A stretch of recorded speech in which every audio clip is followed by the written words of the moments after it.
Hello, everyone. It's Michael Jaco with Unleashing Intuition Secrets.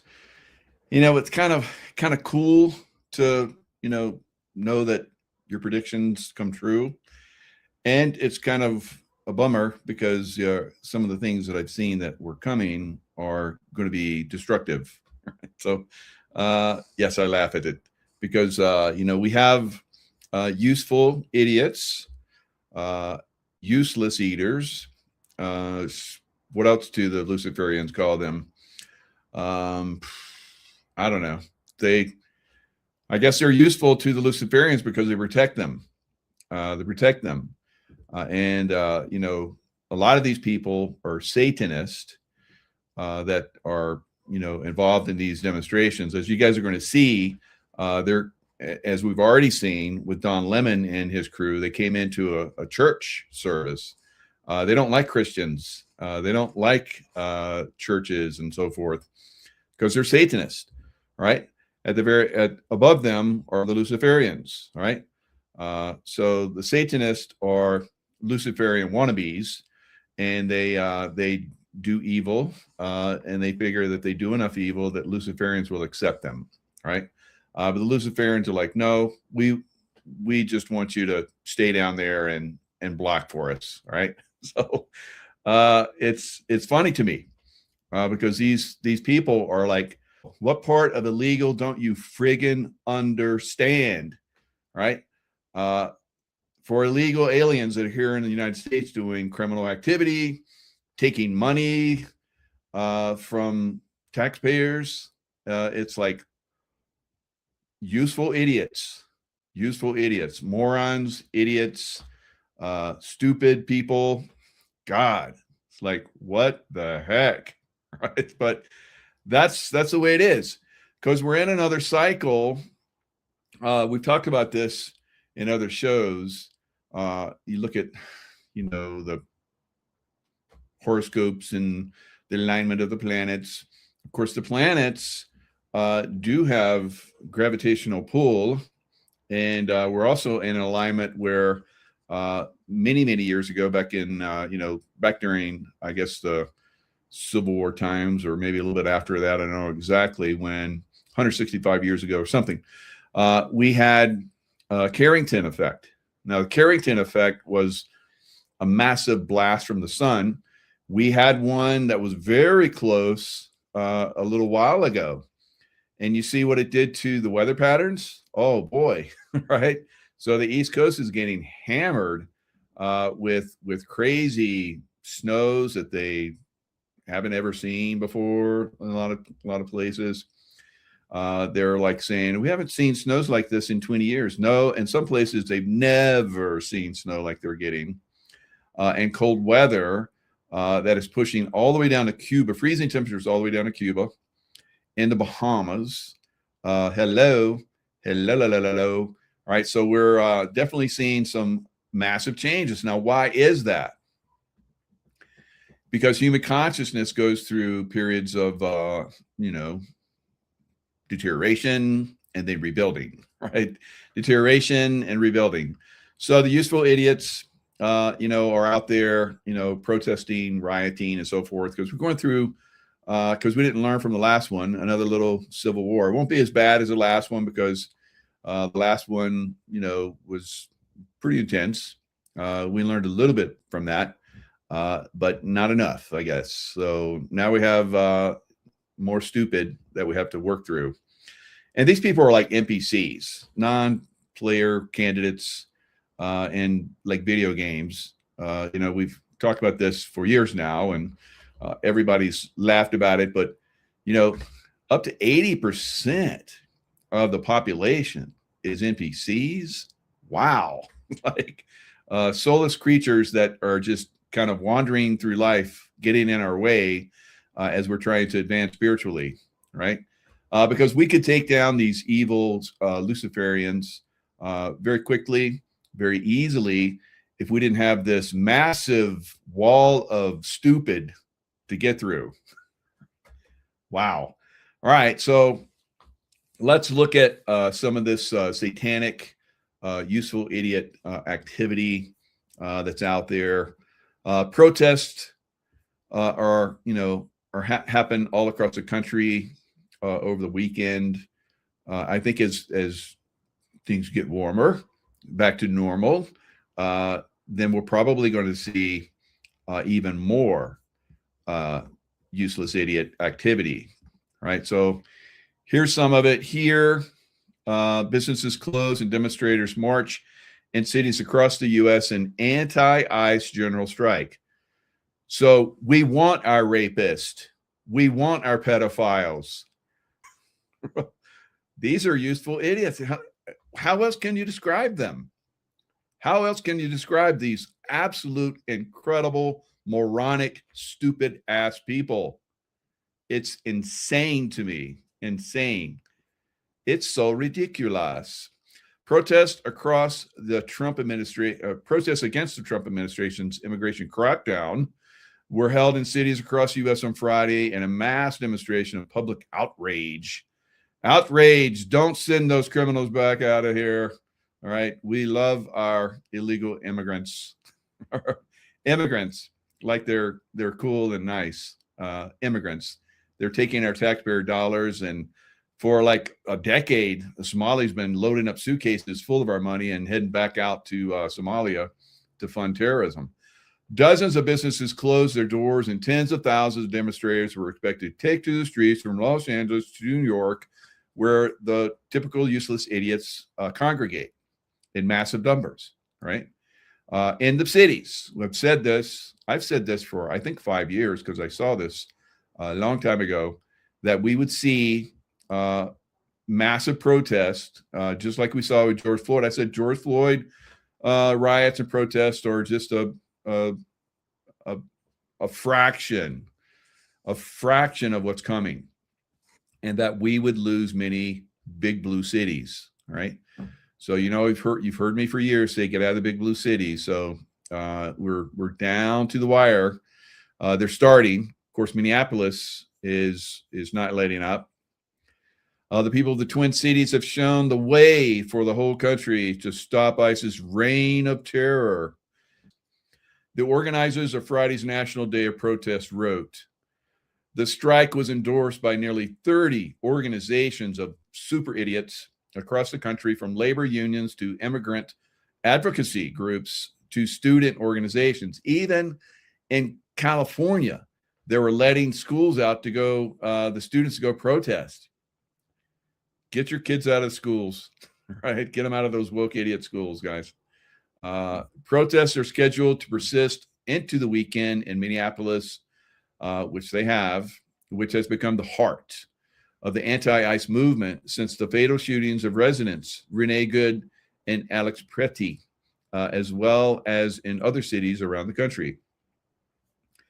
All right, so of course, Minneapolis, hundreds of demonstrators gathered Friday morning, blah, blah, blah. And you see all the useful idiots here on a massive scale, with all their signs made up by some Soros group. Trump told reporters on Thursday that the administration would not be pulling back its immigration enforcement efforts in Minnesota at all, despite comments that White House border czar Tom Homan made the same day, indicating that a drawdown of federal agents was planned. Now, it's only planned if the regular police forces get involved so that they can cover for the ICE agents, because they had to bring in extra ICE agents just to do a simple arrest, where it normally take 3 or 4 people. They had to have 15 to do crowd control of stupid people, right? Useful idiots, right? You can use that term. Go ahead. I will let you, right? When you see these people, you can tell all your friends, look at those useful idiots, right? And it's what it is. It is what it is. President Trump wants this fixed, and I'm going to fix it with your help. I don't think you're going to get that, Mr. Homan, who took over federal immigration operations in Minneapolis last week, said at a press conference in Minneapolis on Thursday, blah, blah, blah. All right. So we're looking at everything that would shed light on what happened that day, blah, blah, blah. So it's just going to accelerate, guys. We're going to be in a mini little civil war in these cities because of the useful idiots and NPCs, right? In New York City, protesters gathered in Union Square on Friday afternoon, holding cardboard signs printed with the help of George Soros funding, signs in winter clothing, cheering and singing chants against ICE with their despicable, disgusting, chants that are, children shouldn't be hearing, but they're doing it anyway. Hundreds of people turned out in Foley Square in Lower Manhattan, which lies across from the local ICE headquarters, and was the site of a planned rally on Friday. The city's mayor, communist Zoran Mamdani, who has vocally backed abolishing ICE, showed support. Of course he did, because it basically takes away from his criminality that he's already probably starting to do. Right? So that's really why these Luciferians, the Democrats are Luciferian, that want this to continue, right? Obama, I remember seeing Obama. He was with the Larry Ellison and Mark Zuckerberg, and back when what was it? Bill Gates was there, and also he was still alive back then, but he was hanging out.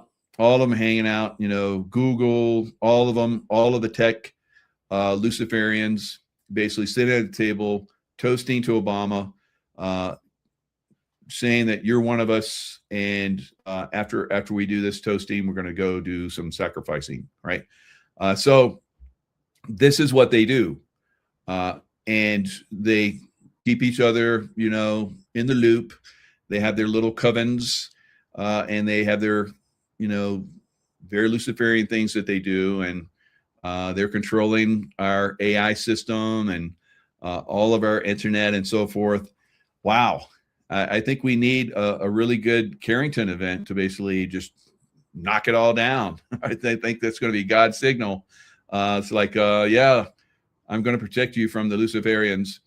All right. Dozens of local businesses announced their plans to shut down Friday. New York City, Seattle, Denver, Austin, Washington, Austin, Texas. You were like, Austin, Texas? Yes. All right. I've talked about Austin for a long time. All the way back to, the George Floyd riots. I was warning that Austin was going to go off the charts with their rioting. And people got back to me and said, yeah, thanks for the heads up. And we're going to make sure that doesn't happen. It didn't. All right. So, yes, I think that, and I talked to my buddy, Scott McKay. He talked about how they bust in all these demonstrators, and, the Cowboys showed up and kicked their ass while the police watched. All right. So there's still some good old boys in Texas, and who knows, maybe they won't let these Luciferians, take control. So good luck in Texas, the Republic of Texas. Hope you guys maintain. All right, so crowds of people came also to participate in the day of demonstration in Los Angeles. They had a lot of protests in Los Angeles, shut down buses, shut down a freeway, burning a big dumpster fire protest. And, so it's back. Los Angeles is back. They want to destroy themselves. So it seems like I saw somewhere where President Trump was like, you know what? We're just going to let them do that. I'm paraphrasing. We're going to let them basically destroy their cities. And if they want our help, we'll come and help. But otherwise, we're not going to go help them. All right. So just like I said, we're basically going to cordon off these big blue cities that are the worst and let them destroy themselves. Right. And why? I don't want to go in there and help stupid people, Satanists and useless eaters. Why? Why would I want to go in and help them? Right? They're going to just destroy themselves, and then it'll just make it easier for the rest of us, I think. Right? So, yeah, I'm a realist. I'm a military-minded guy. It's like, let the enemy destroy themselves. Right? So they are the enemy. We're at war, and they're the enemy. Right? Some of you bleeding hearts out there will be oh, they're just, misguided. Yeah, right. So top far left Democrat, Luciferian protesters, Satanists, because they're not Luciferians, only top guys like Obama, Ellison, and all those guys are Luciferian. But top far left Democrat protesters make up to 100,000 a year. Yes, 100,000 a year. These communists, they talk like they want to just share the wealth with everybody, and the billionaires, which they're not going to touch because they're the Luciferians they want to be like, are going to continue to keep their money because these useful idiots are out there and they're going to pay them what they're worth. And then once they get complete control, that money's going to go away. And then they're going to be sitting on the streets like the other homeless, and no one's going to care, right? No one's going to care. And that those of us that could have helped them, we're not. We're going to let them fester in their cities, and that's the way it's going to be. All right, so here it is. Top paid protesters earn 80 to 100,000 a year. The wingnuts are especially in demand, right? So I'm not the only one that's like throwing slime at these guys. They're being used to destroy our institutions. The leaders want the country to fall. They get flown all around the country. So this is from El Cajon Mayor Bill Wells. George Soros, that's funding these operations. These people are being paid 120,000, he's saying, a year to be paid protesters. Yes, you'll fly to other cities and stay there and put your body at risk of fighting the federal government. There's an anarchy happening. Syria is speaking there. Now, the radicals are now taking over Target stores. So here's the useful idiots in Target. Now liberal white boomers are now out in full force taking over Minnesota Target stores because most black people aren't in on this. All right, they were told you demonstrate during George Floyd, and we're going to give you like reparations going all the way back to the Civil War. You know that there was a lot of blacks that actually owned slaves back during the Civil War? Yeah, that's right. So are they going to go back and look at those people that maybe are descendants from those slave owners, and are they going to have to actually pay into the system to help blacks that were actually slaves? I don't know. I don't think so. I think it was just full on, you guys ride for us and we're going to hook you up. And they never did. They never did. So the black folks are like, F you. We're not going to jump into that. We're getting wise to you, Democrat a-holes. So imagine being so worthless, such a useless eater, that you spend your Saturdays singing songs in support of child rapists while harassing shoppers at Target. Right? So, useful idiots. Useful idiots. That's what they are. And they love to be useless. So let's let them be useless. And that's the way it's going forward. Let me see. It's not what I wanted. Now it's stuck. Yeah, get on that other one. So I wanted to go back on that. So go back to that page, por favor. All right, 34,000 Minnesotans volunteer as ICE watchers since Renee Good shooting, right? So that's a lot of useless idiots, right? Useless eaters, useful idiots. Anybody else got any terms that we can throw at these idiots? Somebody got something good? I'm gonna look at it. I pray for the innocent ones. Yeah, absolutely. More than 34,000 Minnesotans have signed up to, be ICE watchers, right? And observing federal immigrants. That's a lot, guys. That's a lot of people that are going to protest and cause problems. So they have encrypted messaging app Signal that coordinates their ICE observation efforts to track and document the movements of ICE and customs, and then they show up, very quickly and start to give them hell. Right. So tensions have continued to run high in Minnesota as activists mobilize. So again, they're paid from $80,000 to $120,000. They travel all around the country, and they cause problems, right? So, and then the people there in Minnesota that have been compromised mentally, consciously, and they're like, let's go protest. Let's not work today, and let's go protest. All right. So was this, all the places where these people work? Did they say, yeah, we're all on board with that. Go ahead and, take the day off and go protest and destroy our state and go to Target so that no one wants to go shop there anymore. Yeah, go ahead. Go ahead. You think so? I don't think so. Right.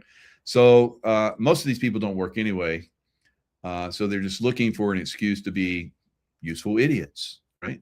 So, and I'm like, okay, be a useful idiot if you want to be, but don't impede my progress as far as advancing my consciousness and getting to the point where I can be at one with God and so forth. But I guess these guys don't care. All right, so they basically came in and caused a lot of problems for people that were. Let me see if I can get this one.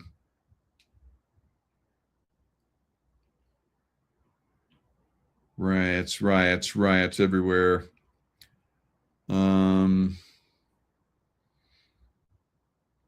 So I clicked off on that, and I didn't want to click off on that. Let's see if I can get it back. Go back.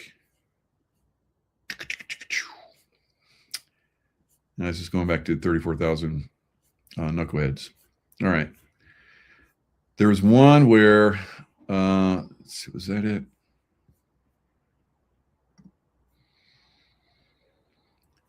It's one where they were basically, this reveals truth of Muslim migration. God, where did I find that?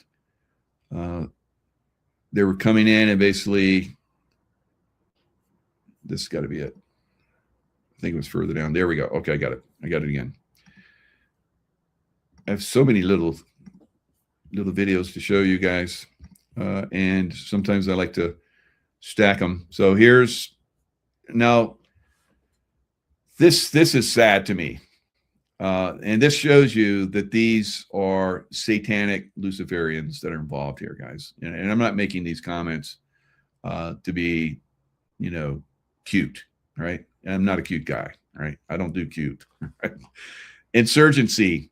ICE Watch determined multiple ICE agents were attending a church service and dispatched insurgents. When the service ended, the Christians were harassed and attacked as they tried to reach their cars. This is a spiritual war so they're leaving church, and here you have the useful idiots out there, the satanic ones that want to be like Luciferians. They're out there blowing their whistles and honking their horns, and just like they do the ICE demonstrations. Now they're starting to attack Christians. That's become their new thing because they want to look cool to their Luciferian handlers, and this is what they're being given to do. Imagine these people are like so sad. These people are like, what's going on here? I'm just coming out of a church service. They're young people. I don't see any kids here yet, but imagine you go to church. I remember going to church when I was a little kid. Imagine coming out of a church and having this awaiting you. And then you have police and ICE agents and so forth basically protecting you so you can go to your car and drive off. What the heck? So the police are holding them up until they can, cordon these useful idiots off so that these people can, safely transit to their vehicles. So as they're going past these people, and I think this is happening in a lot of places, unfortunately. Somebody's down here. I think there were some comments. Maybe I have to go to the actual X account. I will in a minute. So there's people are saying they had their 11-year-old son, and people were yelling hateful things like, how dare you, you know, brainwash your child. Like, what in the heck?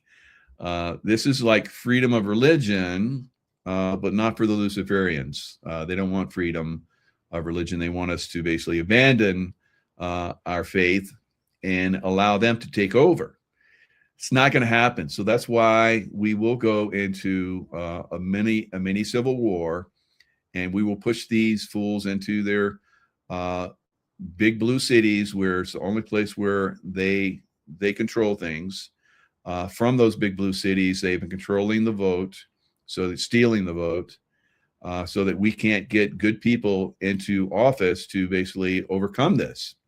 So they have complete control of the vote in their big blue cities, and are completely surrounding them are those of us that are very spiritual, connected to the earth and God and the angelic realm. And then you have these very hateful, satanic, useful idiots.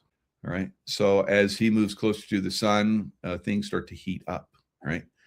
So there is, over the next couple of weeks, there will be an intensification of this negativity from these useful idiots, unfortunately. But we've known this was coming. We talked about this coming for years. We prepared you, and we're moving into that environment now. So it has to be the fall, Revelation and all that kind of stuff. It's basically coming to the point where the evil ones are basically going to be destroyed, and those of us that are of higher consciousness move forward. Now, this is one of those things where it gets a little harder to comprehend. You have to stay, how I've talked about being in the love vibration. Now, my wife took a picture. We have the snow melting around our house because all of the crazy cold weather that we normally get is, in the middle and the East Coast right now. I guess it'll come back at some point. But the massive amounts of snow that we had, almost a month ago, we haven't had any rain or snow for a long time. So where it's melting, it melted in where we live on a hill, mountainside really. So on it is where it's melting, and it's melting into the form of a heart. Because how I say, and the two of us are very much, in that love vibration. But you must be, we just went through January, as you know, that was a very troubling month. Now we're moving into a period where we're going to see things that are going to manifest. They're going to manifest very quickly. So you have to stay in that open mind, right? And if you're not in that open mind, then things are going to get very dicey for you. So if you live in fear, you're going to attract fear, because I've talked about this for years. I've done events about this, and now we're moving very quickly into this, where I said, imagine if what you thought manifested when you thought it. So a lot of people will be in a lot of trouble if that happened. And that's what we're going to see with these useful idiots. And they're going to manifest that. And then there's people that just want to bust their heads, and they're probably going to manifest that. And that's not going to probably work out for them either. But if you look at, your consciousness and how you're focused, that's the main thing that where you need to be to manifest the world that we have all dreamed of is coming for us, right? And I'm not speaking like, flowery, this is, you've heard this BS from people for a long time. It never seems to work. It's going to work now, right? It's going to work. it's very, very much importante that you maintain your focus on what you want to manifest in your life, right? So if you're focused on that, then you get hearts that show up in your yard like that. It's pretty crazy, right? But that's kind of the way things are manifesting for many of us. We're going to continue to see the manifestation of a beautiful world, even as those crazies are going to do their thing, because it's like another reality that they're pulling in. It's like another timeline. They're going to be living on a very violent, negative timeline. And we have to keep ourselves free from that, right? We have to protect ourselves from that. You don't want to go charging into that. If you're in like downtown LA and that's you walking out of a church service, like Mike said, get out of the big blue cities, right? Because that's not going to last too much longer, where those people will be allowed to just walk freely to their car. Well, they're protected, but that's not going to, because those officers are going to be fighting some other events, other places, and they're not going to have the opportunity or the chance to protect people like that anymore, guys. Right? So it's going to be up to you to protect yourself for a little period of time, or position yourself so that you're not in these areas. So of course, all around these big blue cities is red zone, right? And when I was in Iraq and Afghanistan and a lot of other places, the red zone was when we left our compounds, or safe green zones, and then we went into the local communities where we knew there was baddies and that were going to try and attack us. So the opposite of that is really those blue zones are no-go zones. And, outside of that is the red zone, where we basically have everything, right? We have a beautiful, magnificent, all around these big blue cities, right? So position yourself. I know some of you just keep saying, and I understand if, you're popo and you can't get out of those places, or you don't have any friends that will hook you up, or I don't know, it's like no relatives, no friends, and you're stuck in these big blue cities.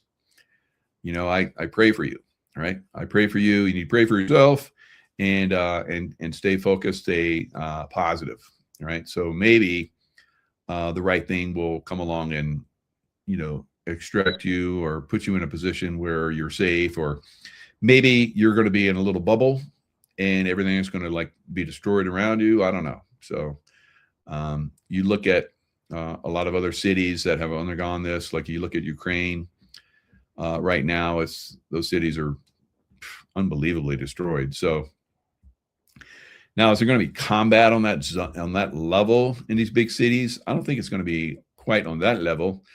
I think these big blue cities are going to be, because they're going to try and come out and do their thing outside of their little domains of evil, and we're not going to let them. Right? We're not going to let them. And within our communities, there are going to be some of these people, and they'll have to go to the big cities, right? So if they're going to be stupid, and that's just the way it's going to be, right? So now, will we have these crazy? The sun's going crazy because we're very connected to the sun, God, everything, the planets, connection, right? Plants, animals, your homes, water, everything, your bodies, everything's connected, right? Everything is of God. And as you understand that, and you keep your focus on that, and you stay in that love vibration, then you're going to be, pretty much directed to be in certain places where you're going to be safe and so forth. But there could be, because we know that the AI is for the Luciferians. Remember, the Luciferians basically control pretty much, to a great extent, social media. Even though I can come in here and put out information within this, they're allowing this so that we think we're safe and we're good. All right. So, and maybe at some point we take it over. I don't know. But at some point, they want AI to control everything and us, right? And that's not going to work out. That's not going to work out so good. All right. So AI is I don't know. Maybe the Carrington event is going to happen, and it's going to basically, just squash the, internet and social media. And I don't know. I don't see it happening, but there could be some disruptions. At some point, the AI, I think, gets disrupted from the path of completely controlling us. I don't foresee that. Long term. I've never been, intimidated or fearful of AI whatsoever. I'm like, whatever. Can it be a problem? Obviously. And going forward, will it be the thing that comes in and basically takes over? If they get that opportunity, if they do get that opportunity. Now, the Carrington event, there is possibly going to be within the next couple of days another very serious Carrington event. And of course, I'm going to defer to Stefan Burns because he's the expert in this area. So he talks about this. He talks about how you see, as you're looking at the screen on your left, there's some, some activity that's going on with the sun. So is our connection with the sun going to, have a positive effect going forward? I think a lot of things are going to be revealed, like we're seeing. I think the reveals, like we saw in the last month, it's like, how long's it been? Like 5 minutes? Okay, what else is going on? Because it's been like so many things. I'm like trying to keep up with what Trump's putting down. It's like I can't. It's just too much. And trying to keep up with, all the other things that are going on. It's like just slamming. It's slamming. And if you're an emotional nutcase, then you need to learn to not get so attached, right?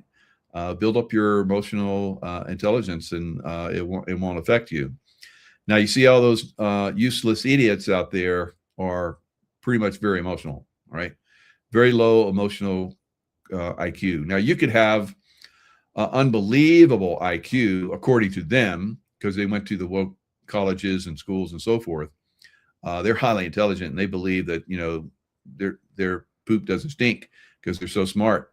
But they have super low emotional intelligence, which is basically canceled out all of their analytical processing of stupid that they learned, right? Stupid things they learned that are useless because most of them don't have jobs. So that's where we're at. A lot of those useless eaters, useful idiots are pretty much, stuck in a cycle of stupid. They see stupid, they do stupid. All their friends around them do stupid and say stupid, and they're just stuck in stupid, right? They're in a super stupid, and it's disgusting for those of us that look at it and go, how can they not see that, right? And if you try and, clue them up, they get emotionally like little children, very incensed, don't they? All right.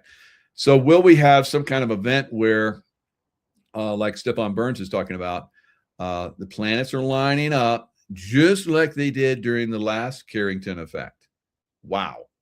Because we know that the sun and the planets do have an effect on us. If you don't understand that, work as a bouncer in a bar during the full moon.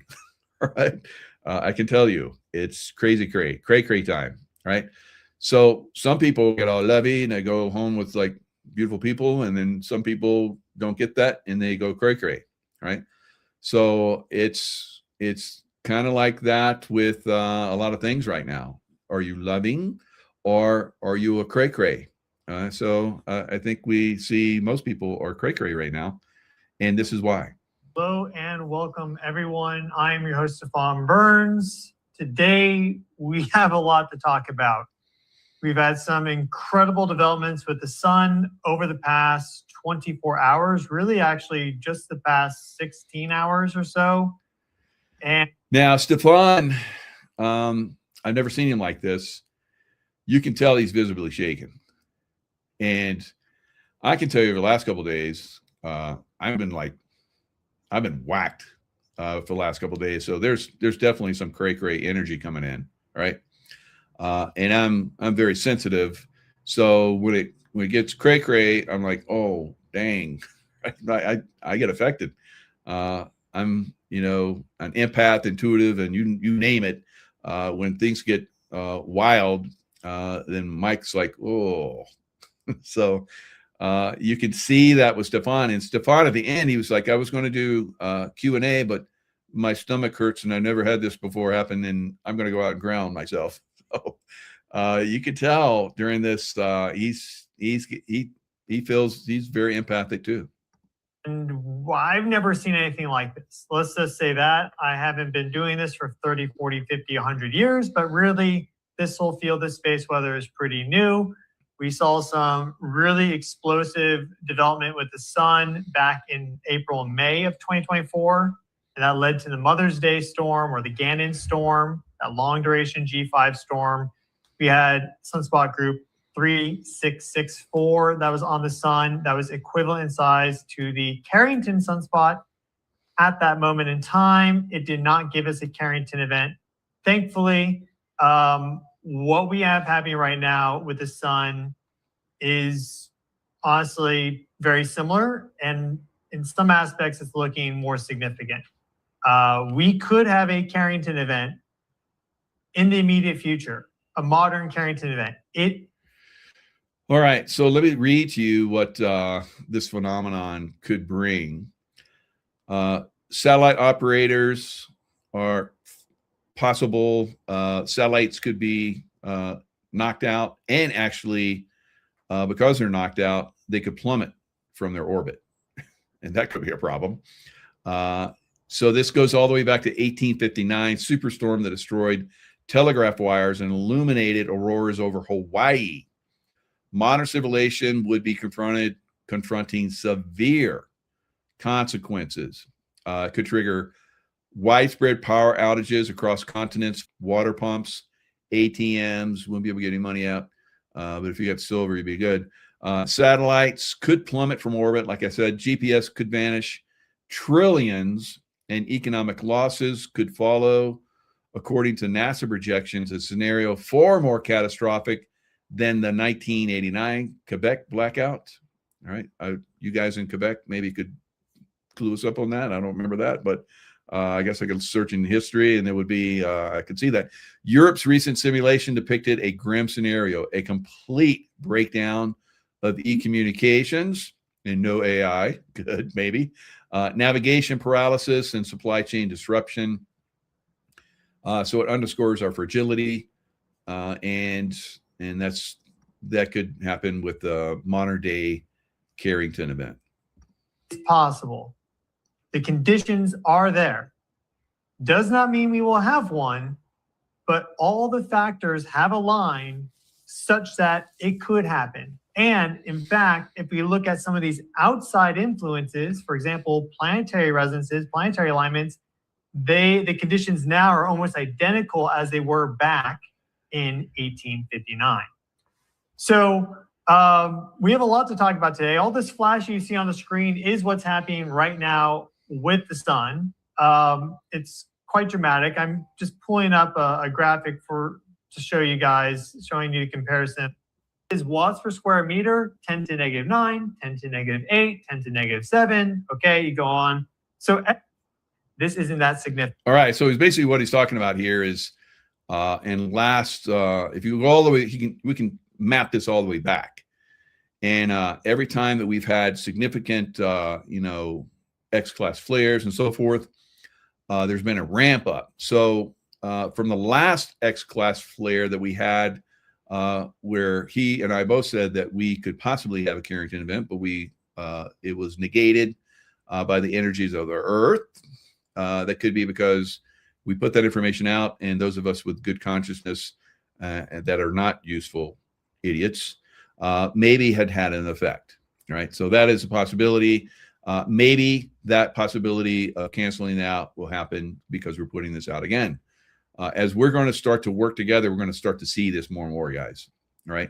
I used to tell people how we could push storms, and we started pushing storms and so forth. Consciousness does have an effect. Go to any course that I've ever done, and events that I've done, and I basically bring people up on stage and I show them the effect of their consciousness on their physicality, right? Muscle testing. So it does have an effect, and I can have people with an audience send them energy and will have an effect on them. So, projecting yourself and Faraday caging yourself and all kind of crazy stuff like I do with LifeWave. I have an X39, X49 on me during the day, and then an Eon and some other patches on me at night, which basically protect me from, impulses that come from the baddies, right? Because they're always trying to take me out, right? And I'm a Archangel Michael boy, and so they don't always have a very good effect on me. In fact, it boomerangs back to them when they do that kind of stuff to me. So they don't mess with me as much.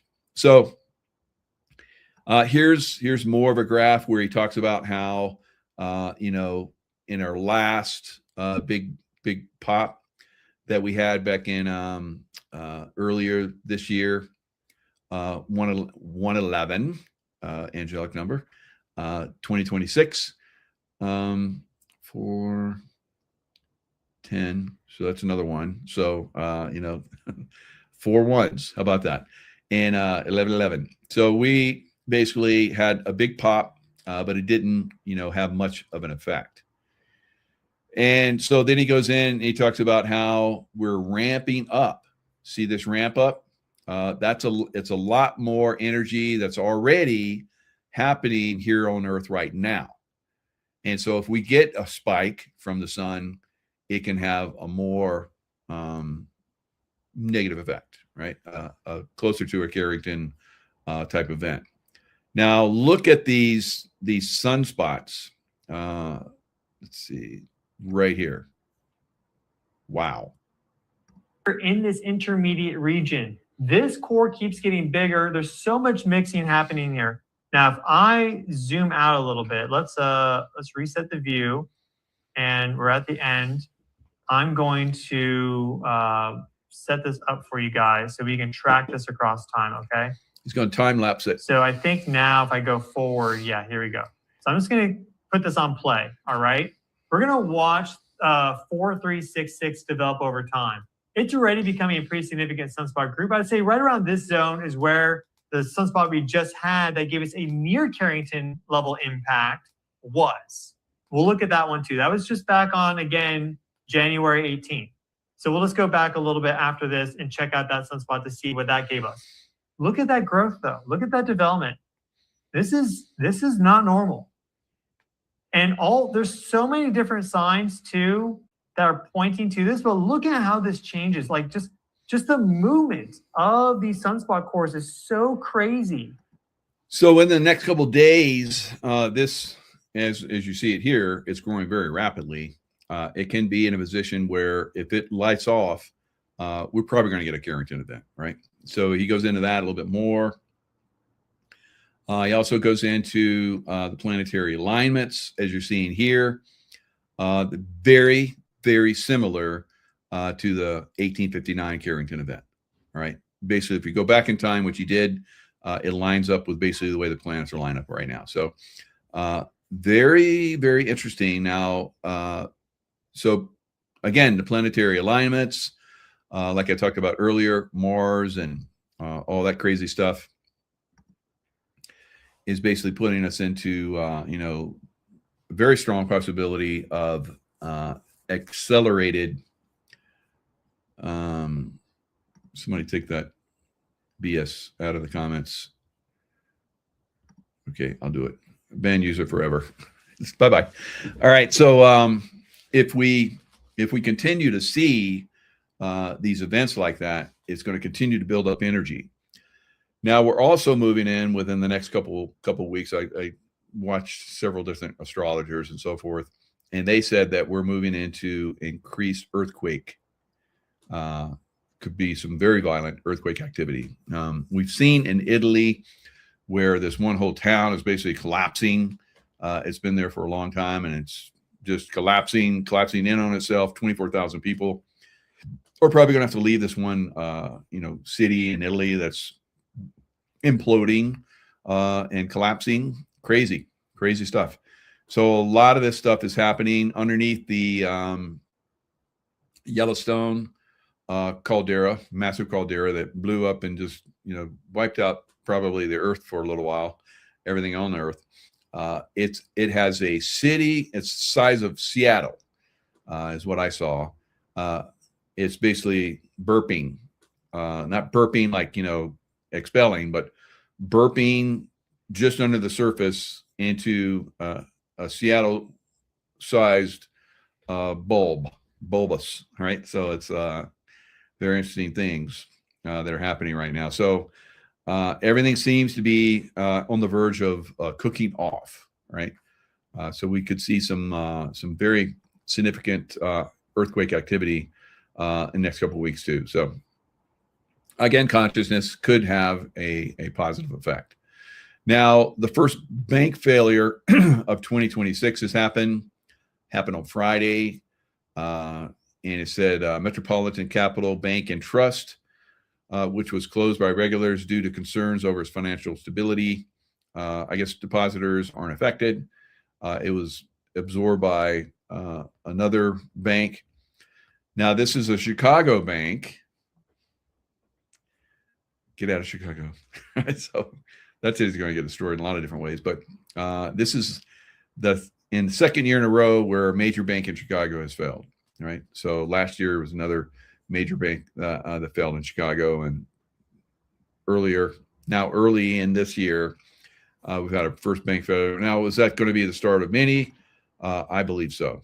I believe we're going to get some significant activity as far as like bank failures. Now, let's also look at the price of silver. Silver, I'm looking at it right now. I was looking at it and I was like, it needs to go above this level to be good, and it has gone above that level, right? So those of us that are in silver is in a long-term bull market, not bear, bull market. It's going to continue to go up. So those of you that maybe have been a little slightly nervous about the pullback, this is a buying opportunity again. This will go much higher. It will be, I'm very convinced it will be a $500 silver this year, right? Before the end of the year.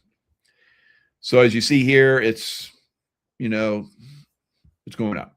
All right. So this is a normal pattern that we see from silver. You see where it basically went down right here. This was the low on Friday, and it went down. Looks like it might have tested that. I hope so. Hope it doesn't go back down and test that. But it looks like it's building a nice little launching point. So you see it went up to, what was the high today so far? Let me see. Pull this little baby over here. The high today so far has been 88. So I was like, if it can go, you see these peaks right here. I was like, if it goes above 87, which it has, it's gone 88. That's going to be good action, and we could see this continue to go higher. Now, will it blow up like it has been? No, it's probably going to go up and go sideways again. This is what silver does, but it's not going to be long term like it used to be. It would take months and a year or so before it would take off. Now it just seems like a few days, hours sometimes before it really takes off. So we'll probably see it get back towards $100, I think, this week, maybe even more. I don't know, but that's what I'm seeing right now. Now, my predictions have been spot on for silver. If you guys have been following me for a long time, I would say in a week from now, there's going to be this many people that are going to be on the death list. And my numbers were like spot on. It was like crazy how accurate I wasn't. You know, I just tapped into it and just predicted it, and I was spot on for like months. So also in October of 2019, I said we're going to see a stock market crash that's going to go to this number, and it in 2020 it went to within 100 points of that number, right? So you know, have uncanny ability to see these things. I've really been locked on as far as the silver price. So I believe it's going to go up significantly this week, but it could go down too. So if it goes down, it's just another buying opportunity, because this thing is definitely going to continue to go up, guys. So long-term investment. Now, the other investment that I know probably quite a few of you guys are in is the crypto space. All right, crypto space not looking so good.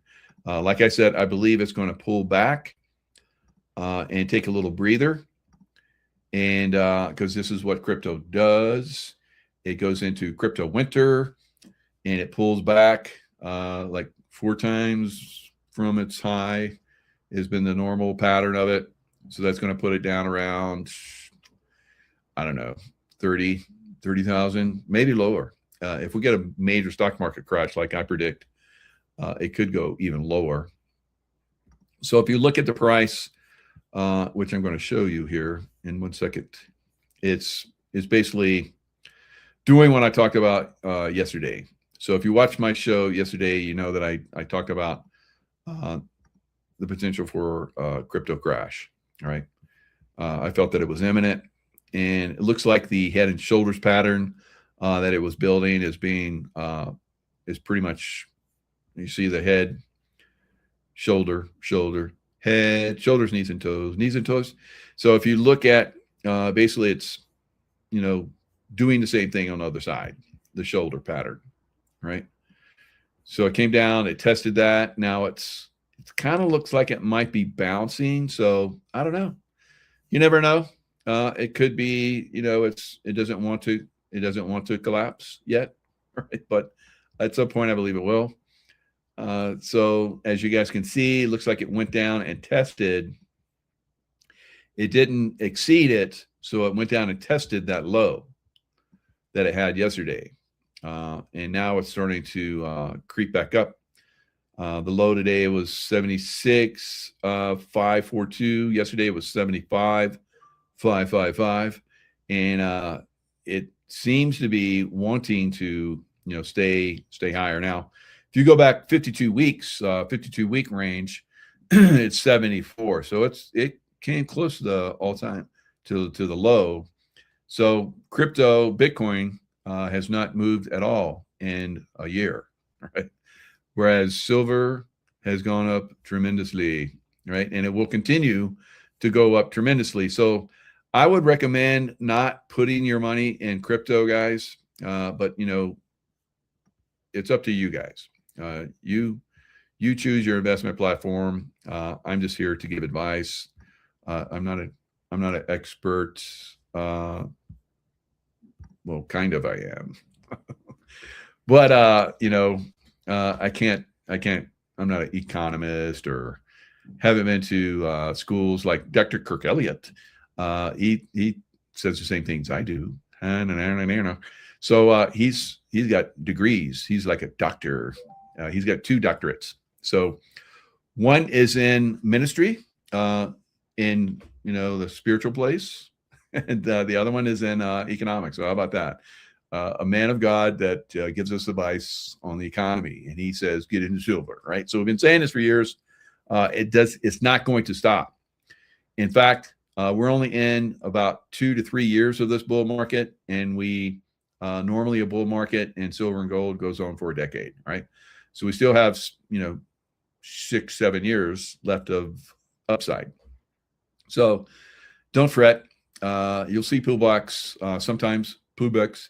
Sometimes they'll be significant, sometimes they won't be. So stay involved, and you'll be happy, just like a lot of you guys have been happy with me and my predictions already. So good. All right, so this is just kind of like what Nino does is in What the Fuck News. All right, so I'm not going to start my own What the Fuck News, but sometimes I look at stuff, I'm like, what the fuck? So this is one of those.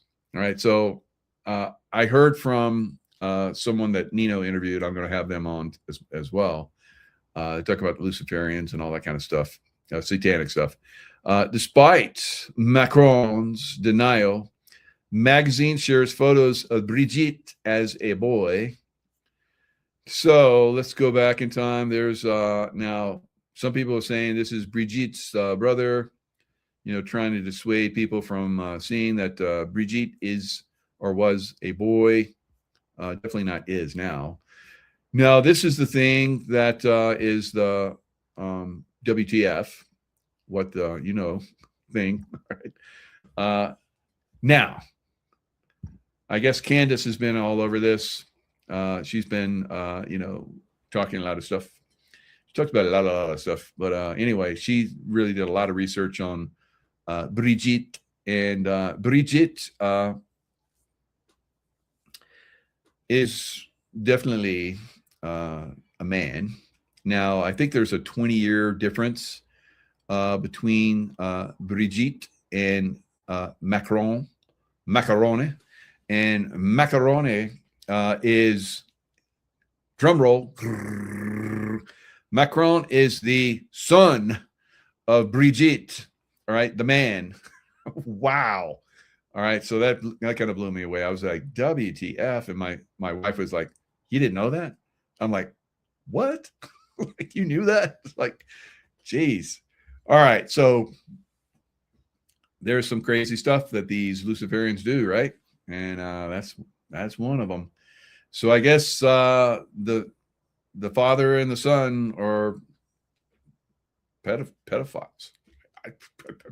Pedophiles. What the heck? Oh my God. So some of you are like, yes, it's the father. And some of you guys have known this, right? You didn't tell me, right? Gail Banser. Is that Gail Banser? Yeah, Gail Banser. Right. So, yes, it's his father. Luke Macron, I am your father. Oh yeah. Yes, somebody just Jamie. You said it right when I said it. That's good. I'm Darth Vader's father. That's what you got to do, right? You just got to laugh at it. Laugh at them. They hate it when you laugh at them and you call them out. Oh, you're his father and his kind of something wife. Like, what is going on with you guys? You guys are weird. Right? You Luciferians like go off on really crazy tangents, right? So I don't know. I think we need a good Carrington event to like just shut it all down. I guess I don't know. I don't want a Carrington event. I think we can work through stupid, work around them, and of course there's going to be let stupid go to the big cities and destroy themselves. Right? So just like when they did the castle. They basically, surrounded the castle and wouldn't let everybody out of the castle. And they take like the catapults and they catapult like the fort. I don't know. So Trump is a literal. Oh, somebody just take that out of there. So we got the trollers in there. Come on, you guys. You guys supposed to be taking care of that stuff.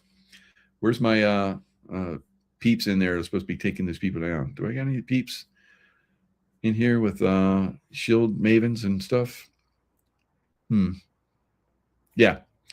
I don't see you, so I guess that's why I'm taking stuff down. So, all right, guys. We eat trollers here. That's right, Mary. Very good. Mary, you want to be you want a wrench? Because it looks like I don't have any wrenches. Well, nope. There's Truther Mike. Yeah, Truther Mike, come on, man. Take those trollers out. If I can see them, that's too late. It should be done. All right. So, and somebody's like Trump's a bit of a like, whatever. In your wildest dreams, you would wish, right? So, and that's the way it's going to be. We're going to get the useful idiots come in here and make their stupid little comments, right? And that's just the way it's going to be. That's right. Drew the mic. Bye-bye. Bye-bye, you. All right, guys. Lots of love. Stay in the love vibration. Lots of trolls tonight. I must have put out a lot of good information then. So it's good. All right. And you probably you guys have been taking them out like crazy, and I just happened to see one. So I don't know. All right. Thanks to all my wrenches out there. And we'll see you guys tomorrow. See me pretty much every day, don't you? Multiple times a day. So I got some pretty good shows coming next week. So just be ready. Be ready for crazy stuff next couple weeks, guys. Just stay frosty.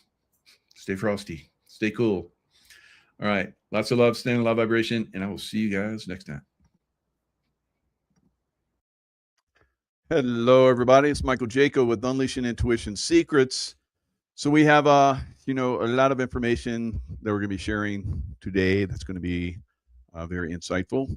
One of those is I spent some time in Brentwood, California over the couple of days ago, and I got shown around by some people that are in the know of secret events that have gone on there for quite some time, and they have rubbed shoulders with Hollywood elite. They have lived in Brentwood. They know a lot of stuff. They showed us around, Tracy and I. So we have a little bit of, information, some pictures. No people that are in the pictures, but we have some pictures. There's a lot of things that are very mysterious about our government and the control system that government uses. I was in the CIA for a very long time. I've seen behind the scenes of a lot of these things, the manipulations that go on, the lies, misinformation that comes through this corrupt and evil part of our government. Pretty much our government needs to be cleaned. It needs to be completely cleaned, and we need to start all over. Pretty much everything. So we're going to continue to share that information as we see that it's time for it to be leaked out there, and this will be the start of some of that. Now, let's start from like 12,000 years ago. Right? So the La Brea tar pits. Now the story is we have saber-toothed tigers saber-toothed tigers are magnificent, or were magnificent animals. Woolly mammoth if you look at our elephants today, the woolly mammoth makes them look like little children, and the saber-toothed tiger makes our tigers or lions or whatever look like little punks. And so the story is, in these La Brea tar pits in Brentwood, that we have, this story that they were just kind of like hanging out and got close to the tar pits and got stuck, and that's where we find them, of hundreds of thousands of them, right, in these tar pits. No, basically what happened, there was a cataclysmic event about 12,500 years ago. This was during the fall of Atlantis, when the evil ones basically tried to destroy our world, because they're going to destroy it if they can't control it. So they were in the process of destroying the world, and it basically caused tsunamis and all kind of crazy stuff all over the world. And so these woolly mammoths and so forth were basically slammed into these tar pits by the hundreds of thousands. We see them in valleys where they're like just stuck into these valleys by same thing, hundreds of thousands. They have huge amounts of skeletons. In Russia, where they were eating woolly mammoths were eating. I think they're called buttercups, flowering little things, whatever, and they had them in their fresh in their stomachs after they thawed. After 11, 12,000 years, they started that area of Siberia where they were found. They were able to actually cut the meat because it was flash frozen. Imagine flash frozen. Their bones, and again, these were the biggest elephants in history that we know of, and their bones, their legs, and so forth were snapped. And so a tsunami, something they call it something because they don't want to admit, had caused them in massive numbers to be hammered and then flash frozen. So they're discovering all this stuff. So the lies and manipulation is prevalent in everything, and in Brentwood especially. All right. Now I have the title here, Brentwood, Cali, where rich and famous are killed by CIA henchmen and occult sacrifice. Iran strike is coming up. We're going to talk about that. I may have to take the CIA thing out because usually I get restricted if I do that, but we'll see. We'll see how it works out this time. So I'll just leave it there and see if they restrict me or whatever. So if they do, then I'll change that. But you will hear about how this is going on. All right. So I'm not going to have any sound on the videos. We're just going to focus on the information today. So amateurs basically were coming in and digging fossils out of these tar pits, and there's many of them, I guess.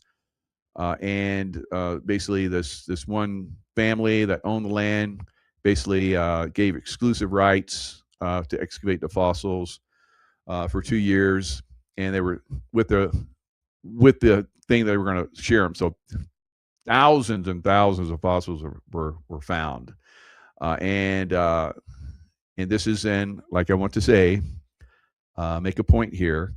You see they have the statues there of the woolly mammoths. They're stuck. They just wandered into the tar pits and they got stuck, and then they floated down to the bottom, and that's where they found their skeletal remains. So ridiculous, right? So ridiculous. When you hear, the real story, like I just shared with you, you're like, what the F? Stop your lies. Stop your friggin' lies. All right. But these lies are going to continue until we expose them. So that is one of the things that, the educational system, more and more people are taking their children out of the educational system because it's just spreads lies, right? Makes everybody dumb that goes through the educational system. I would say that I'm mostly self-taught because I learned that, I remember being in school and classes and so forth, and the information that was in the books, I was like, this seems kind of lame. So I did my own studies. I was a bookworm, still am, I guess, to a certain extent. And I would go to the library and do research.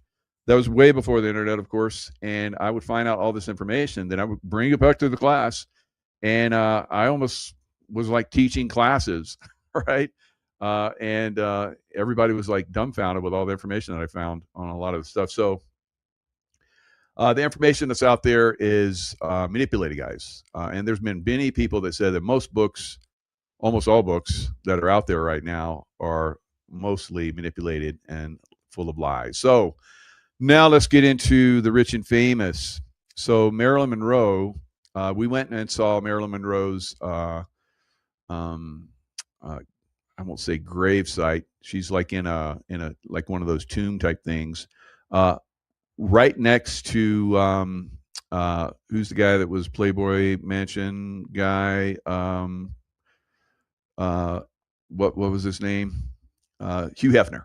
So Hugh Hefner basically bought her or bought two sites there, Wilshire Boulevard, Wilshire Westwood, or whatever the name of this one little grave site place is, and it's like nestled in Brentwood. You would never find it if you didn't know, or if you didn't have contacts like we did.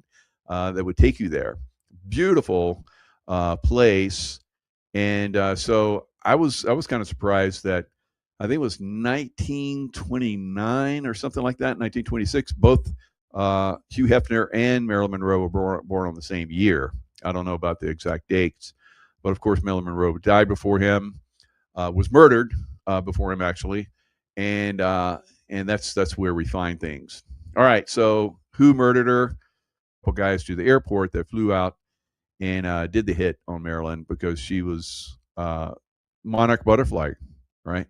So she was used as someone that would and I guess they found her in one of those children's homes or whatever, and they developed her. They found that she was beautiful as a young girl and also very smart, and they traumatized her. So all the MK Ultra and all of the monarch butterfly women, like we've had many of them on. Kathy O'Brien has talked about this. They traumatize children that are extremely gifted, and we've had some other people on just recently that have talked about this. They're traumatized so that they are even more intelligent because it kind of focuses them. And so there's some kind of skill that they have to do this, and this is part of their organization. They hunt children, they hunt people, they come in families, family members. They just like Kathy O'Brien talked about. There's family members, and then the CIA finds out about them, and they're like, okay, we want that child, and we'll pay you, and you'll get good things and be very wealthy and so forth. And that's what happens to a lot of these. Of course, Marilyn Monroe had fame and fortune, so forth. Now we went to this one place called Ches J, and I have a picture of it here in a second. I'll show you. We ate there, very good food. It's been there since 1959. Became a famous celebrity hideaway, known for its strict no photography policy and sand-covered floors with free peanuts. So the free peanuts, you'd eat peanuts and you just drop them on the floor, and people will walk and crush them. I guess that's where it used to be. That's the way it used to be. There's one photo where there's an elephant in the bar, and there's these sexy, gorgeous women that are at the bar, and this elephant's there, and they're in bikinis, and the elephant's there at the bar getting the peanuts. So kind of funny. But this was where Marilyn Monroe and the Rat Pack used to hang out, and we went in and took pictures of the famous table where they used to hang out. Marilyn Monroe and the Rat Pack, including Frank Sinatra. Now, Frank Sinatra, and I asked one of the gentlemen that I was being shown around, has good insights because used to hang out with a lot of these people, and I'm not going to name names, but because that would kind of narrow him down. But I mentioned to him that Frank Sinatra was Marilyn Monroe's pimp, and he was like, yes, and he was like, somebody knew, like he had found out, so it's kind of cool. So we've disclosed that, we've talked about that. Marilyn Monroe was pimped out to a lot of the presidents, JFK and Robert Kennedy and so forth. And that was her. Eventually, that was her death, because she now got the impression that Jackie was going to go away, and she was going to be the JFK's wife and in the White House. And I don't know what came over her, but I guess they're like, no, Marilyn, you can't do that. And I guess she insisted, so they did away with her. That's my understanding. So I don't know. Maybe it's off a little bit, but anyway, other legendary stories. Astronaut Alan Shepard used to hang out there as well. Took one of Ches J's peanuts to the moon on Apollo 14. The astronaut is still kept in the owner's safe.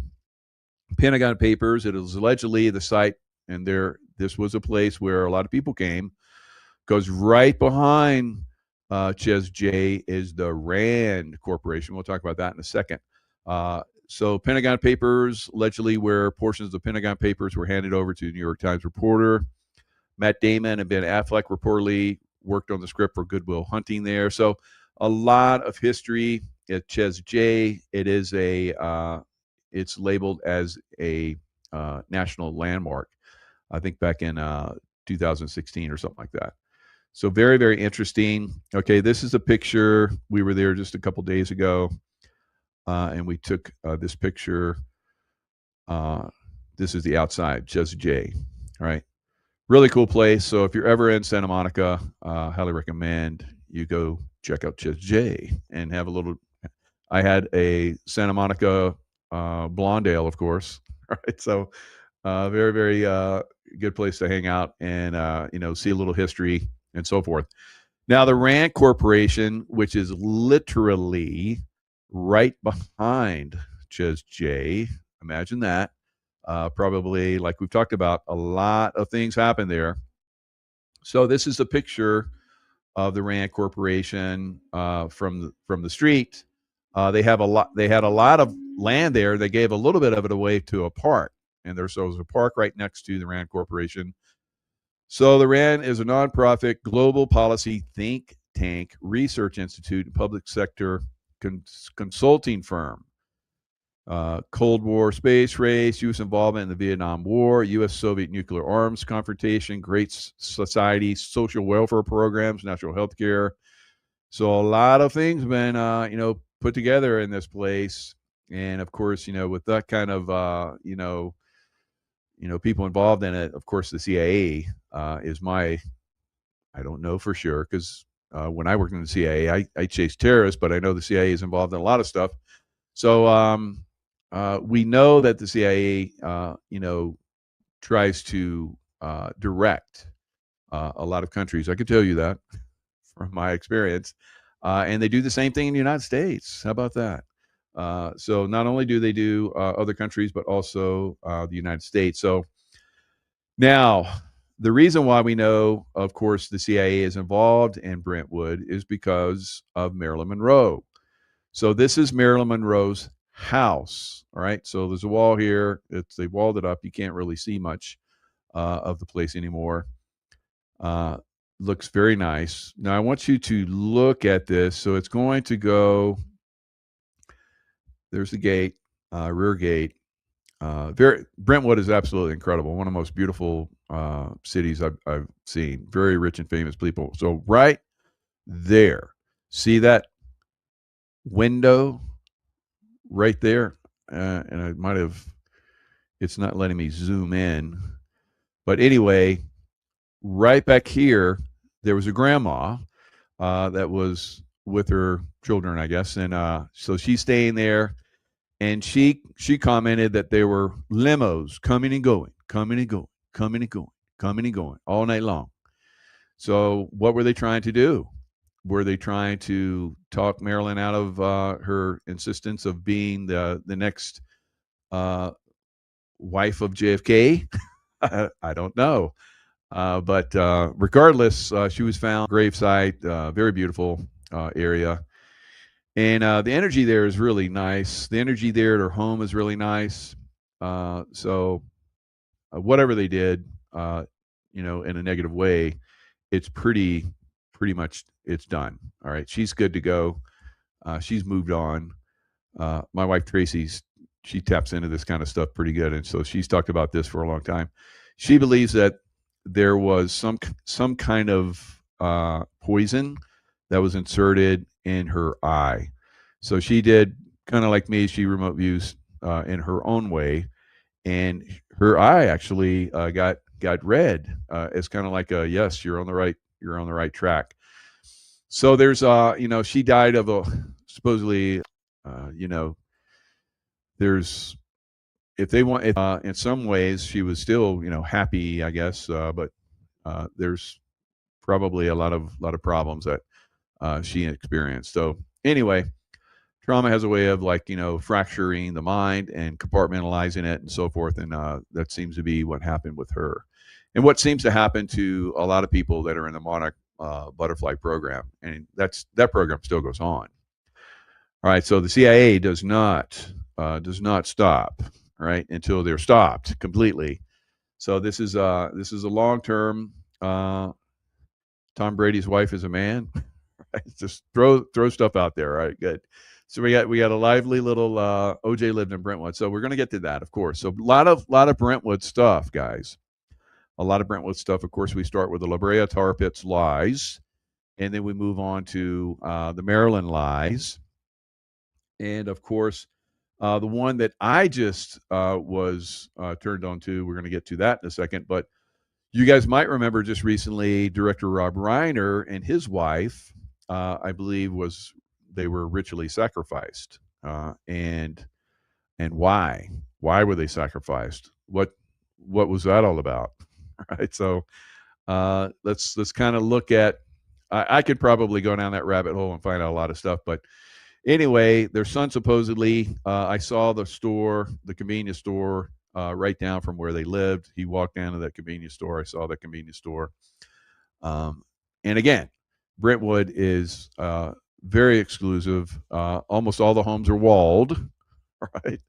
And it's wow, imagine that. And so to keep out the riffraff, the rich and the famous, they talk about how we should have open borders, no walls, but in their homes they're walled, right?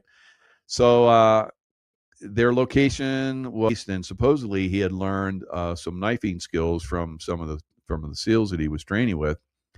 So all these things leaked out. Of course, that SEAL series was that he was starring in never was released. All right, good thing.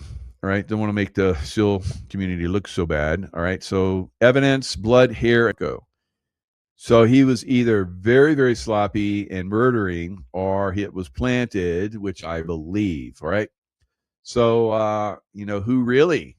That Andrew Breitbart, before his death in March 2012, he was a conservative media figure. Andrew Breitbart promised to release videos and information to vet President Barack Obama ahead of the 2012 election, aiming to highlight radical associations from his college days. So we've kind of, figured that out over time, that, he and Michael, not Michelle, but Michael, had dealings. He never went to college. There's no record of him. There's people that were in those classes that supposedly he went to, and they don't have any memory of him being in these classes. And this is pretty much a CIA, hangout too. So lots of CIA connections here, of course. So he was selected to be in that spot, and they manipulated a lot of stuff through him. Another attempt to basically destroy America through the Obama, administration, and of course Trump came in eventually and turned that around. So that was a good thing. Hillary was supposed to continue the destruction of America, but she lost out. She promised that she would never run for office again. Of course, Hillary promised well before that. There's a lot of things that Hillary's been involved in, and she kept promising that she was not going to run for office anymore. And there's a lot of Democrats like to do that. They'll tell us that, okay, I'm all in this fraud stuff, and I'm just, to make it right, I'm not gonna, do any more office stuff. I'm not gonna run for office anymore. So you guys aren't gonna see me anymore. So that's how I atone for all of my criminal activity. All right. So Tim Walz is doing the same thing. Tim Walz is saying that he's not going to run for office anymore either. But if he's given a spot as a senator, he would take it. Right. So he came into a state that was all red, and just like this blue city thing keeps putting these Democrats into selected office spaces, and the regular Republicans, conservatives that are in these states are like, what the heck is going on in our state? All right. So it's like California is a red state, and they have blue cities that basically keep selecting, not electing, but selecting, very, very evil people that run the states and destroy their states. So Breitbart claimed to have footage showing Obama's connections to radical figures intended to portray him as a far-left ideologue. The content, the material, later highlighted by Breitbart.com editors. I think they didn't put it all out there, although they say they did, of course. What they say and what they do is completely opposite, just kind of like the La Brea tar pits. It's a lie that animals got trapped in the tar because they just wandered too close, all right? By the hundreds of thousands, all right, just wandered too close. They're stupid animals.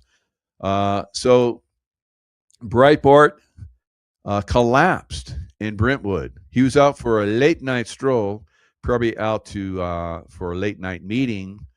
Somebody told him they're going to drop off some information to him. Maybe he's one of his contacts.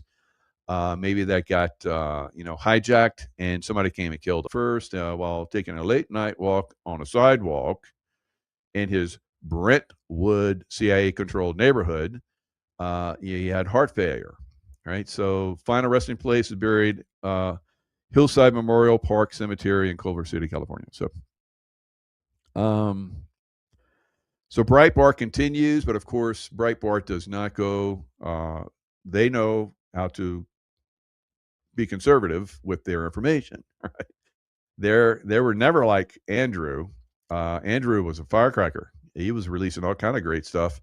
And that's what made Breitbart famous. So it's still a good place to get information, but nothing on the level of what he had. Now, that's my stuff on Brentwood. All right, Brentwood. I could go into so many different directions, but do your own, critical thinking and research, and you're going to find that Brentwood is a baddie land for CIA, and a lot of rich and famous live there.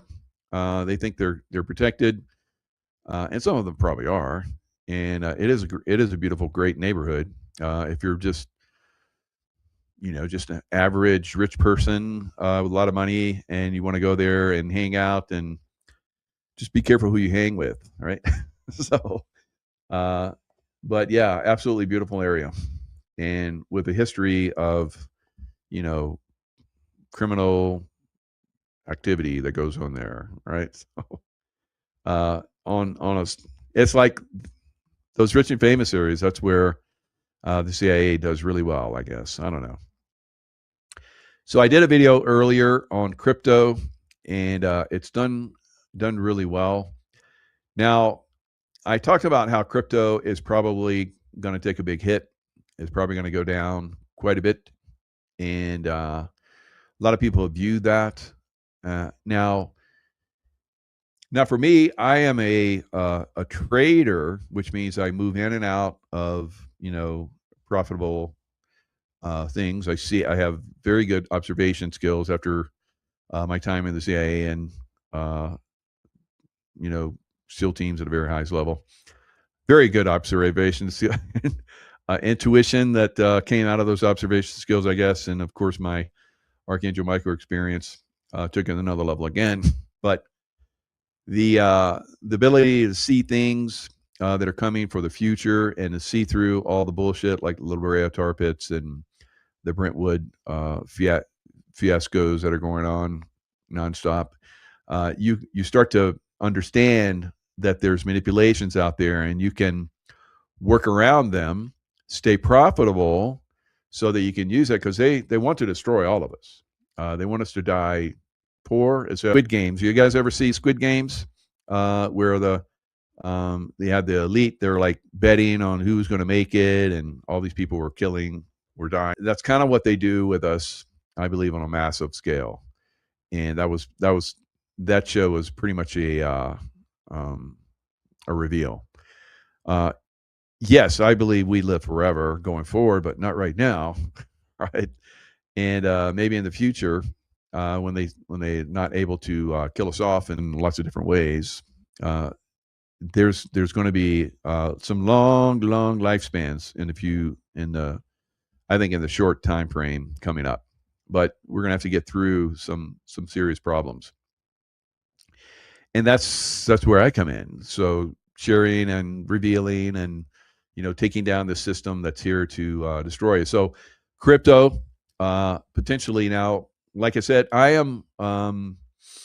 hold like silver. I'm an investor, long-term investor in silver, but I'm also a trader. So I look at, with my good observation skills of how crypto goes up and down over time. So we're getting ready to go into a crypto winter. So crypto is going to go down. Now, if you're a long-term crypto holder and you buy on the dips, that's fine, right?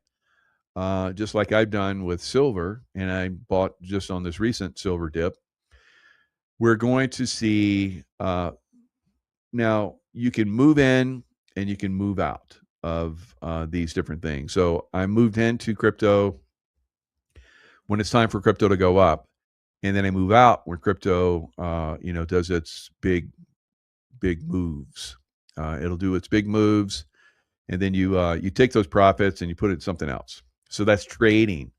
All right. So some of you are saying you're not going to get out of your XRP, even though it's going to go really low, right? And crypto is going to go really low. Bitcoin, all the crypto is going to go low. Some of them will disappear in the coming months and year plus until the next halving. All right. So the stock market probably is going to go lower. I don't know if it will be soon or whether it's going to get a pretty significant pullback. I said if the Fed didn't cut rates, it would probably pull back, and it is pulling back. All right. So we'll probably see the stock market, because it doesn't have its crack, toilet paper money. So it doesn't have a lot of free crack toilet paper money.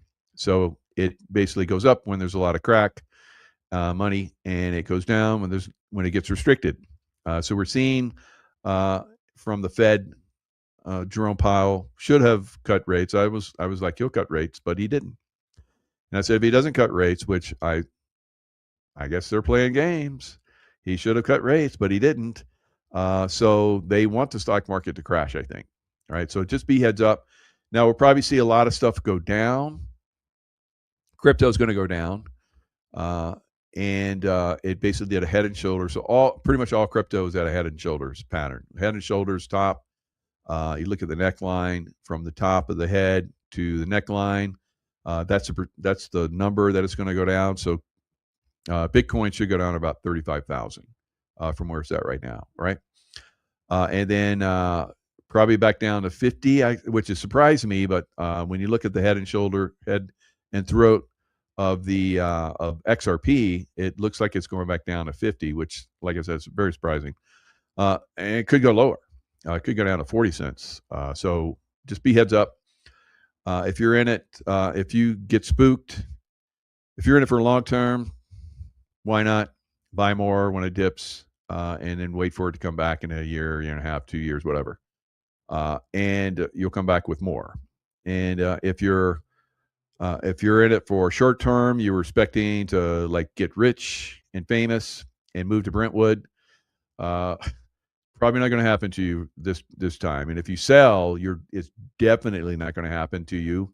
And you're probably going to take a loss, which 90% or more of people, that's the way it works out for them. So I'm trying to give you a heads up if you're one of those people that is in it for short-term profits, and you haven't that hasn't been revealed to you yet, and you're thinking it's going to go up. Right. So, but again, there's many ways to invest, trading, investing. So if you're investing, good for you. If you're trading, you should have been out by now. And if you're not, you're going to get spanked, right? For the elite, which are going to just take your profits and go, then if you haven't gotten out yet and you're still in the profits, you might want to think about it. So, and I'm not a professional, although I do really, really well. All right. So, anyway, so that's it for crypto. That's all I'm going to share. I said I wasn't going to talk about it, but I just wanted to basically talk about how you can, because I saw a lot of comments. People were like, "I'm holding. You're not going to get me out of silver. You're not going to get me out of crypto." And That's fine. That's fine. If you're a long-term investor, good for you. All right. Buy the dips. Keep buying the dips, and you're going to do well. But if you're a short-term trader, you're going to get crushed if you haven't already. Melania humiliates media, because I just looked at some of the media out there, and they're saying I was a flop. Bullshit. All right. Audiences rave for Melania with 98% Rotten Tomatoes rating, while bitter critics cry and try to destroy it. All right, so exceeds expectations with best documentary box office opening in decade. All right, so I'm looking forward to going and seeing Melania. She is an amazing woman, married to an amazing man. So I'm going to support and have a good time watching Melania humiliate the media, which is constantly try to humiliate her. All right, so Wall Street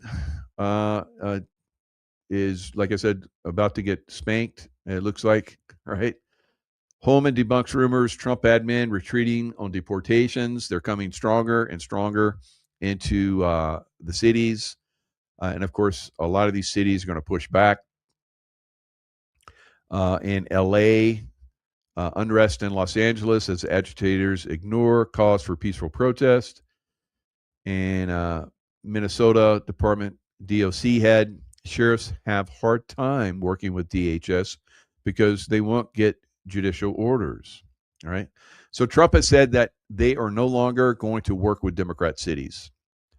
Before they were, and they were just getting, stonewalled and pushed and so forth. And now they're just going to go in and they're going to protect federal places, which the police showed up very, very late in Los Angeles while the federal building was being hammered. So now federal, maybe troops, or federal ICE, whatever, they're going to come in and they're going to hammer down. They're not going to play around because the police in a lot of these deep blue cities are basically wokesters, right? And they have woke sheriffs that are not constitutional and probably put in place by Soros funding. And so we can't depend on them. So shit's still going to hit the fan, guys. We're going to see, many cities are going to get destroyed. I don't think there's any way around that. Minneapolis is slowly being destroyed, I believe. So LA, of course, has been a long-term destruction. If you look at any video, so I've seen videos lately of people that have gone around LA, tent cities everywhere, homeless, mile after mile after mile of tent, along the roadways and parks and everything. It is a total shithole in LA in a lot of places. So, and that's a Democrat. So they profit on a massive scale on the homeless. All right. So they get tens and tens of billions of dollars and they pocket it and they give them a little piece of it. Now I was in just recently, I was at a very, very nice hotel, Ritz Carlton in Marina del Rey. Beautiful, beautiful hotel. One street over, there were those motorhomes, those old beat up motorhomes that the homeless basically park along the streets. So just a street over from one of the most luxurious places in all of LA, and you have homeless in motorhomes. They can't move those motorhomes because the idiots that are Democrats have voted to basically allow them to stay on those streets because they're homeless, they're destitute. Oh, whoa. So they're in these motorhomes, along these magnificent streets. And then you see, of course, they walk all over the place. So I saw them along the, where all the, multi-million-dollar boats are along the marina and stuff. There's beautiful walkways and stuff, and the homeless are walking all over there, and they're like it's not good. All right, so these Democrat hellholes, man, it's pathetic. I would love to help those people, but the Democrats don't want that, obviously. If there was some way that I could do some kind of organization to help them, but they're going to just come in and undermine what you do, and that's probably what's been happening for a lot of people that have been trying to help these poor homeless people and drug addicted and so forth. So Anyway, this is going to continue until we take the blue state Dems out of their positions of power. So Dem state Dems launching schemes to obstruct ICE and federal laws. Schumer shutdown 2.0. Senate caves to Democrat demands on ICE funding. So the shit show is going to continue as long as the Democrats are in there. And I don't give a crap about Democrats or Republicans, really. I think they're both corrupt as hell. We need to clean them all out. This 2 senators per state, screw that. 1 senator, you get to stay there for 6 years, then your ass is out of there, right? Same thing with these Democrat idiots. One congressman from each state, all right? Just one, not from every province. Jesus. Like California is like, they're the worst state in the whole country, and they have flooded Congress with idiots. So we have to get rid of this, guys. We have to do away with this extremely corrupt government that we have, and squeeze it down to a more manageable situation where we have people of merit that go into those positions. Ideally, they don't get paid, but if they need to be paid, they're like come from grassroots or whatever, and they need a salary, hook them up for like 4-6 years, whatever, and then out of there. All right, next person of merit. All right, so there's plenty of people out there with merit, and there's plenty of people right now that are, squeezing off the system, frauding the system. All of them are frauding the system. All of them, right? They're all rich as hell. They come in, they have like, $100,000 a name. They leave with like 30, 40, $50 million. It's bullshit. All right. So get these clowns out of there, cut down this bullshit government, and let's get some really good people. And there's obviously plenty of good people out there. We just need to get away from these, the GOP and the Dem parties, which basically they decide who's going to be selected. People of merit don't work their way up. It's basically somebody that's going to be part of the uniparty and help destroy America, and then sponge off it while they're doing it. So yeah, cut them out. Yeah, 50 million salary for political people. That's crazy. Yeah, I don't know where you get 59 million. Is that the total, or what the hell is that? Or somebody that's made that much while they're in there? There's plenty of people who made a lot more than that. All right, so we're looking at Iran, probably Iran, however you want to pronounce it. Everybody pronounces it different. I guess Iranians, that's the way they pronounce it. So we have lots of ships there, and we have lots of aircraft, and there's lots of aircraft that are in the air. How about that? And the Iranians are shooting missiles into the air, practicing their missiles and trying to intimidate with their missiles. United States warned Iran on Saturday over its plans to conduct live fire drills close to U.S. forces in the region as partners sought to de-escalate rising tensions between the two nations. There's no it's not going to be de-escalated. It's escalating to the point where we're going to basically take out that regime. The drills come as U.S. Navy ships arrive in the region by the lots, with President Donald Trump deploying what he called a massive armada, which he said earlier this week could act against Iran with speed and violence if necessary. So he said, I saw him in a post today where he talked about how their time is drawing near, where we have given them the option to do the right thing. Of course, they didn't do the right thing when we had to go in and bomb them for the nuclear, right? So, and he's like, he doesn't give him much hope, right? So sounds like we're getting close to go time, guys. It's got to be very, very close.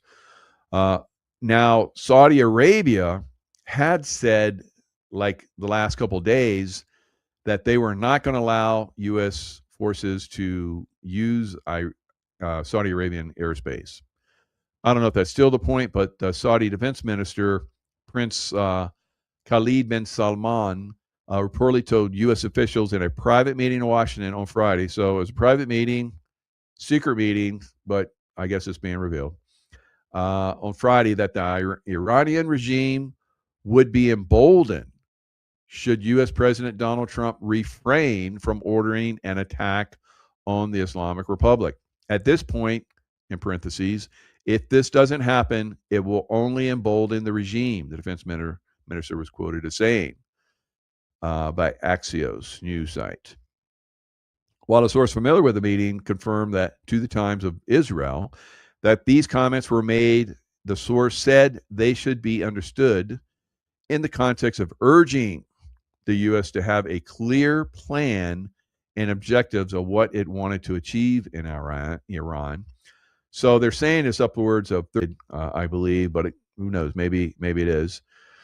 All right, Mike Huckabee has said that Trump not making empty threats toward Iran.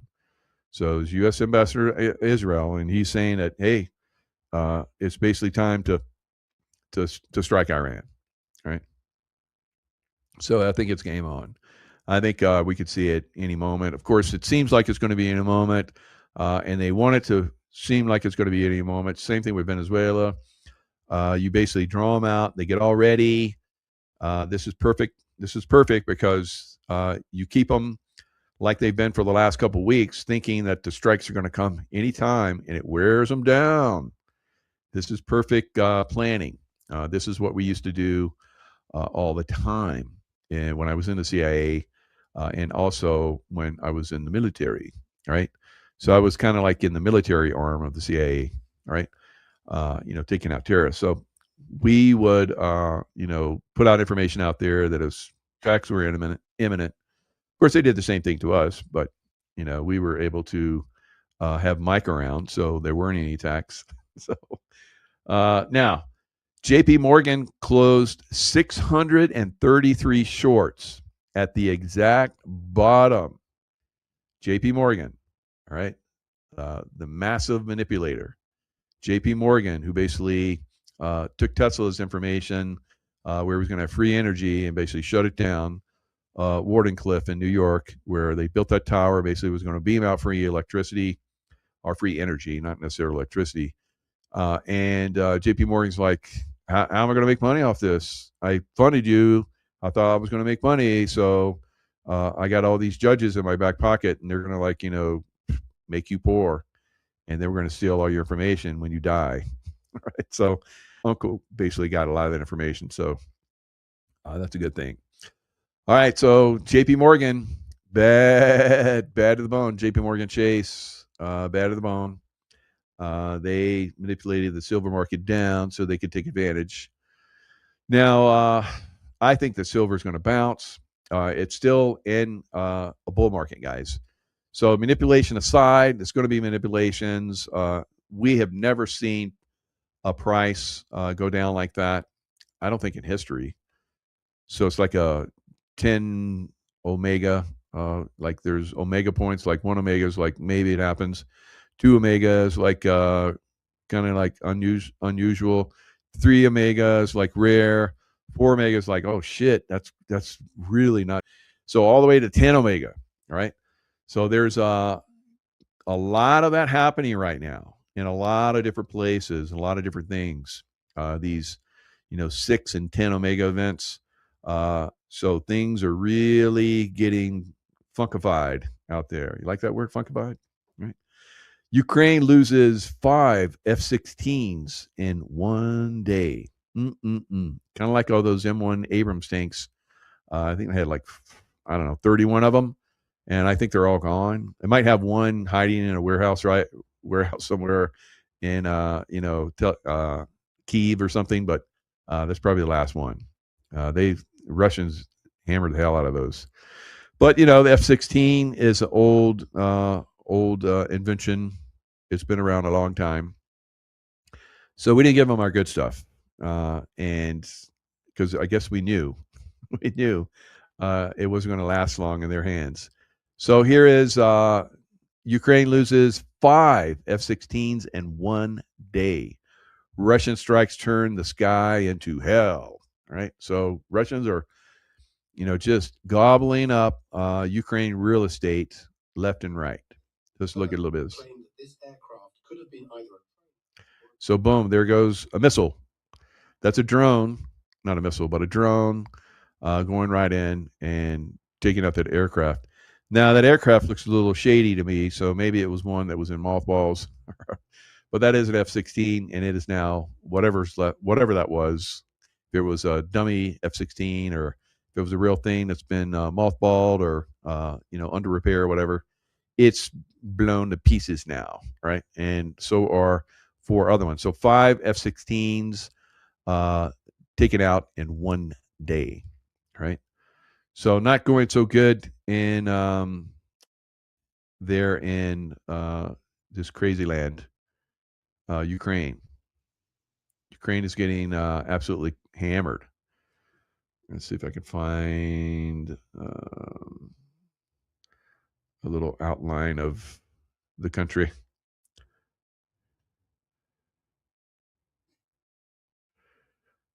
All right.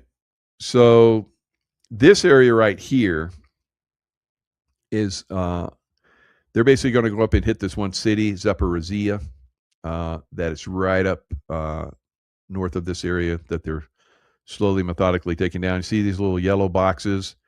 There's 2 lines of these, and they're basically were supposed to stop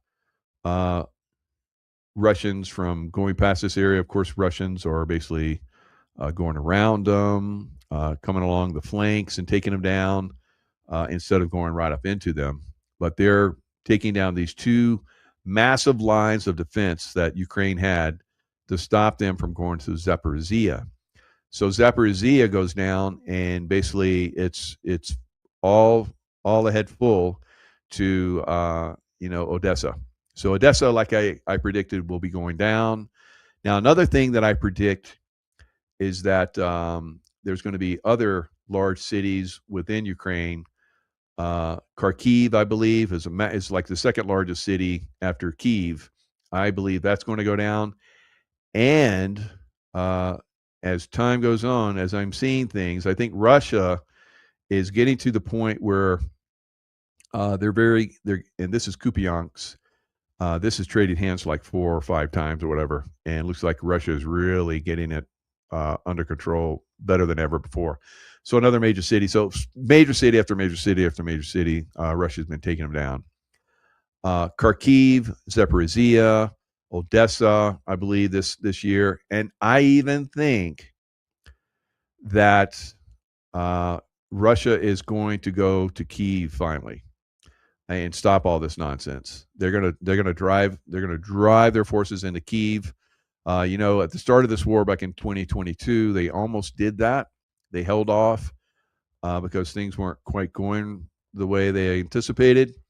They thought that there would be a lot of support.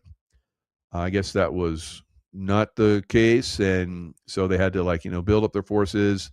They get pushed back quite a bit. Ukrainians, with the help of NATO and all of the incredible money that the Biden administration and all the military, all the what do you call it? The Humpty Dumpty, all the fell down, had a great fall, and all the king's horses, all the king's men couldn't put Humpty Dumpty back together again. That's Ukraine, right? So Ukraine threw everything at Russia. Russia withstood it and drove them back, and has been driving them back, and is gobbling up land like crazy. I think that Russia did not go into Kyiv because they felt that it might really incite NATO and the United States. Now the United States, I think, is like they don't care, right? They don't care about NATO. They would like to be trading partners with Russia. All right, that's the way Trump is with everybody. You want to be trading partners with us? Stop fighting, and we can just be trading partners, and it'll make everybody happy. That's kind of Trump's game, which really is pretty simple but effective. So I think eventually that's what's going to happen. But Russia has to make sure that it protects itself going forward, and I think that's what it's going to do. So I think this will be the year, because I saw that Kyiv would eventually fall to Russia, and that we would see. I saw Putin during Christmas time in Kyiv celebrating. So I don't know. Maybe this will be the year. They got a full year. At the rate they're going, I think they're going to get it. Right? I think it's going to happen. So we'll see. We will see. So that's if you were brainwashed into believing that Ukraine was bad, I feel sorry for you. Right? So that's quite the opposite. All right. So multiple explosions are happening as I'm speaking in Iran right now. So I'm just seeing this new information. So it does appear that they're probably what's happening is on the ground. They're taking out maybe mobile air defense and so forth. Maybe some of the IRGC, headquarter type places in multiple cities, because this is happening in multiple cities right now. Major cities and smaller cities.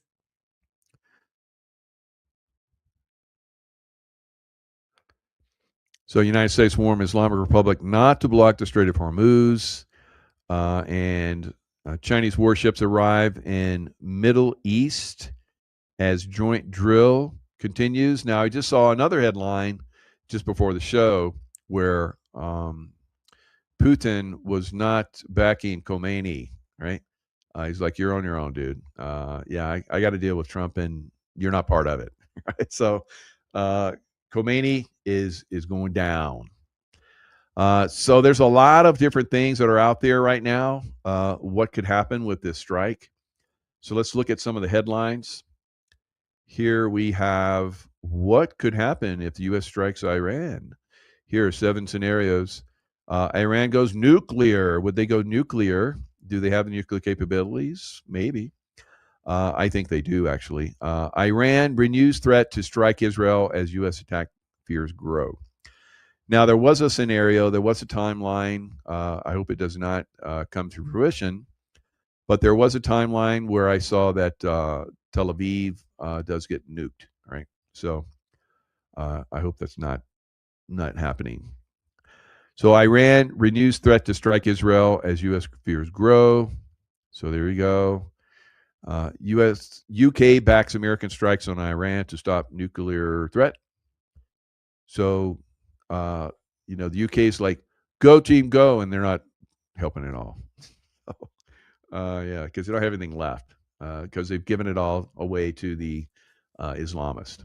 And so they're like, you guys just come on in and here we'll just feed you and make you the mayors, and you can just take these cities, and I know you'll do the right thing. And I don't think that's really working out so good for the people of UK, right? The people that have for hundreds of generations that have like made England amazing.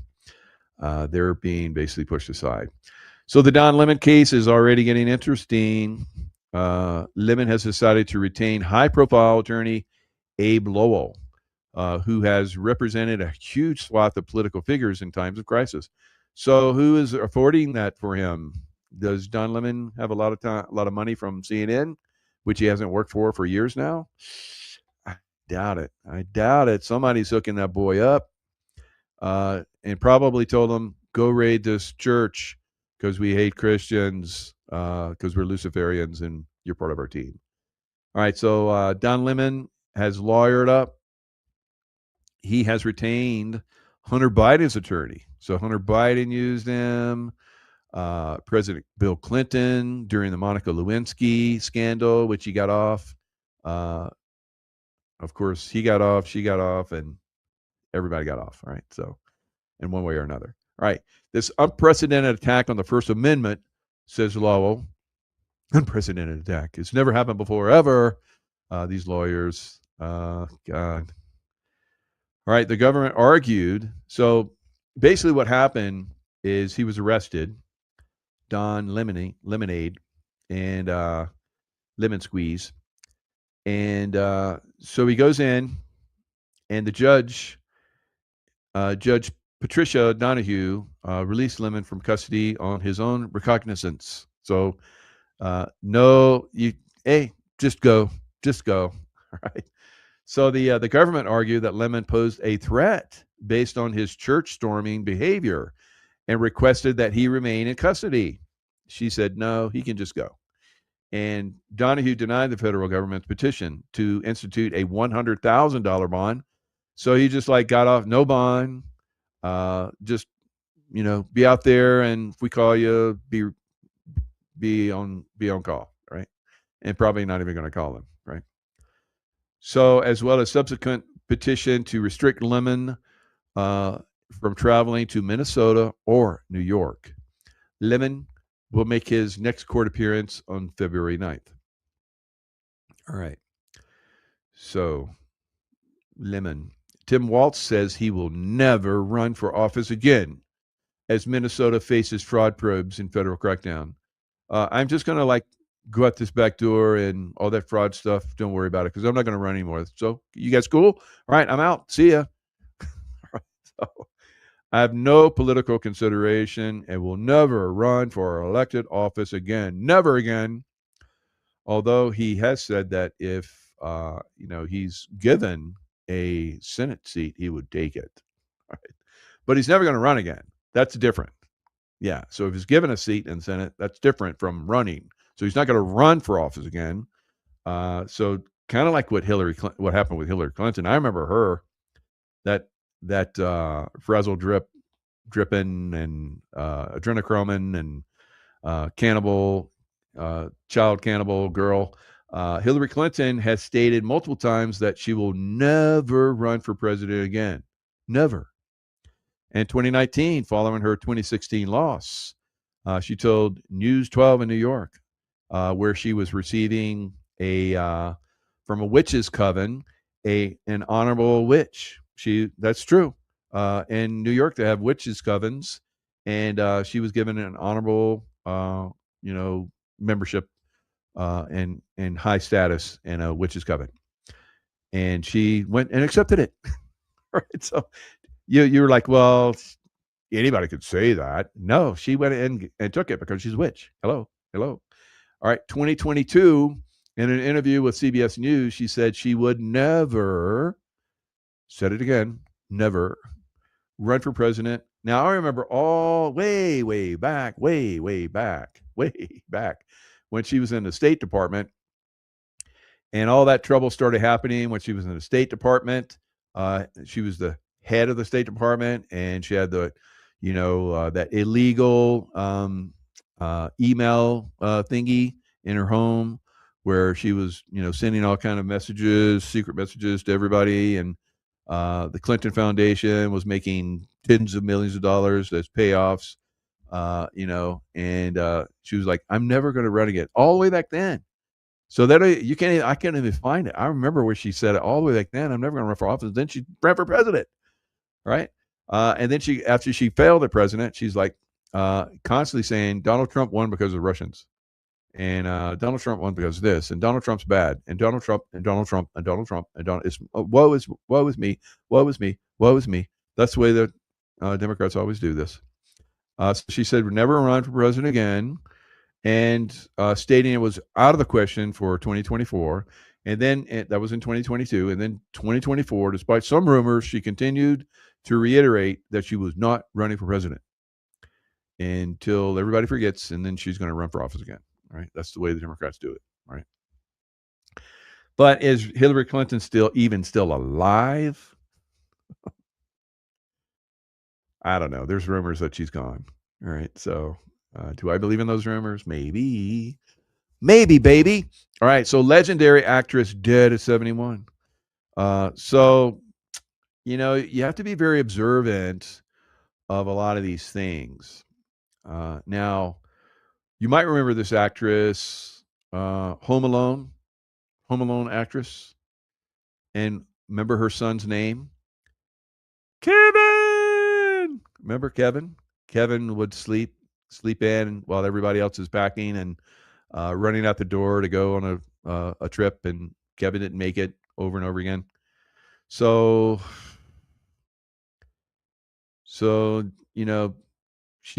she died yesterday.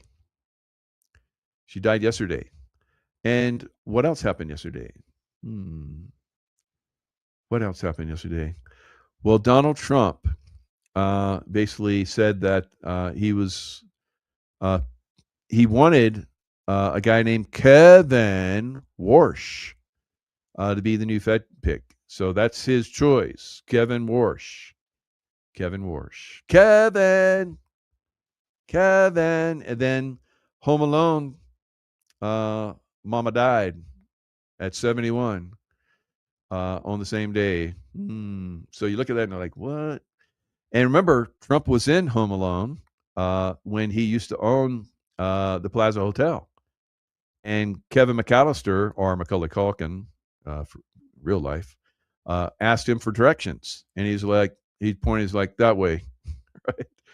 Right. So Home Alone 2, Lost in New York, appearing for 7 seconds in the lobby of the Plaza Hotel, which he owned at the time, in 1992. And of course, he owns hardly anything anymore in New York. And I don't think he owns anything. Actually, I think it's all in trust, so nobody can touch it. The cameo in the scene, Kevin asks, "Excuse me, where's the lobby?" And Trump replies, "Down the hall and to the left," before walking away. Right? You guys remember that? I'm not going to show it because if I show it, they'll restrict me here on YouTube. So now, in 2019, the Canadian Broadcasting Company Corporation, CBC, cut the scene for television broadcast. So it's been a long time that the Canadians haven't liked Trump, right? They really don't like him now that he says he's going to take Canada back, right? He's not going to take it back. It's always been part of America, but he's basically just saying, you guys are going to give it back, right? You guys stole it. You think it's yours, but it's ours, right? And so that's kind of the way things are going to roll. And so they really don't like Trump now. It's not Trump. It's like, this is the way things are. He's just making it right. All right. And I know you Canadians love that because we love you. And we know that you're basically have a very, very evil government that's over you right now. So we're going to welcome you into the U.S. And if you decide to just be your own space, we'll support you, of course, with our military. Because I don't know, Ottawa may come in and say, well, we're going to just come in and hammer you with our military. Those in the military that will listen to us, and so we'll be like, no. We'll destroy anyone of your corrupt military that decides to go in there and do anything. So I think that's what's coming. Favored trade status, border crossing, okay, both ways, and all that kind of stuff. I think Alberta is going to be amazing. There's a place north, a city called Edmonton. I did a course up there. Chile, Northern Lights, beautiful lakes, beautiful country. The trees are stunted because it gets super cold up there, so don't grow very big. But it's very, very beautiful. Very, very beautiful, right? So I look forward to Alberta being part of the United States, in one capacity or another. All right, so Warsh's experience on the Fed board. So isn't that kind of suspect? Home Alone, lady dies on the day that he says Kevin Warsh, and Kevin McAllister, Kevin. Remember, she's screaming Kevin over and over again, every show, every movie they had. And now she's bye-bye. And some of these similarities, sometimes you're like, oh, is Trump kind of like, telegraphing deep state, or is he basically in the face of the deep state? This is what Mike believes, right? Mike believes that President Trump likes to disinformation the deep state. So they're going to kind of focus on Kevin, while in the background there is, and maybe I shouldn't even say this, but anyway, I'm going to say it anyway, Judy Shelton. She's a prominent female economist and former Trump nominee to the Federal Reserve Board of Governors who advocates for a return to gold-backed monetary standard. So there was a rumor that she was going to be nominated, and gold and silver were kind of maintaining a decent level. And when he picked Kevin, then it crashed, right? Crashed pretty hard, and then it bounced back a little bit. So the way that Trump works is he disinforms so that the deep state doesn't get too full of themselves and try and take down the people that he's really wants to put in those positions. And who knows, maybe the last minute he goes, "Oh yeah, actually I just wanted Judy all along." Right? So, and we're going to do away with the Fed and the IRS, and we're just going to have Treasury is going to be gold-backed currency. It's going to be tied to crypto. XRP is going to transfer. Blah blah blah blah. I don't know. So I think that's a plan at some point. We'll see. Now there is explosive sunspot growth activity coming, guys. Now we talked about this, and I'm very surprised that the last outburst from the sun didn't have major earthquake activity, because normally it does. But somehow, some way, the Earth shielded itself. How about that? Is there some good guys involved there? Possibly, because normally it would have just cranked through the Earth and just started making those La Brea tar pits filled back up again with all of those leftists. All right. They're, 10,000 years from now, they're going to find all these leftists in the La Brea tar pits from the tsunami that comes and pushes them in there. So they were like, who are these stupid people? These stupid animals. Look, they're stupid. They just gathered around the tar pits and got trapped and got sucked down into it. Yeah. Look at all these hundreds of thousands of stupid people that wandered and got stuck in the La Brea tar pits. That's the way they'll talk about it. Because no, they won't, because we're not going to be stupid in the future, right? I thought that would be fun, though, right? Leftist, hundreds of thousands of leftists, millions of leftists that were demonstrating against ICE. All right. Biden judge crushes Minnesota's desperate bid to shield illegal aliens from justice. ICE's Metro surge marches forward. So I think that's awesome. A Biden judge. Cool. A Biden judge. So let's not pick sides here. Let's just do the right thing, right? All right. I don't give a crap if you're Democrat, Republican. Just do the right thing, period. Right? No party bullshit.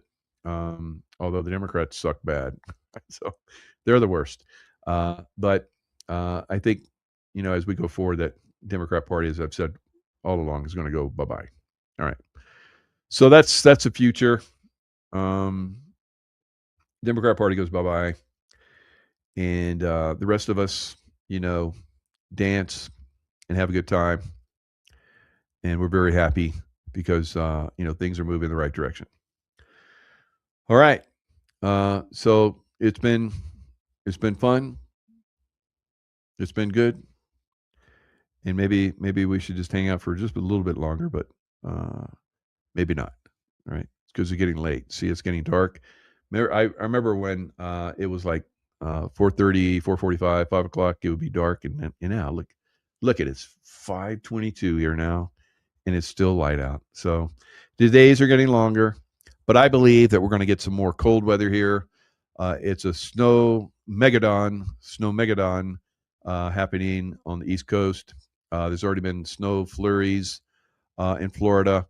I think that my old stomping ground is going to get some snow probably early tomorrow or tonight. All right. So that will be Gulf effect snow that's coming for Florida. It won't stick, but it will be flurries all the way down into the middle of Florida.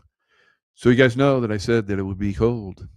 And a lot of you guys have seen my slowly but surely, a lot of you guys are going and checking out my forecasts for the future.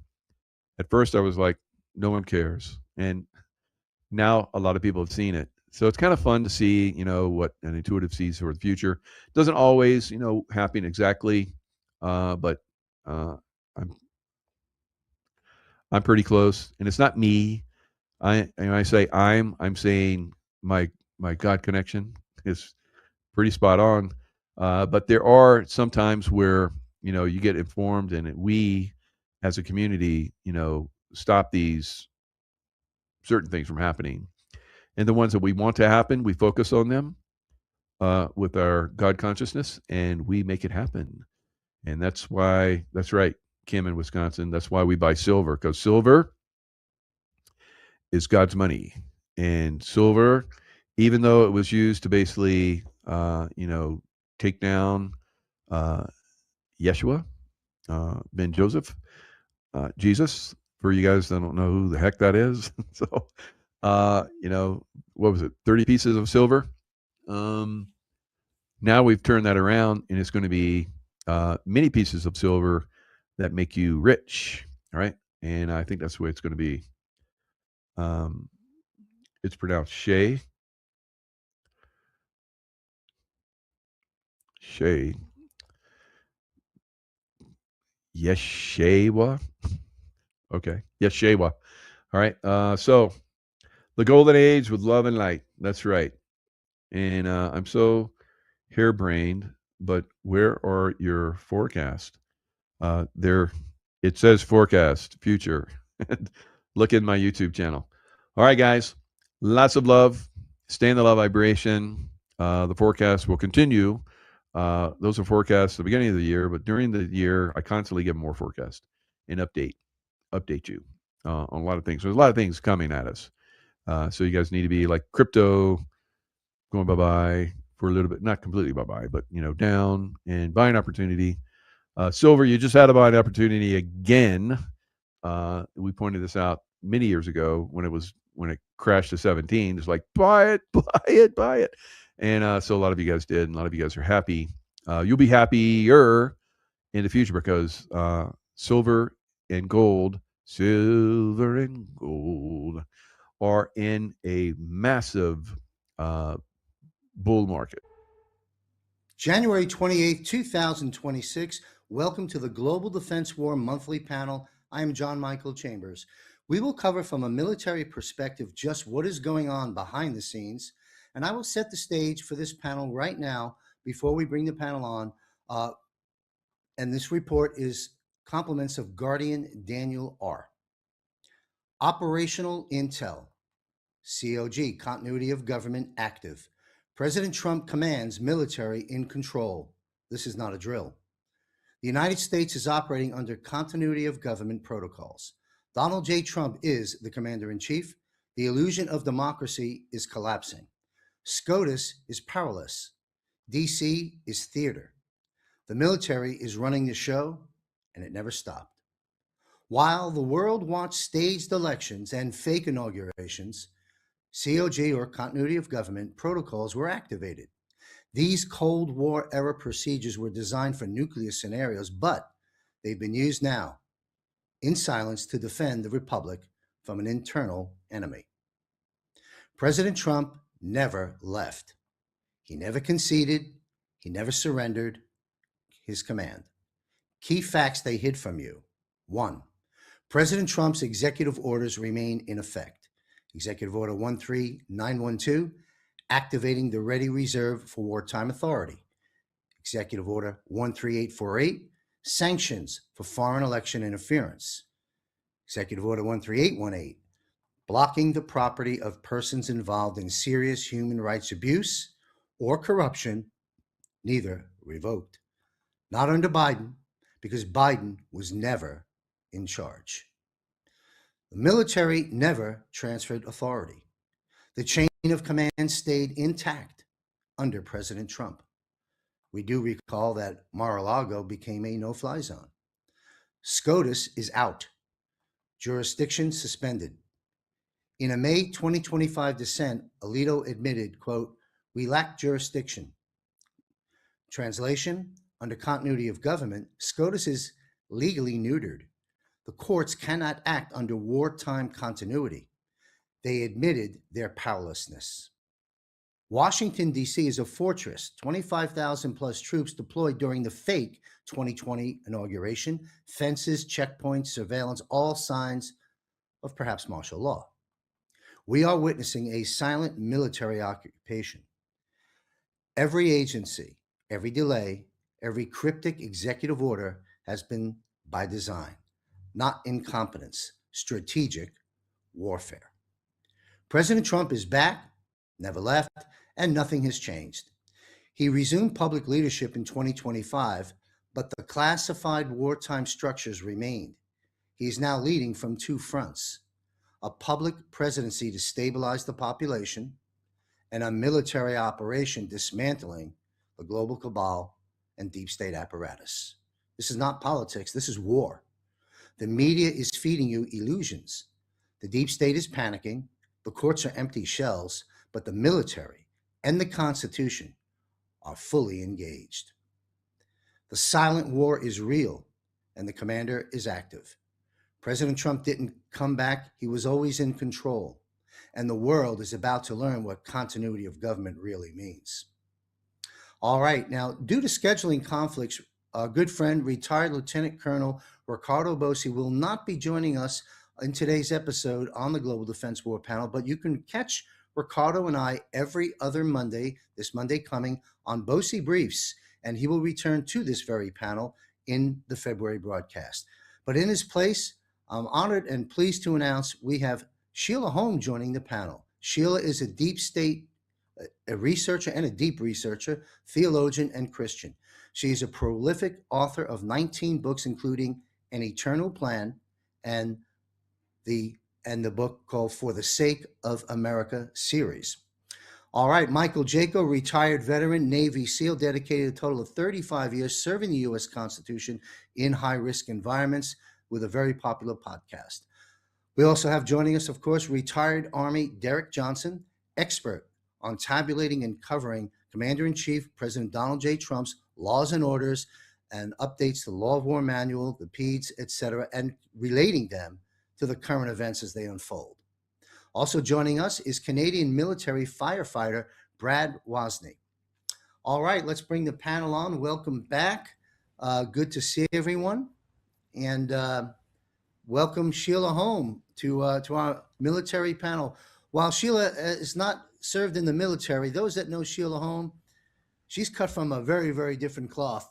And we're very honored to have Sheila here with this panel to give us her insights as well as our military friends. So I'm just going to jump right into it, folks. I've got several different things I'd like to talk about.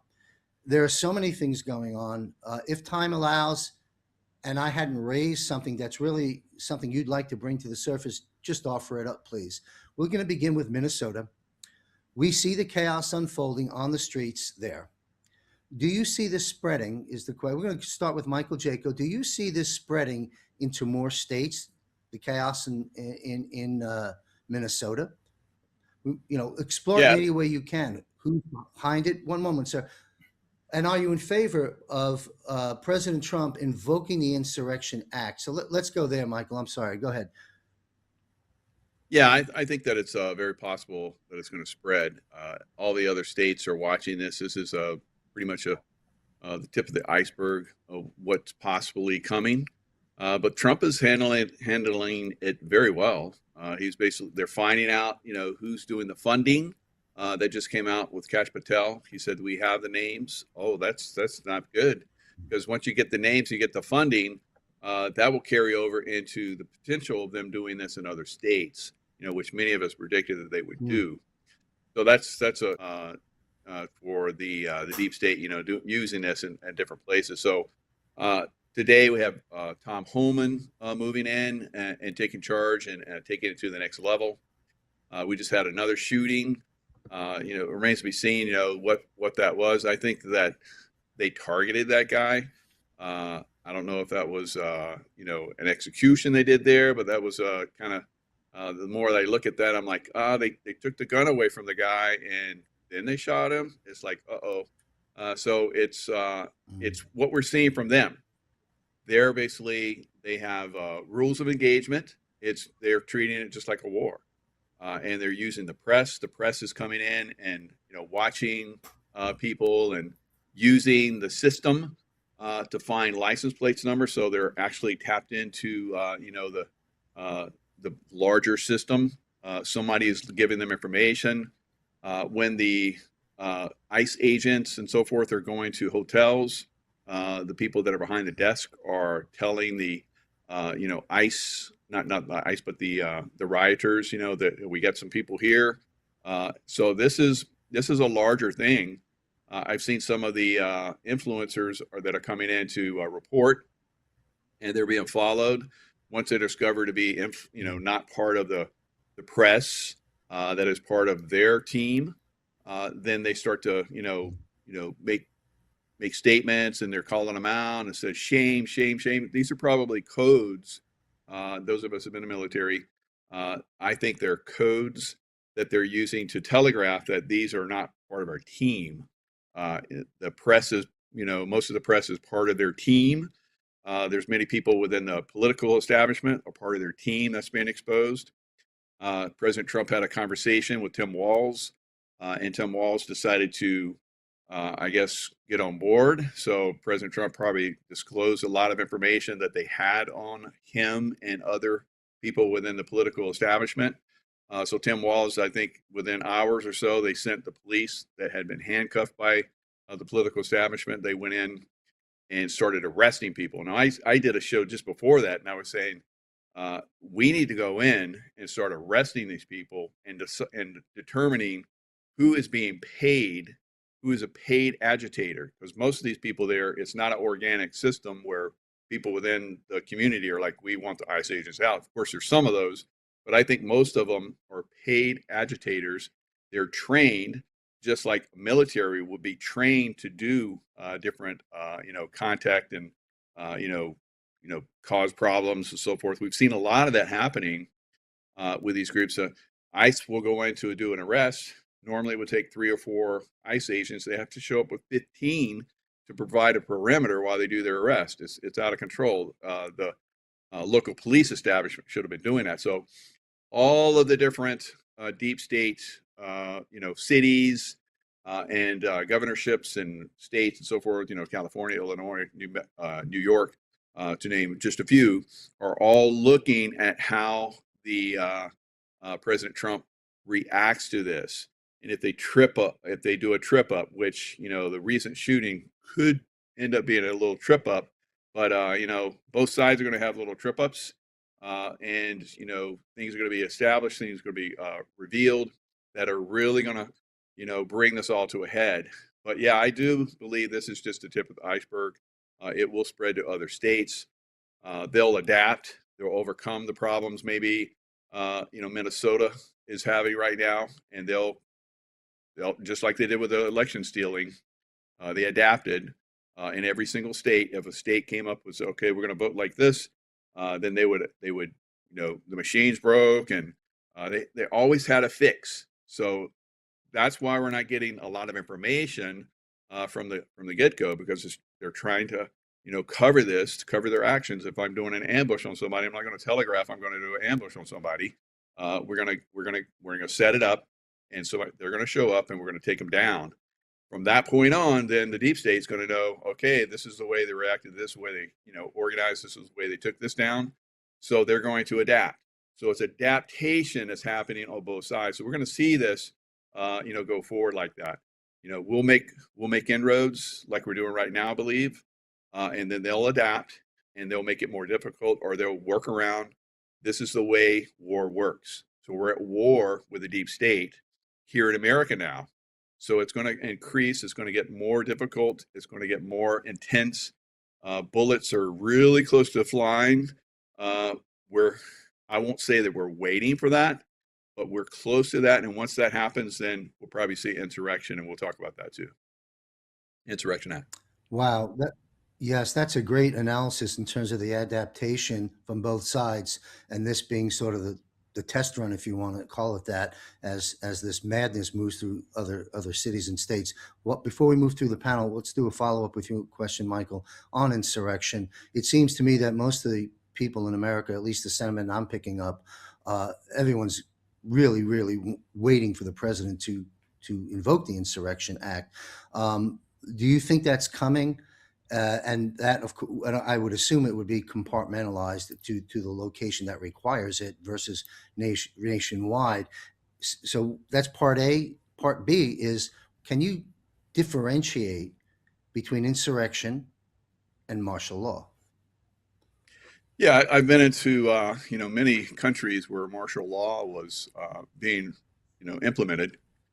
in combat zones and so forth. So I'm familiar with moving around in a military law type environment. You can still get around, although you don't want to get out in the way of like some of the military guys. You know, you don't want to rub them the wrong way. I've had placards, and we're obviously, you know, Americans. We look like Americans. But when you try and move around some of these military guys, they'll get a little antsy and you could get lit up. All right. So military law is not where we want to go. And I don't think overall we're going to go to a military law in America. It'll be Insurrection Act that will happen for individual cities. Or, you know, I don't think it's going to get much bigger than that. But we could see major cities have insurrection acts where the military moves in and starts to take down people. Because the military, like we saw with Maduro, has some very, very high tech, games that they can play.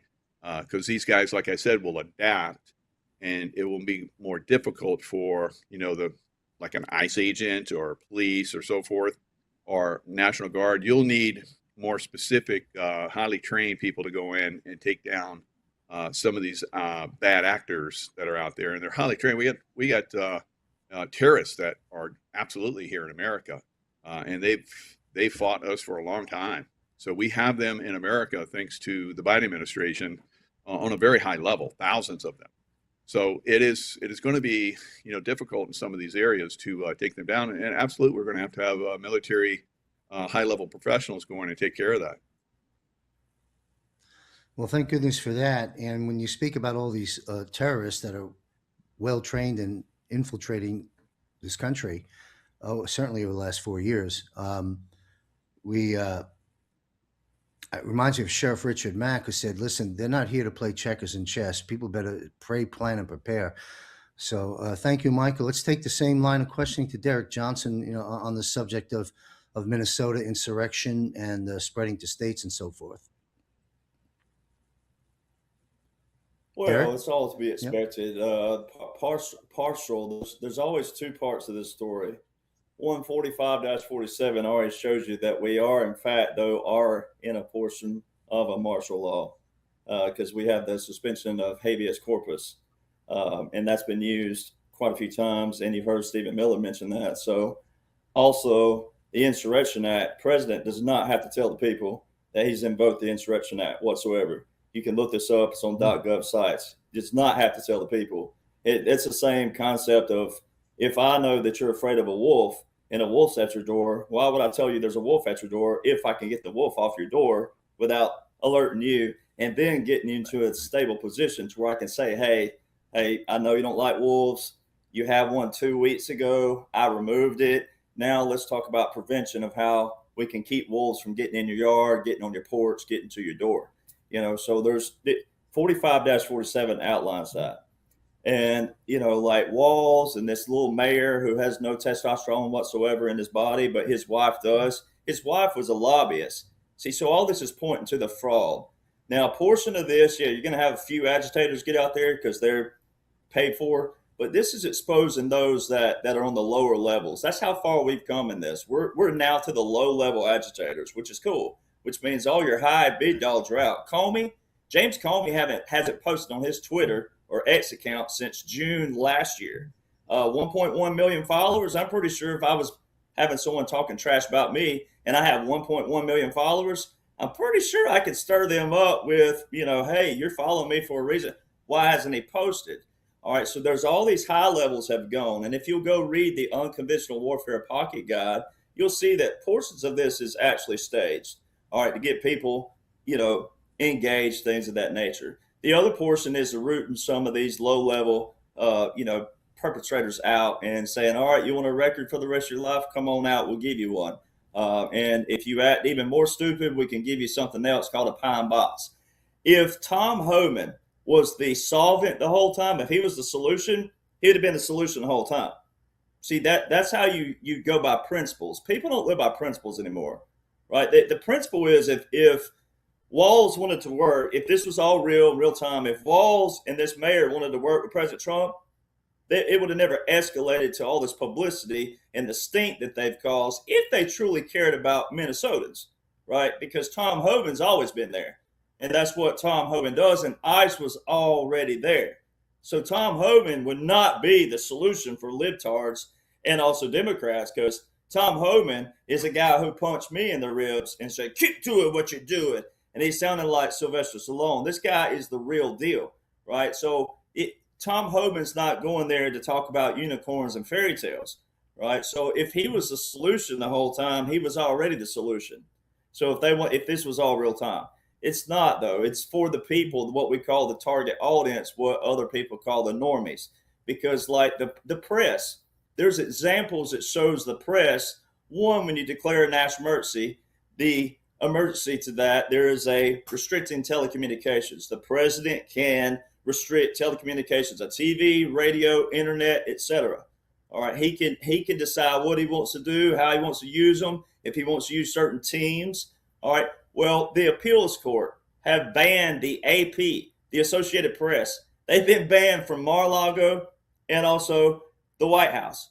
All right, the Associated Press now, AP, they're still reporting though, but what are they talking about? So a lot of this is still seeing what certain people are going to do. And Elon put a list out a couple of weeks ago of all the news outlets that are fraudulent, and President Trump is still hammering those. So some of this is to see what certain people are writing, possibly, but the ones on the ground, what they're reporting, some of it's distraction because this is all operational. Now, on the bigger picture, talking about martial law, first off, is a military government, and then continuity government, right? The difference in a whole of government and a continuity of government. You heard, quote unquote, Joe mention whole of government from 21 to 25, but then there's an executive order of an invocation of a continuity government. All right, well, I have reason to believe, and I don't know when and how they're going to show it in history, but back during January 2021, when the world thought, man, the world was ending, J6 was going on, all this other stuff, there were a lot of things happening in D.C. And I sent a video to a buddy of mine. I said, what is this? I said, you ought to know exactly what this is, because that's what we did with air and missile defense. Why is President Trump talking about the Golden Dome so much? That was my MOS in the military, air and missile defense. All right, we know missiles, like nobody's business. Aircraft, ground to air, air to ground. We know missiles. All right. What they were showing in DC at that time period looked like a thing called CRAM. And CRAM is new technology that can knock out a nuclear weapon from the sky, like a missile. All right. And this stuff that they were shooting at that time looked just like CRAM around DC. All right. There were aircraft, military aircraft all over DC from 21, 22, 23 in DC. The Department of War now, but the old Department of Defense, aircraft, our own military has to request clearance to fly into DC. What were tankers, stratotankers, and refuelers doing all over KC, the extenders? What were they doing all over DC, flying multiple circles over DC? Now, JACO can answer that because of the tunnels and special operations, etc. This is unprecedented. All right, so I have reason to believe that we were under a nuclear attack, because what was the last? When you trap the global enemy, all right, then they would have had a nuclear retaliation. All right, we bombed the hell out of Iran. We bombed the hell out of Yemen. We've been doing that. These are all executive orders of Obama and Jimmy Carter. All right, so they were on their last stand then, not right now. This is not the last stand. This is the remnants of the residue of the, I guess we could probably on here, the shit that's left from the shit, as says, out of these nations. That's where we are right now. So I have reason to believe when we left the idiot Nuclear Range Forces Treaty in 2018, it all ties into this. All right. And President Trump had them trapped, and it wasn't him, it's the generals, the admirals, but he's the face of it. They're all trapped. All right. And quote unquote, Kamala just said this recently. All right. On her interview with Jimmy Kimmel. Right. This is all strategic. She said this has been decades in planning. All right. So if it's been decades in planning, it's going to have to end at some point. You can't keep dragging this out like some people think we're doing. This is the remnants of it. This is just all to get people engaged. The movie of Melania is coming out. They're getting people engaged. They're getting people locked in. They're using actors and TV and sports. Nick Saban, University of Alabama, my undergrad, he was what most people thought was a liberal. He just paired up with President Trump with an executive order, and he said a speech at the ESPYs or whatever it was, and he said specifically that our game can bring people together, our sports. And President Trump said we're going to have all these sports and all these leads coming in after July 4, 2026. Like, it's all setting up, right? So all this is the end goal, and a lot of people can't see it because they've been brainwashed, but the end goal is still to bring everybody together, Democrat, Republican, liberal, Buddhist, atheist, whatever heck you are, right? To say, hey, look, we have a functioning government. Go read the Federalist Papers. Read what our founders talked about. They had differences. We need differences, and we got to have differences. Same thing with religion, same thing and all that. So when you go read the founders and you watch what President Trump and the generals and all of them are doing, they have strategized this to where everybody can come together on a neutral ground and still have differences. But you got to get people engaged, and you got to break that. And the way they're breaking it is what President Trump says. You got to give them what they want. People love drama in this country. I hate it. They love it. So you give it to them the way they want. You get them engaged. And President Trump, you got to listen to him. He says this all the time. He said that, but he also said with the people out there that, hey, criticism's not always bad. See, because criticism gets them engaged. All right. So you can yell at me all you want. And that's why I use the John Wayne movie all the time, where the little boy was stuttering. And then he said, you almost got your friend killed. And he, well, I tried, and he was stuttering. He said, the hell you did. And he said, if that had been you out there, we'd have heard you loud and clear. But he kept stuttering, and the more John Wayne yelled at him, he spoke clearly. And then when he finally said it, he said a string of expletives where he said, you GDMF son, or you GD mean GD son of a whatever it was. And he said it clear. And John Wayne said, I wouldn't make it a habit of calling me that, son, right? John Wayne don't care. President Trump don't care. That's why they use the man who has everything in the world. He has nothing to lose. He has nothing to gain, though. He has everything in the world. They use the man who was neutral, who wasn't military, but who also wasn't a career politician. They used somebody who, yeah, maybe he had a hooker in his life or two. Who cares? All right, it's like the Bible talks about. And they're trying to get all these people to break all these barriers of this judgment that people put on everybody, when if we all had to stand up somewhere in our life and say what we just did the week before, it'd be game over. It'd be a stone throwing party like nobody's business. So I think a lot of people need to study more unconventional warfare, irregular warfare. Those are the missing pieces that people are missing right now, that's going to tie in what's taking place lawfully if they know the laws and the orders. You can't just have laws and orders, because this required an extensive military plan, but some of that has been implemented. And an Insurrection Act is just where President Trump can federally deploy troops with civil authorities. Well, we've already done that. We've already done that. So, that's already been on display. And now it's going to go to other cities. California will be next, but in different places. New Orleans, he mentioned. But certain, like Memphis, I think it was, and New Orleans, they capitulated. He put that in a post like a week ago. He said that they worked with us. So that's already happened, though. This is just step by step. And then Minnesota's exposing all the fraud, the Smileys, and billions of dollars. I mean, think of billions of dollars out of Minnesota alone. So it's a lot of things going on to unpack, but most of this stuff's already happened. This is just bringing in the target audience to get them engaged, bait, and switch.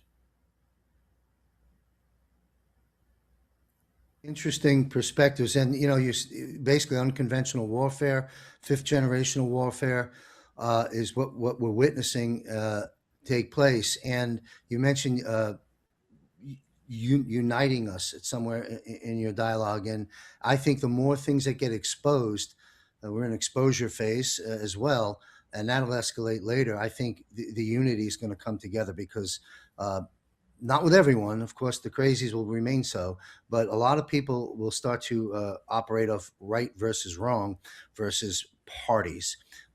Same question with Minnesota insurrection, et cetera. Brad Wozni, if you'd like to take that on. No, I think it's pretty great, because it also ties into, even Bannon just had it on War Room right before we came on, that Canada, Venezuela, China, Carney, who doesn't even have an X profile that has a gray check mark. And there's a perfect calm ever since he was installed in April of 2025, does not have a gray check mark on his Twitter X profile. And he keeps getting tagged by Scavino, the White House, and Trump on X with that regular blue check mark. So there's a massive calm there.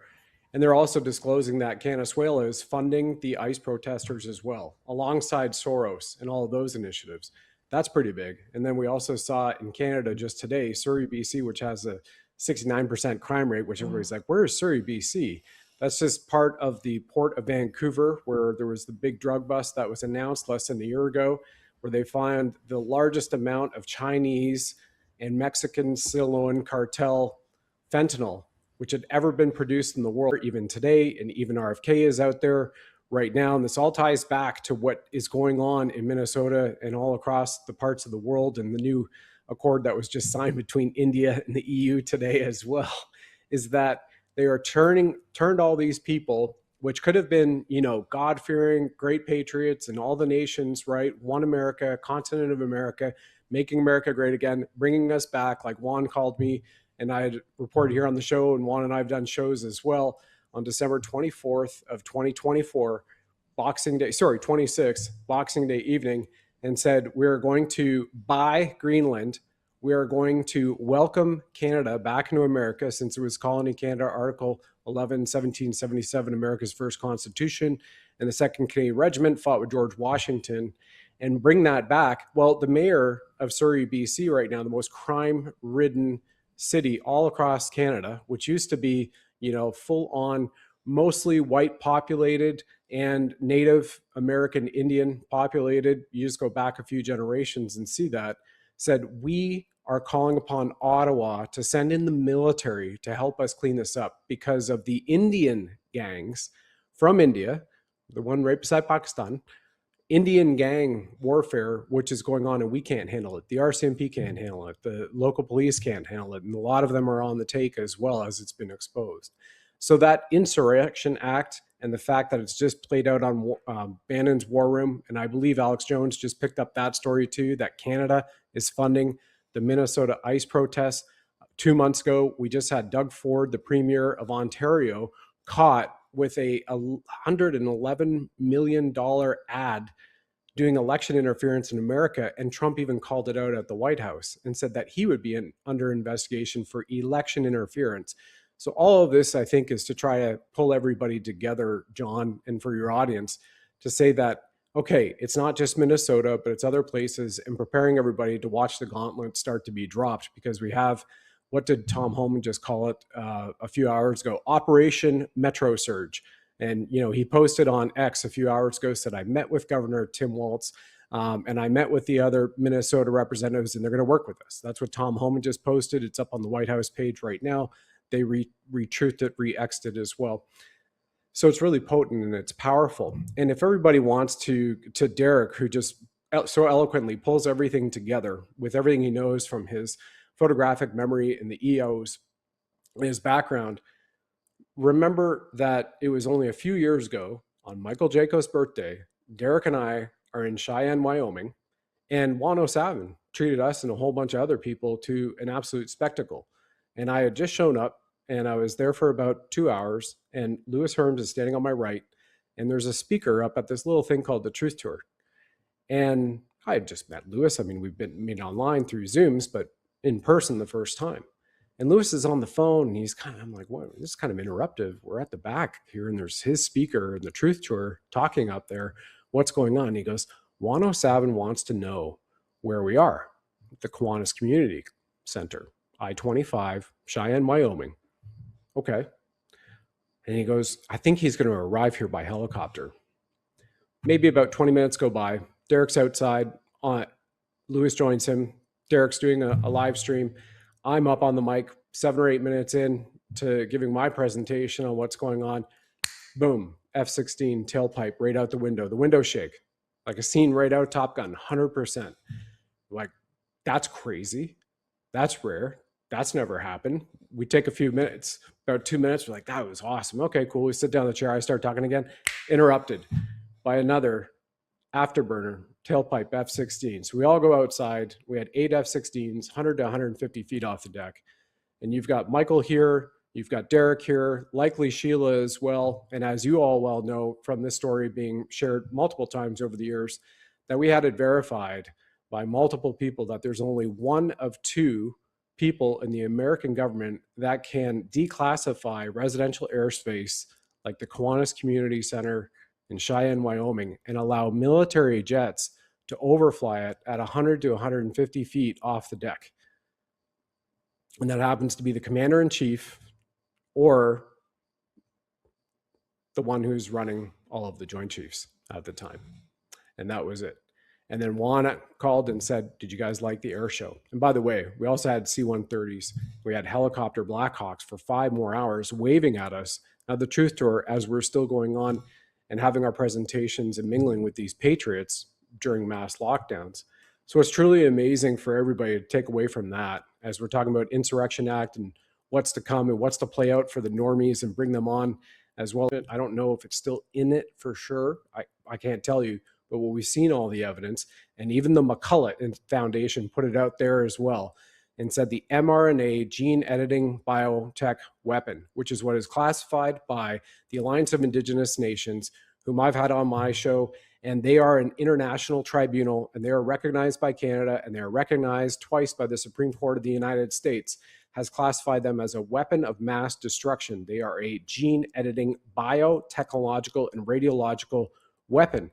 And Peter McCullough and the McCullough Foundation just put out and said, based on all the evidence that we've assembled, you know, it has a 100% or near 100% rather, I don't want to take that exact words right from his mouth, that it alters the brain chemistry and it hooks people up like into the Internet of Things and antennas. We've seen other massive shows, and Michael's done these shows for years, and I've talked about it on my show as well, that it then has the ability for people to be hooked up and it takes over their brain chemistry. So that can also be going on right now. And that 5th generation or 5G warfare you were talking about, the spiritual level, the emotional, the physical, the financial, the enslavement, everything which has been happening to us in the medical, I think it's all coming to a culmination because you're seeing, as Derek just so perfectly put it, it's the residue, you know, it's the mid-level and the lower level that still need to be removed. And what did President Trump just do last week as I wrap up here? He signed an executive order, but that's kind of where I guess most of these people belong if they don't clean themselves up, or they're not even having any more self-awareness that they need that type of a help to eventually be cleaned up and hopefully restored, you know, to the way that they should be in their body.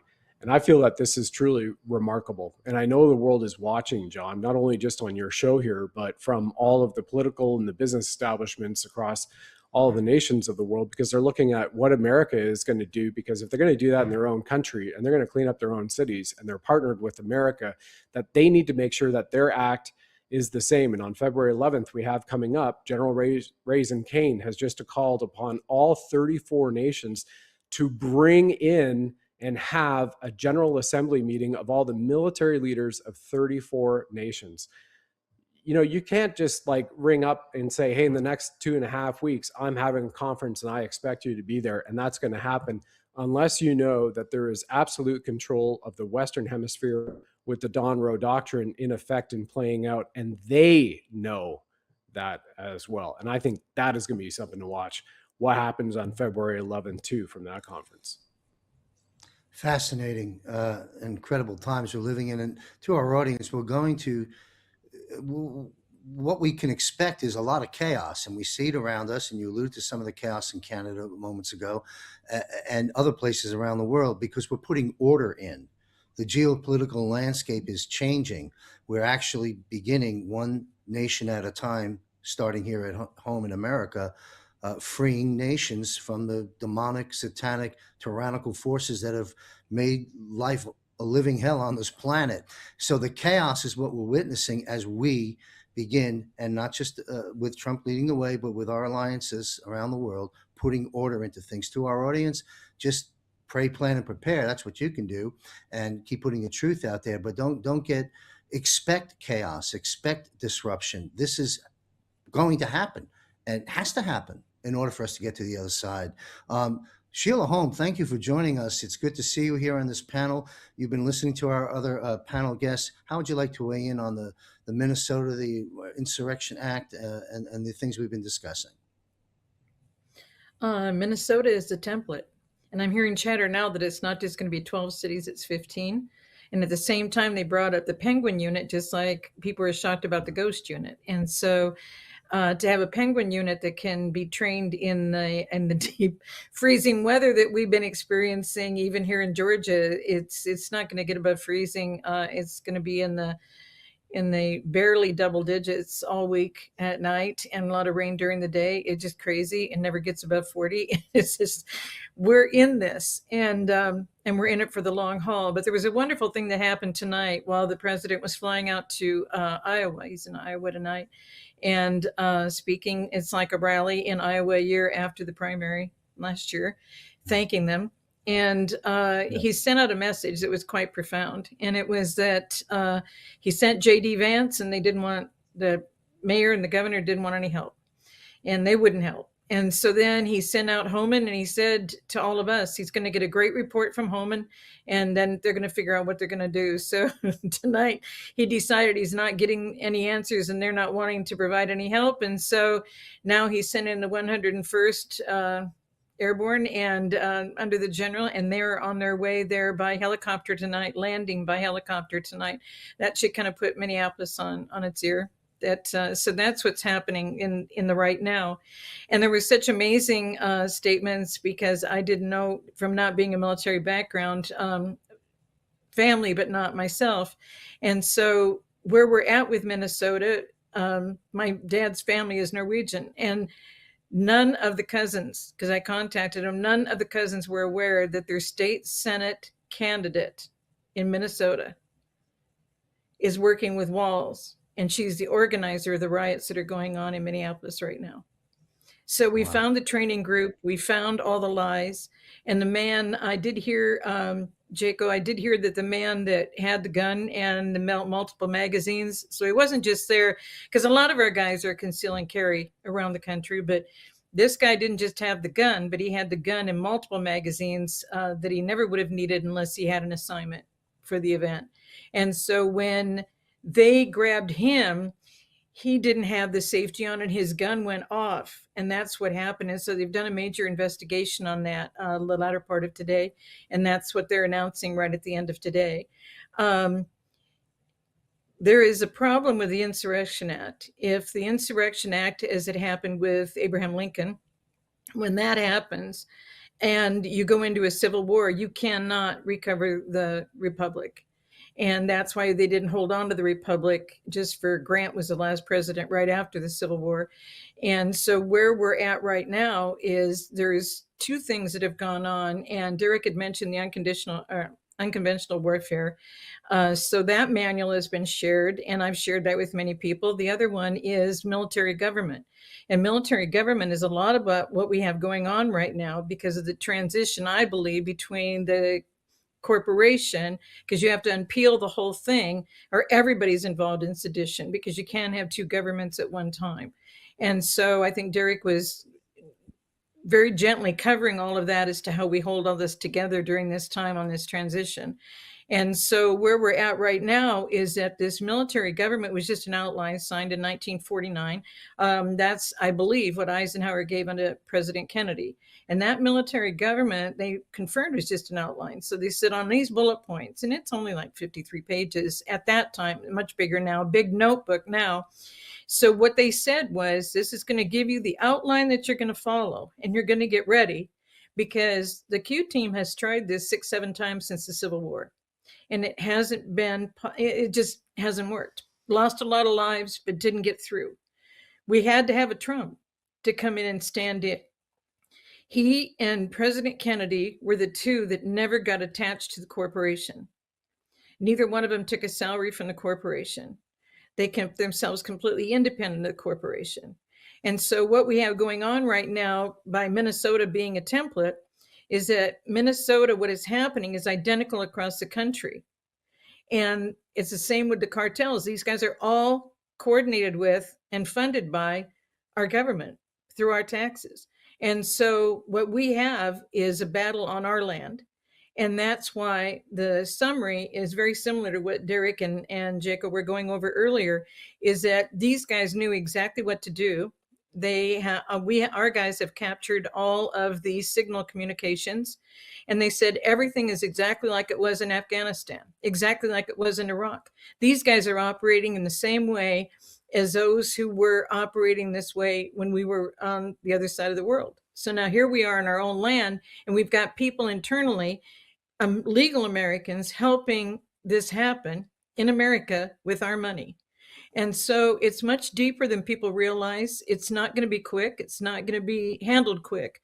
But our military has been trained up in a military government structure so that they're ready to help the people that need the help. And they're ready to stand in with the people who want the help. And it's just now turned in Minnesota, where the people themselves are coming forward and asking ICE what they can do. It took all of this to get us to this point. So when they were ramming him with a car, I think you guys saw that whole thing. And all the media said was, they didn't run over his body. She didn't run over his body. But then we found the rap sheet. I put out the Lake and Riley, and then we got the rap sheet. The woman had a horrendous rap sheet. Then we find out she's been trained. That led us to the group that's training him. That led us to the state Senate candidate that knows that she's the organizer over the training and choosing the people to be involved in certain tasks and activities. And all of this, as Derek and Jacob were already confirming, was highly organized, highly set up. They know exactly what they're doing. They're able to communicate with each other. This is not a random situation, and it's not a regular protest. These people know what they're doing. They've been trained how to resist and to fight against ICE. They know exactly what's going on. And this is across, and now they have found evidence of this now in 15 cities instead of 12. We'd heard 14. I've heard 14 for a long time, that there were going to be 14 cities that were going to rise up. So, but to head into insurrection, and yet the president joked the night of Maduro, after the skiff and everything was done at Mar-a-Lago, he was on the plane and he was talking to the press corps. And he said, did you know that George W., did you know that he actually went through and issued out 22 insurrections? And I was like, what? He had more than one? And because everybody's making a big deal, is he going to do it or is he not going to do it? But the coordination of this, and there was one other thing, when you were mentioning, Jaco, about AP, the Associated Press. Now, why are they being blocked? Why are they being stopped? I spent a lot of time with ABC in San Diego. There were plans to do things with ABC in San Diego, and I'm glad I didn't go any further in the contracting with San Diego's ABC station. But the 4 a.m. memo, remember hearing that comment? Somebody's giving these guys a 4 a.m. memo, and they're all saying the same things on all the stations. That 4 a.m. memo is the teletype that comes out from AP. AP has been coordinating all of this for generations.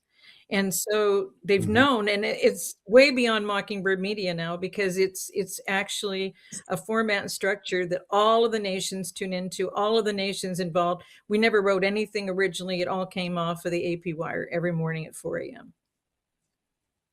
Reminds me of Good Morning Vietnam, where Robin Williams, the actor, of course, grabbing the fake reports off the thing, and just 7 people did not get killed today in the bar, and so forth and so on. They've been and now it's on steroids. To your point, you raised a lot of great things there, Sheila, and a couple of comments.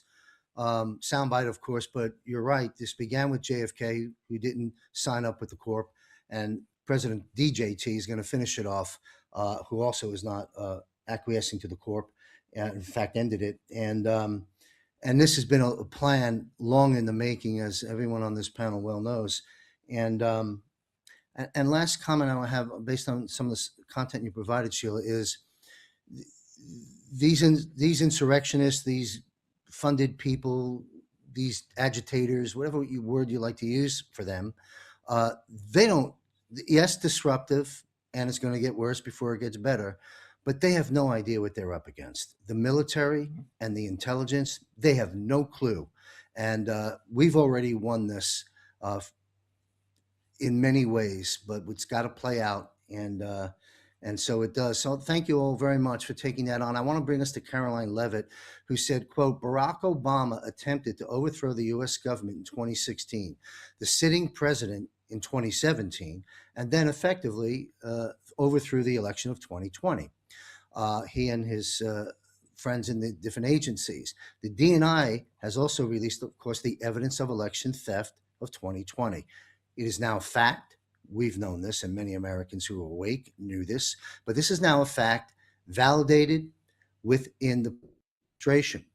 President Trump last week at Davos, we know what he said. I'm paraphrasing. He said they stole the election. Everybody knows that. And then he said this: prosecutions are coming soon. So we'll go back to the top of the panel with Michael Jaco. Michael, what do you make of President Trump's statement concerning prosecutions coming soon in light of the election theft? What do you believe the course of action is necessary to right that wrong now that it's been validated to be true? What's next when he says prosecutions are coming soon, and how do we right the wrong of 2020 election? As Juan says, it ain't over yet. How do you see this playing out? This is a big deal. As Trump said, it should be big breaking news, and it's just like nothing. This is unbelievable. They stole the United States of America, and the former president orchestrated it within the agencies. Of course, we overthrew ourselves. By and large, it was external as well. Anyway, I'm rambling here. Michael, do you want to take this on? How do you see it playing out with these statements that the president just made? Yeah, there's so many people involved. I mean, you look at CIA, John Brennan. He basically was, the head of, trying to take Trump down. I like what Derek says. A lot of these guys, they got these, X accounts and so forth with all these people on them, like Clapper, and we haven't heard anything from them for a long time. I remember when President Trump first came in, John Brennan was like every day bashing President Trump. We haven't heard from him in a long time. I just had a gentleman on my show that talked about how he's treasonous, and when the real information starts to come out just on John Brennan, it's going to blow everybody away. So we have multiple people that were involved in this election fraud, election steal, going all the way to China. So once we start to see all of these people that have been involved and have, caused this problem, like President Trump said during his speech at the WEF conference, he's coming after them. There's massive amounts of fraud. The new world order it's the old world order, and the new world is us, basically overcoming this extreme corruption, treasonous activities. So we know what happens to people that commit treason. And, President Trump came out with firing squads again. He voted that, signed that back in. So in his last term. So we're moving in that direction. So a lot of people know that they're, on shaky ground. So I think probably some of them have already been dealt with. Probably a lot of them, actually. Like we're talking about, we haven't heard from some of these people in a long time. Why? Because they're no longer around. Maybe it gets to Gitmo or, Guam or Seychelles or wherever wherever we have, these new holdings, because there's a lot of people that have committed crimes. Just Gitmo is not big enough for all of them. They got barges down there, all kind of crazy stuff. But the number of people that are going to be filling some of these, prisons is astronomical. So when does it come out for the public? What everybody wants to see. They want to see these public, trials and executions and people going to jail and so forth. It's coming. You have to just be patient. A lot of us that are military, these things take time. A lot of the stuff that I did when I was in the military still hasn't come out. A lot of the things that I did when I was in the CIA still have not come out. And they would be very revelatory, and people would be stunned by some of the things that we did and accomplished. But it takes time for these things to eventually roll out. There's stages, and when they come out, when this happens, we're going to release this. Oh no, they did this, so we have to wait now. So there's a lot of these things that have to transpire before all of these things get revealed. But revealed they will be, and the criminals that have been involved will be prosecuted.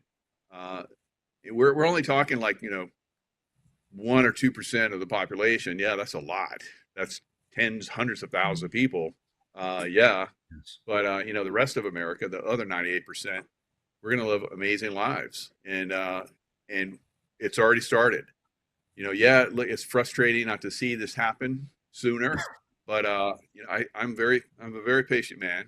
I see it. I think all of us in this panel, we've seen these things. We try to inform people the best we can to be calm, be patient. It's coming. Some of these things have already transpired. They'll be revealed in their right time. So yeah, amazing things are happening.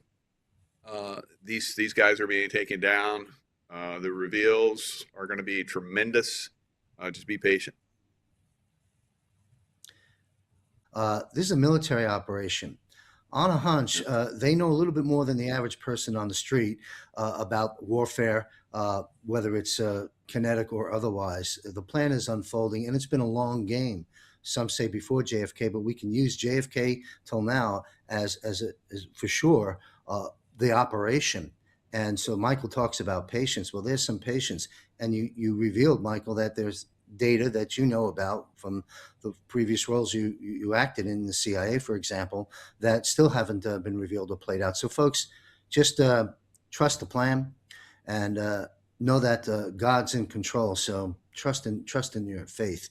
We'll take the same question to Derek Johnson about the president's statements at Davos and the progress we may be making. How do you see all this playing out? Was 45-47 again is a pre-planned strategic operation, meaning every aspect of this has been pre-planned. So this is the part we're in the rollout portion. So this is where we are in the rollout. One, like Jaco, we were just talking about military protocol. We have to do it right. We have to do it right. We have to get it right. And the only way to do it right, get it right, for humanity's sake, is to make sure that we do it with integrity. Because the first moment that we slip or cut corners, guess what the enemy's going to do? There's no integrity in that. It's the same thing as shooting someone in the back, right? You look them in the face, look them in the eye, you fight on the equal playing field. If you don't have a weapon, you don't have a weapon. That's equality. That is how you're supposed to do it. So there's no way President Trump could have come in and done things the way they did it. Right? You have to have every single aspect of this operation has to be completely different than the hijacking of America after the Ulysses S. Grant that Sheila was talking about in 1871, in that era right in there. All right. We have to prevent it. See, what Americans want to do is get to the birthday party and say, I'm at the birthday party. They want the cake. They didn't see the preparation and also, did they eat, celebrate? Did they stay and clean up? Americans want justice, but they don't want to prevent how we got to this place in history. That's the first thing. Two, where we are is where Eisenhower, and I hate calling him by that, it's a lot easier with his name, but President Eisenhower and five-star general, former five-star general, right? So a five-star, right? People need to go look up what a five-star is. We won't have time to talk about that, but we're already in the military government portion where it's the aftermath. So a continuity government would be where it's the aftermath where President Trump will implement certain things after a disaster. Well, you can see that with his nominations. The original President Eisenhower continuity government plan and presidential emergency action documents, the original was military people and businessmen and women. All right. And that's what President Trump, every nomination that President Trump has put into place has either been of special operations, which you see back here on this ball cap right here, special operations. They're either special operations or veteran or let me put it that way, and or a businessman, businesswoman in every nomination to an ambassador seat. Now, not all ambassadors are chief of missions, but all chief of missions are ambassadors. All right. And that's very critical because they act solo. All right, so that's very, very key that they have the confidence the stature. They can't be compromised. They can't be bought moving into the future. And the third thing about the elections, something as simple as Jack Smith, this just happened this past week. It's really awesome. The testimony and all these other things. It's so genius. It's 5D chess. President Trump gets to be the face of this. He's not the full entity. It's all the generals and the admirals in the background, and world leaders and world generals and world admirals. It's not just ours. This is a world operation. But this was never about 2020, ever. It's a key piece because it's the presidential election, but it's not the end all do all. It's key in taking down, though, the swamp, their rings, and how they kept this charades of games going through the years. I mean, we're talking about the monetary system, the central banks. I mean, we're talking about layers here that we've broken down in other ways. But getting to the election more specifically, there's a few things that can just outline how the whole thing's in operation. One, here's an external that it conjoins in a completely different manner. Fauci, a week before President Trump took the oath, January the 20th, 2017, Anthony Fauci, was at Georgetown University. And he said in a few years, the upcoming administration will face a pandemic. How do you know that? All right. You can go back and you can look at about 2 or 3 executive orders by Obama. All right. Then you know about Bill Gates and Gavi and all his other ties in. And then why would you raise $400 billion? $400 billion, not million, $400 billion. If you cared about humanity and you're going into third world countries, you would be fixing their water, their irrigation systems, their water, their rivers, their streams, that water. What? All right, so you saw Bill Gates capitulate to President Trump. You've seen Bill Gates, Tim Cook of Apple, you've seen Jeff Bezos, you've seen Mark Zuckerberg, all capitulated. All right, now I'm not here to debate if they're good or bad ultimately, but they capitulated for the target audience to see. They're all working with President Trump for the target audience to see. Same thing with Elon Musk, same thing. But that's an external factor because in 2018, President Trump has a national biodefense strategy. Go read that. Real read it word for word. 2018, word for word, the national biodefense strategy is exactly what took place in 2020. So President Trump, they already knew. They knew what the enemy could pull in their retaliation. So that's an external factor. The internal factor is Executive Order 13848 that you mentioned in the pre-show, right? It's 13848 with the national emergency that President Trump signed and declared September the 12th, 2018. And in there is a key line. It says, although no foreign power has altered the outcome, or that little conjunction, or vote tabulation in any United States election. It didn't say one, two, a few, many. It said in any. No foreign power has altered the outcome, meaning the whole thing, or vote tabulation. Vote tabulation is January the 6th, the day that they count electoral votes. President Trump sued the 7 swing states December the 14th, 2020. So Nevada, Wisconsin, North Carolina, that crew. The same 7 swing states of 2020 were the same in 2024? No. And he won all of them. All right, that shows strategic. All right, so that knocks out any other court case out there because the whole thing is there. Now, this Jack Smith thing, the Jack Smith, President Trump's case versus United States with the Jack Smith, it specifically talks about how they have to prove how he was appointed lawfully, that Congress can create only Congress can create that office. And then it talks about the appointments clause, which is Article 2 of the Constitution. All right, presidential nomination, Senate confirmation. Who was Jack Smith appointed by? Merrick Garland, Attorney General. Not quote unquote Joe, not quote, is it? So it's a wrap. Then go look at the conclusion of it. It's only like 3 sentences in the conclusion. And it's talking about how the court should grant a stay. And it said that Jack Smith is no more than an emperor in clothes. And then it says that Patrick Mahomes, the quarterback of the Kansas City Chiefs, Kim Kardashian, and Mick Jagger have more standing than Jack Smith. Now, President Trump if this was in a real normal situation, that right there, jokes with the bar attorneys, with the bar judges, that's not decorum whatsoever. All right. And so that shows you right there the whole thing's an operation, because they're putting some funnies, some humorous Patrick Mahomes and Mick Jagger and Kim Kardashian in a conclusion of a massive Supreme Court docket case. All right, that's 23A 745 if people want to look that up on Supreme Court dockets. So that little entity. And then the National Guard, Jaco, Brad, we all know military orders are not continuous orders. They're not continuous, meaning like they have to have congressional authorization, because the Constitution does say the president is the commander-in-chief of the Army and the Navy, and then Congress declares the wars. Well, this is where the Congress messed up in the years. Because of their wanting to have more control, they amended the War Powers Act of 41 and 42 and 73. And in there, they made it to where a president must declare a national emergency and then give 48 hours notice. He only had 60 days with the military and a 30-day withdrawal, a total of 90 days. All right. Well, there's not one single foundational Title 10 or Title 32 on the board anywhere by quote unquote Joe Biden.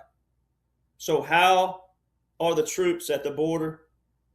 How are the troops deployed to elections? The polls. 2018, 2020, 2022, 2024, 14 to 27 states have had National Guard deployment, National Guard cybersecurity teams. They have to be either a Title 10 or a Title 32. If they're SAD status, they still will be operating federally, because that federal elections, it's not a state thing only. All right, so that's where that ties in. And so why would quote unquote Joe continue Executive Order 13848 with the national emergency 4 years in a row just to hand back to President Trump January the 2025 to call him a dictator, to call him a Nazi, to call him a king? And then the National Guard are out there. The cybersecurity teams, they are there to prevent any kind of hacking, which means addition or deleting of the votes. So Jack Smith in this quote unquote testimony is perfect, because he don't say it was specifically asked about President Trump, the question, especially one of the questions from Pramila Jayapal, or Jayapal, however you say her name. All right.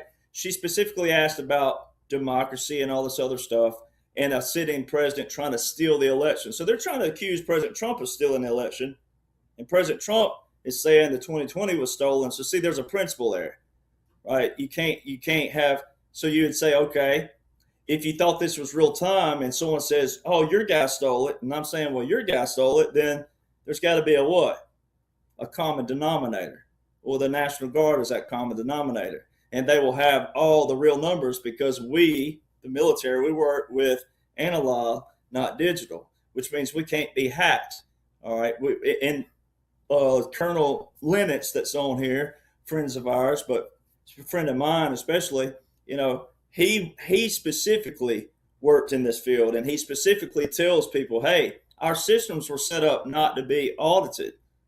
All right. And I it's so humorous. I saw something just yesterday on one of the new .gov sites, and they're using an acronym, and I don't know if Jaco will remember this or Brad, but it's called a DAGGER. And it's a little device that we had to use, and it's between systems. And this is how complicated some of our military systems are, and they're so old, some of them. With air and missile defense, we had a certain little device, and then we had this little DAGGER, and then we had this machine that it goes to, and each one you had to type in something to it, right? Every little thing. So, but if you messed up anywhere along the way, you had to go all the way back to the beginning and go again. All right, that's how our systems are. All right, and so that's why this is so humorous in another manner, because it's that simple for the people out there who really do want to know what's going on, and to give you some peace, comfort, whatever, or even really excitement and fuzzy feeling in your heart, because that's what makes people like me over here laugh, because I have worked these systems and know that, okay, these systems they're complicated when you're working with them, But whenever you have the results, you know what it took to get to those results. And the National Guard have every result from 2018, 2020, 2022, 2024 elections. And it was never about 2020. And there's certain things that can show you that the whole thing was a trap, and it trapped every entity on every aspect, and they come to a Trump wall everywhere they go. And that's why he uses the term white flag of surrender all the time. They're not telling on them. They're not snitching. They're making these people come to the walls, even though it's a target audience and it's all a movie and it's all pre-planned. But for the people that thinks it's real, every one of these entities are coming to a wall, and they're going to have to raise a white flag. Tim Walz, raise a white flag, right? Mayor Frey, raise the white flag. Tom Homan. So, we already know Tom Homan's in control of everything, well, ICE. So if Tom Homan was the answer, he was the answer the whole time, right? You would have never had to brought him in for the Minnesota thing. So see, it shows the whole thing when people dissect it and flip the picture around. But you do have to know still unconventional warfare, irregular warfare, some hybrid warfare, and know that yes, JFK was the main driving factor in guerrilla warfare, being in special operations, but more not just special operations, but military as a whole to be critical thinkers, strategic thinkers, not just certain entities of our military. And President Trump is the first person, and Jaco can tell you this especially because he's been on these operations in years past, but President Trump is the first to implement the tunnel warfare in a strategic plan. And you're seeing that right now as well. And Israel's talking about Gaza and how they can't, they can't get Hamas, and they're Hamas, but Hamas is going to surrender and give us all their tunnel information. This stuff is entrenched, all pun intended, with, layers and layers and layers of what's taking place. So, a lot of the 2020 election, it wasn't a distraction in another manner, but it is in another manner, meaning that the actual stealing of the elections were the Dominion systems, Venezuela, and then the swing states, the battleground states. That's how they kept certain people in place to keep their checks and balances going with their money, with their reins, and what they were doing. And it could keep going nationally. We could talk about this forever.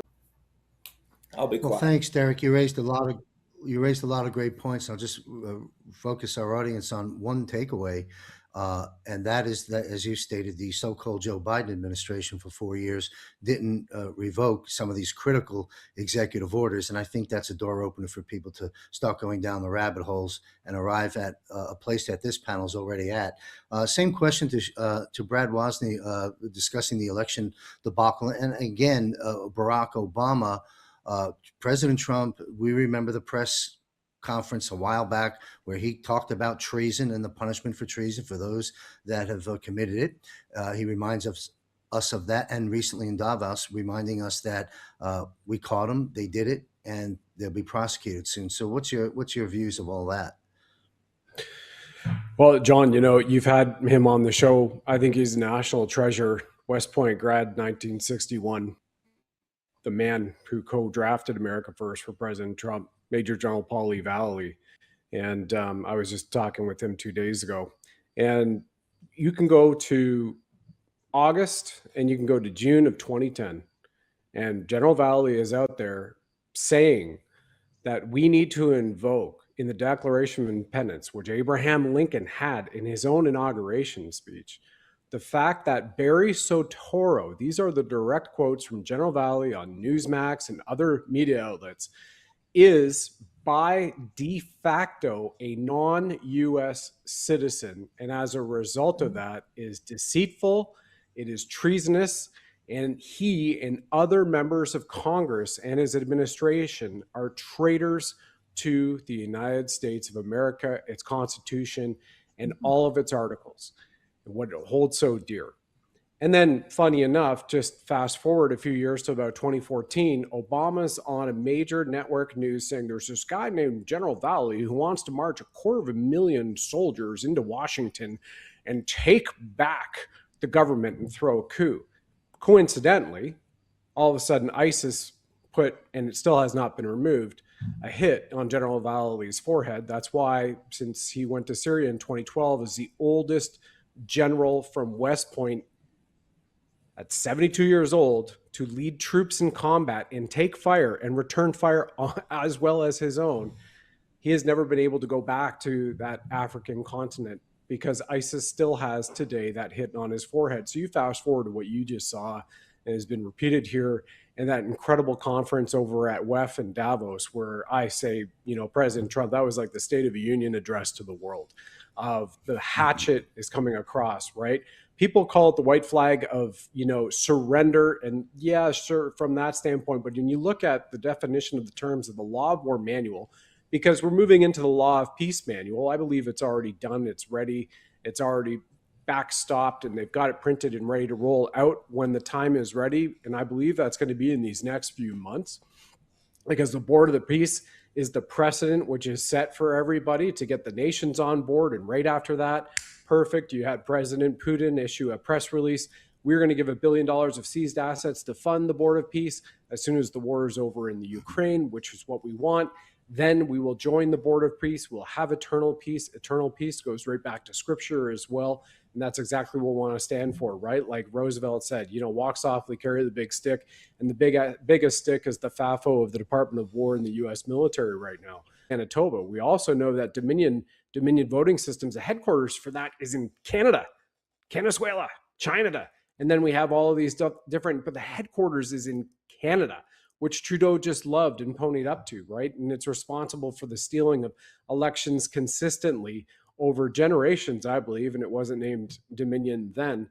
And through Operation, through Scorecard and Hammer, as both Lieutenant General Thomas McInerney have pointed out, General Vallely, and some of the other amazing retired flag officers, and actually had Lieutenant General McInerney in 2021. You can still see the video online where he had left the White House briefing President Trump about Operation Scorecard and hammered the secret CIA program to flip votes after they had come in, and let President Trump know, yes, you have it all. This is where it's come from as well. And there are members of the SES, deep state members, some of them, perhaps all of them, I don't know, I'm just a BRAD, that have capitulated. We've seen that also through the World Economic Forum. Where do you have that? Well, you have the Secretary of NATO, the head of NATO, Mark Rutte, who just a year ago, the Dutch farmers were pouring pig shit right on his front lawn in the Netherlands, because what did he want to do? He wanted everybody following his, Klaus Schwab, his daddy, and sitting there going, you will eat bugs, you'll be happy, you'll have nothing, and we're going to take the farmland. But now he's the head of NATO, and that head of NATO is issuing a press release backing President Trump and everything he said at the World Economic Forum, in particular, supporting his efforts for Greenland. As Juan said 2 years ago, we're going to buy Greenland. It's amazing what Juan O'Savin has said is coming to fruition, right? We're going to welcome Canada back into America. We're sitting here right now recording this as Jeffrey Rath and the members of the Alberta Prosperity Project, which is for the independence of Alberta, to make it a sovereign nation state. Think like Texas, the Republic of Texas. So they want the Republic of Alberta, and they're negotiating probably right now at dinner time in Washington with Secretary Scott Bessent in the U.S. Treasury and members of his board, which both parties have acknowledged publicly, in particular U.S. Treasury Scott Bessent, negotiating a $500 billion credit facility with maybe JP Morgan Chase. The fact, by the way, he's getting sued for $5 billion US for debanking conservative Americans over the last 6 years, including some of those you see here. Juan O'Savin as well has mentioned that and put it out in the shows. He was debanked as well. You're looking at a Canadian here who is debanked too. And sitting here going, $500 billion for a sovereign nation state of Alberta, the moment that we have Albertans say we want independence, and then it happens and they're immediately left, and then they have this trade that immediately begins with the United States, and that deal is done. It's almost kind of like what Juan has foreshadowed about welcoming Canada back into America. is playing out for us right now like a movie, so to speak. But it's still really real for all of us. And I think the fact that you are seeing the heads starting to roll in a public way in terms of arrests, of course, it would be really nice to see those military tribunals and the ones that we believe have been happening behind the scenes and happen to know. And by the way, Derek's here, who was given a press pass to come to Gitmo, and he was authorized and went through all the security clearances and even received one just over 2.5 years ago in the summertime. So the fact that all of your audience here are going, what is it? Is this really real? We can see some things that we can fact check online. It is pretty amazing. Those executive orders were never revoked or rescinded, during the term of the Otto Penn Biden. And how we are right now, that we've just come back from that Davos meeting where you can have journalists, independent media guys, chase Trudeau, Burla, Greg Schmidt, or Eric Schmidt rather, and Bill Gates and all these other deep staters, David Sachs, Royal Bank Canada, Christine Lagarde, you name it, down in the streets, which a year ago, and I just had one on the show on Sunday night, Calum Smiles of Vox Populi Media, said you couldn't get that close. It was extremely hard to do that. And there was security everywhere, and literally been told that there are buildings that are empty in Davos right now, which used to be rented out at 75,000 Swiss francs per day, Reuters being one of them, and Reuters was nowhere to be seen. So I think it's truly remarkable what we're seeing that is being played out for the public around the world. And no longer do you have to feel that scrutiny, and the censorship of media, which were blowing us up, right, with fact checks and hitting us. Michael knows this greater than any of us, TikTok and YouTube accounts and whatnot coming down just a year ago. And DJT had only been in office as 47, a year and a week. And it's freaking remarkable. I don't know if there's another part of the question I haven't answered here, John, but that's kind of where I'd leave it, unless you want to ask something more targeted and go over to the great Sheila Holmes. Save the best for last, ladies. Well, thank you, Brad. We'll have Sheila weigh in just a moment. What in listening to your analysis, I think the public can see, and the collective analysis of this panel so far, we're moving very, very swiftly. Even though we have to be patient on certain events, I mean, the things the president laid out at Davos against the World Economic Forum, I mean, that's a lot of big things, and he just shifted the earth on its axis. We are moving very rapidly on some very big events, and that's a good thing. And back to Canada, I mean, obviously President Trump is not a big fan of China stepping in and doing business with Canada, as the memes are putting out there, and that's not going to work out that way. A real quick answer, Brad. How does it end, in your opinion? The situation of Canada, officially becoming part of the United States, as I know it is, but you know what I'm talking about. How do you see this playing out? Will this China disruption just be a mosquito at the end of the day? Personally, I don't think it's a mosquito. I think it's really important to have that as the big elephant in the room, so to speak, from lever action, right? A fulcrum, for people who are used to remembering swing sets as kids, right? The fulcrum, the teeter-totter. So you see this inverse relationship, teeter-totter, inverse relationship. For example, Carney comes out here, has the China conference just days. He's in Beijing just days before he goes over to Davos, disses and ghosts Trump. Not that President Trump, the commander-in-chief, 5-star general of America right now, is worried about being dissed by little Carney, who, a couple of months ago, one of the shows Derek and I did, Derek showed, here's Carney meeting with Trump in the Oval Office. Do you notice anything about his Harvard Business School and hockey picture has him at this height? But he's standing next to President Trump and he's really this height all of a sudden. How do you shrink 7 inches, in a matter of 2 decades? That just doesn't happen. So again, actors, right?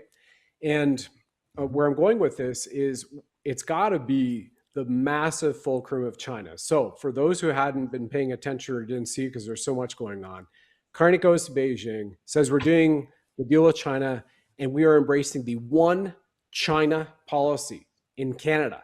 Remember, we're already actively doing military exercises, which prior to the Trudeau government under Harper was acknowledged as an enemy of Canada, but they're doing joint military exercises. China has military bases all on their own, just like an embassy of their own private land under FIPA, the Foreign Investment Protection Act in Canada. Canada Crown Corporation passed with Trudeau, when China can buy anything they want, set up anything they want. It's theirs. It's sovereign land and territory in Canada. That's happened. They have their own military bases. We already know about the police stations and whatnot. They have bought full tracts of land. It's been happening across states, as we know.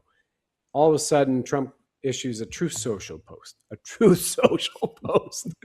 and says, yeah, Carney, if you do that deal with China, 100% tariffs against Canada immediately.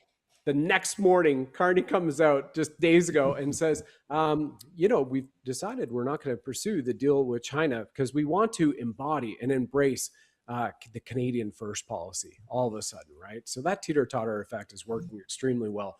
And also what we've just seen is the ramp up in the signatures for the petition of Alberta. Now, this goes to your greater answer to your question and the final part of it here over the next minute, painted this way, John. For the Alberta independence movement, right? Everybody wants to see people vote for their own freedom rather than it being done for them, right? It's not a drive-through window, which is where everybody's gotten used to coming up, take your order, please, instant gratification, off you go, and about your day. I want freedom, I want justice, I want that, and then, or I don't want this, and I want to protest peacefully against ICE, which they said is okay unless you start attacking them. But they're saying we want to see people vote for their independence, vote for their sovereignty, vote for their freedom. And they had 62,500 plus signatures last week in 1 week alone in a province with the numbers of the immigrant invasion since 2015 at roughly 5 million people. Now, Canada is at 2.27 billion acres. That's a little bit larger than America. So that's the landmass. You bring Greenland into it at over 500 million acres. And you have that massive continent under the Golden Dome control, under a beautiful, brilliant celestial computer running the Golden Dome that is incredibly backed by the America First policy, which sweeps all the way down to Antarctica. So you're controlling both of the poles. And the moment that Alberta goes, it is actually the primary economic engine for the Crown Corporation of Canada. It actually supports 92% of the oil production across Canada. If you take Alberta out of the equation of 4.13 million barrels per day, 4.31 million barrels per day, 2024, out of the 5.1 that all of Canada creates, it's gone. It's the economic engine and the driving force for Canada. Saskatchewan's already said they wanted it. Parts of BC have said that. Parts of the Yukon have already said that. So here's where the extraction comes to play on the fulcrum. I say, and unfortunately, I'm waiting to get back to America, right? And thank you, John, for signing along with, Derek and Michael Jaco, the letter that we sent to President Trump on December 2nd. I appreciate all of your autographs and witness to that. I'm waiting to get back to America, right? You have no rights. You need to be vaccinated. And then that was it. I'm no longer persona non grata, as they say on the shows that I've done, the man without a country, as Michael says, right? Both Canada, China, and also in the States. But the moment that happens, you're going to see the immediate, I believe, capitulation for all of the other provinces, because Quebec has wanted to be separate since before it was forced into a facade of a confederation. And that facade, remember, is July 1, 1867 in Washington, D.C. The Canada Crown Corporation was established 4 years before number 19 sold out the United States of America Republic to the British imperialists in the city of London. And once that happens and Alberta goes, and Alberta is a sovereign nation, and it is the North Texas 100%, that immediately brings us into America's good graces from that standpoint. And you're talking to a fellow Albertan right here. So I'm very much excited about everything going on. And then you're going to have everybody else just kind of capitulate, go, geez, we're going to need this too. And I don't think there's any mastard waving a flag that's going to stop it from happening, because it will be overwhelming when you see zero income taxes, when you see sovereignty for your peace, for your people, your land, your community protected. And then you also know that you've got that walking softly, carrying a big stick type of a treaty going on with the Foxtrot Alpha FO. I think that's what people are going to start screaming for, because we have it worse in Venezuela than America does right now. And once the media gets after that ball, and the truth media, it's game over. I feel it's 1 year away. I wish it was a lot sooner, John, but I feel it's 1 year away. Maybe Sheila has some information from her sources, though. Okay, well, thank you, Brad. Just want to say, what we're doing here, big 140,000 foot view, is we're freeing the world one country at a time. That's what's taking place, folks, and this will go on for decades, and it's a good thing, and it's an amazing time for all of us to be here. And the question people have to ask themselves when they look in the mirror is, what have I done to contribute to this course correction for humanity? Do something. Anyway, Sheila, thanks for being patient, and go anywhere you choose off the heels of what Brad was discussing, but also please comment on the president's statement at Davos about, we caught them, treason, execution, which he said before, as well as prosecutions coming soon. What do you see happening with that circumstance? Well, I don't know if a lot of Americans really understand those were acts of war. 2020 were acts of war by even our allies, some of our Five Eyes. And so these acts of war are going to be dealt with. But to back up to that, there was a glorious thing that happened. And I don't know if people understand, they don't understand this Secretary of War. How did this happen? It's supposed to be Secretary of Defense. We've been defending all over the world on the other side of the world. We've been taking care of that hemisphere, and everything's been ignored in this hemisphere. And our guys have been fighting all these battles over there, and we've been vulnerable here. So there's a few things. What Brad was mentioning about Canada originally, a lot of Americans don't understand Canada was supposed to be part of America. And what a lot of people in Canada and America don't understand is we've always been controlled by England. It wasn't just the corporation. We've never been free. We've never been independent until President Trump. And in calling it the 51st state, he's already positioned it. By him sitting with the Betsy Ross flag and making notations about it, he's already made his comment. When he was at the meeting in Canada that he had to be pulled away from, this is a few months ago now, when he was in that meeting, he was wearing a pin, and it had the American flag, and on the other side had the Canadian flag on the same pin. One was swinging up one direction, one was swinging up the other. And he had a 51st on the other lapel. So he was making the message, he's coding all the time. But by bringing us back to Department of War, people don't realize this. We were originally Department of War. We were not Department of Defense. War means you're ready and you are going to protect your own people. Department of Defense, we've been sent all over the world to take care of them. So what was really amazing about Davos and the preparation for that was in going to Secretary of War. Why? What Derek was mentioning about Fauci at Georgetown. I experienced the bioweapon targeting at a Linwood event. I was in bed for 6 months. A lot of people don't know the details. I don't focus on it. The other 5 speakers all did and died within a month. I lost 20 truth-speaking friends between July and December of 21 because of that bioweapon. But because I've lived, I found a patent. And this is the other side of it, Derek. The patent came out on 1/10 of 2017. It was 1/11 2017 when Fauci was at Georgetown saying, now what's crazy about this? This goes all the way back to our founding years. And that is that our government holds a % interest in that crazy US patent of a bioweapon to take us out. Our government holds a % interest. And that's what Jefferson and Adams were taken out for on our 50th anniversary, because Jefferson fought it from the beginning. The centralized bank started in 1791. And in 1791, Secretary Hamilton started at Philadelphia, and it went all the way from New York down to Savannah, Georgia within months. That was 1791. We were only after an inauguration of Washington in 1789. So there's been no freedom in any of this. And going from a defense mode to a war mode keeps us protected. It's a completely different environment. So here we go. Now back to, you wanted to mention about Davos. So WHO, all of this was known. They were all involved in it. It's a US patent now to create this bioweapon to take us out. The bioweapon has 19 ingredients in it, and it's CV19, and 19 is the power number of the other kingdom. So this is where we are in this whole situation. Now that's a lead up in order to get to WHO, WEF, and I'm going to lean into League of Nations, UN, and also NATO. A lot of people don't realize when he first came in, he made all of the other nations belly up to the situation that they weren't paying anything. So Americans were paying the whole bill. So now we've narrowed it down, but we're still paying over 70%. And what's happening? They're bombing the other side of the world, and we're paying to rebuild it. And then back in 2001 to 3, that being us bombing Iraq. And then we went and rebuilt it.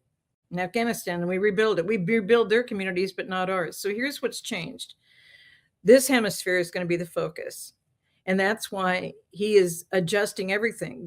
When he set up the peace board, there is nothing better than that. And he made sure it was done and completed and right in their face.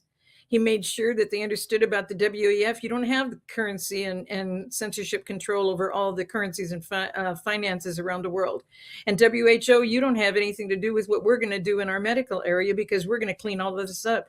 He made it so clear. And to me, he's already out of WHO. He's already out of WEF. He's completely restructured NATO in having this peace board. And that takes care of NATO because why are we paying 70% to keep, sending our guys over and losing lives from our people on the Western Hemisphere, and then we pay to rebuild everything? Why has this been going on? And it never was going to stop. Remember that famous Zelensky day when it was 40 minutes into that speech, and then J.D. Vance came in and Zelensky said he made him mad? Well, Zelensky didn't understand. J.D. Vance was asking the exact in order to what? Do the first audit of what was going over to Ukraine from our coffers, our taxes here in America. So all of that started a whole new situation. So what did Zelensky do? And all these pictures are in the new book because it was such a fantastic time to get it in the book, is that Zelensky then didn't understand that he wasn't operating properly with us. And then the Sun Tzu quote matches that when you have a leader that will do anything in order to be the leader, he will absolutely burn down his own country. And that's exactly what's been happening in the Ukraine. So the president has already prepared everything before he went to Davos. And I think this is true that he wasn't there last year. And this was his time to put all this together. And that's why when people say, I don't know that much is happening, they need to go and listen to the speech and listen to everything he did. And then when Caroline Levitt came out and did the final conclusion and that everybody had signed and they're already on this board and we're all going for peace and we're not going to be dealing with these organizations anymore.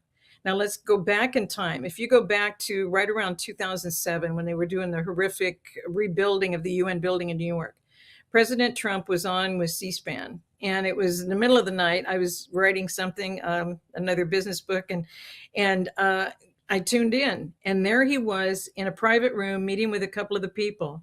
Did you know American public never knew that our Congress paid for all of this? The remodeling, when they said that they had to remodel the UN building, and the president made it very clear. He already knew that they were bringing in all this information in the diplomatic pouches, and they all wanted immunity in our country, and they bring huge entourages in, and we're supposed to give all of them immunity no matter what they do on our land. And he said, here's what you need to do. You need to sell that UN building. Any developer can make money on that, pay off all the bills that you've done, because they had some Italian architect. Every month they were redoing the plans, and every month he was getting like $600 million. It was just, this whole thing was just so out of whack. $600,000. And then you keep adding that up. And do you know President Trump was almost to the dollar of where he said they were going to be over budget if they didn't stop and change their ways. And they didn't stop and change their ways. And he predicted it, and it was exactly what they were going to end up with. He said, you need that UN connection to be off our shores. Make the money on the building in New York, and those guys need to not have immunity in our country. They can be offshores, and then we're free of that. We're free from the bills because you've made the money on the building. Let a developer make the money on it. You guys need to get out of this business. And so now what has he done? Now all this goes back to Federal Reserve, IRS, League of Nations, and a renegotiation of a contract and treaty with Mexico done by Woodrow Wilson. So when you put all of that together, I mean, the president is layering this. This is such a brilliant unfolding of a plan for our future. because all of this was done to us. None of this was part of our Constitution. None of these bureaus were part of the Constitution. The reason why we can't even get the right candidates in the election process is because of Charles Joseph Bonaparte. They came in and set up the whole thing just like they had in Europe. And we don't really get to vote on anybody because they started the National Municipality League, and that was set up by Bonaparte. He set up the agents of the FBI, the Bureau of Investigation, that then became the Federal Bureau of Investigation. And when he set all of this up, they have their own merit-based system on how they select what? The candidates that get to run for offices. And it says right in their structure, we only get to vote for 4. So President Trump has all of this ammunition that has been used against us. And he knows exactly what they've done to completely destroy us, to bring all of these illegals in, to make all of this happen. He knew all of this was developing. And in his 1 year, less than 1 year, there he is at Davos. There he is, making all of these arrangements. And he already had that peace board all set up. That was one of the brilliant meetings that I have witnessed in the history of all the coordination of all these different nations, because he has gone into and corrected everything in the process of the UN. He's gone in on NATO and corrected all of that. Go back to his speech at UN. Remember when they shut down the elevator and he couldn't take the elevator up to the area where he was going to be speaking, and then they muted his mic so nobody could hear in the entire room. There wasn't anybody who could hear anything he was saying because his mic was completely muted. So they've known that he's going to get these things corrected. And it doesn't matter the battles. It doesn't matter what he's facing. He has come through this in a level that I don't think anyone has witnessed with any other leaders. But now it's the same thing with Greenland. Greenland was announced this week about the Greenland, the Prime Minister of England was stating that Greenland should be controlled and run by the Greenlanders. So President Trump raised back, well, then that would be good if Britain could be run and controlled by Britons. And there's no way they're going to let anybody in Britain have any control. But that's what happened to Canada, is that now they're part of the Commonwealth, New Zealand Commonwealth. And that's why he said 51, 2, and 3. And everybody thought it was going to be Canada. And then they thought maybe Cuba, maybe something else. And then they thought it was going to be Greenland. And so I think it could be, there's interest, but they were part of the Five Eyes that were involved in the election. So that's why I keep saying it doesn't matter how fast this gets done. Everybody says they're impatient. Everybody says they're frustrated. Why is it taking so long? Why are people not being arrested? You're not going to see court-martial and tribunal arrests. And the military accountability letter handled this January 1 of 2024. It came out at 4 a.m., exactly as the moment the Georgia Guidestones were taken down. And that's because 4 is structure in their process. So obliterating the structure of the military structure that is the military industrial complex took place on January 1 of 2024. The next to the last sentence is, we will fight until we have resolved the two-tier justice system. But up in the third paragraph, it's all about the generals, the vice admirals, the rear admirals, the lieutenant colonels, the colonels, all of these flag officers from around the world. And it lists 3 lines, starting with General Milley. And then it says, and many more. Why and many more? Because Pete Hegseth, when they called everybody to Quantico, he said, on a recorded video that he shared Sunday before the Tuesday meeting, and before the September 30 meeting. And so when he did that, he was saying, we used to have 6,000 troops for every general. And now, we're barely at 1,400. I mean, so everything had changed, all of these people out there, but nobody knew until the summons went out. Did you know that the British Commonwealth owns most of those, or set up most of those bases all around the world? Those are also the same locations for the CIA. And I went over this with Jaco in a previous interview and surprised him. Robert David Steele gave a complete description of the 7 CIA. There are 7 completely different, independent. And if you're in one area of the CIA, you don't know about anything in the other 6. And so that brief video I sent to Jaco, and we may cover it the next time we come together for an interview. But We have not understood how deep the evil is, but this evil is what the Pilgrims knew before they came to America. And so they lived with the grooming through the churches and the schools and the structuring. Everything they came to America and did to us had already been done all around the world. And we just weren't aware. But back in the 1800s, nobody traveled more than 5 or 10 miles, but without spending a night, if you took a carriage. I mean, it's just people don't understand the lack of connectivity back in that time as to how we ended up here. How is it, what happened with Canada? If they were supposed to be part of America, how come they aren't part of America? Britain had this all controlled from the beginning. We were under the control, and I kept saying when they did the corporation and then they put us back under the IMF, the International Monetary Fund, that's when it happened. Guys, it happened within 24 months, less than 24 months of us being with the president inaugurated in 1789. That's how fast this happened in America. So the takeover before we were self-governing is what we're dealing with. And everything goes back to that. How dare the government have a percent interest in a bioweapon to target its own people? No, that is completely against our Constitution. That centralized banks, the government held a percent interest, and that's what Jefferson said. You cannot do this. And he said, once there's an evil, then the republic is corrupted, and you cannot just try and fix that evil or replace that evil. You have to do exactly what President Trump and our Department of War are doing right now. What a brilliant analysis and dot connecting from so many perspectives throughout history. Thank you for that. And, quick comment, Robert David Steele is sorely missed. We could certainly use him today. And the footage that's out there, some people are posting, is well worth circulating around. That gentleman was spot on. Had the opportunity to talk with him several times on camera and off camera. Anyway, also one comment about the UN building. Let's just all envision them getting thrown out of there at some point in the near future and turning it into a Trump Tower just for fun. I would like to see that happen. Let me take this next question. Sheila's already covered the Board of Peace. Let's go around the panel with the other three members. Just briefly, give us your analysis of the Board of Peace. What is the president really doing from your perspective with this? And what do you think the full effect will be a little bit down the line? Because he moved as you said, Sheila, it had been well planned out. But once it was released, it just moved very, very quickly. In fact, Cambodia just came in with their $1 billion to be a part of it.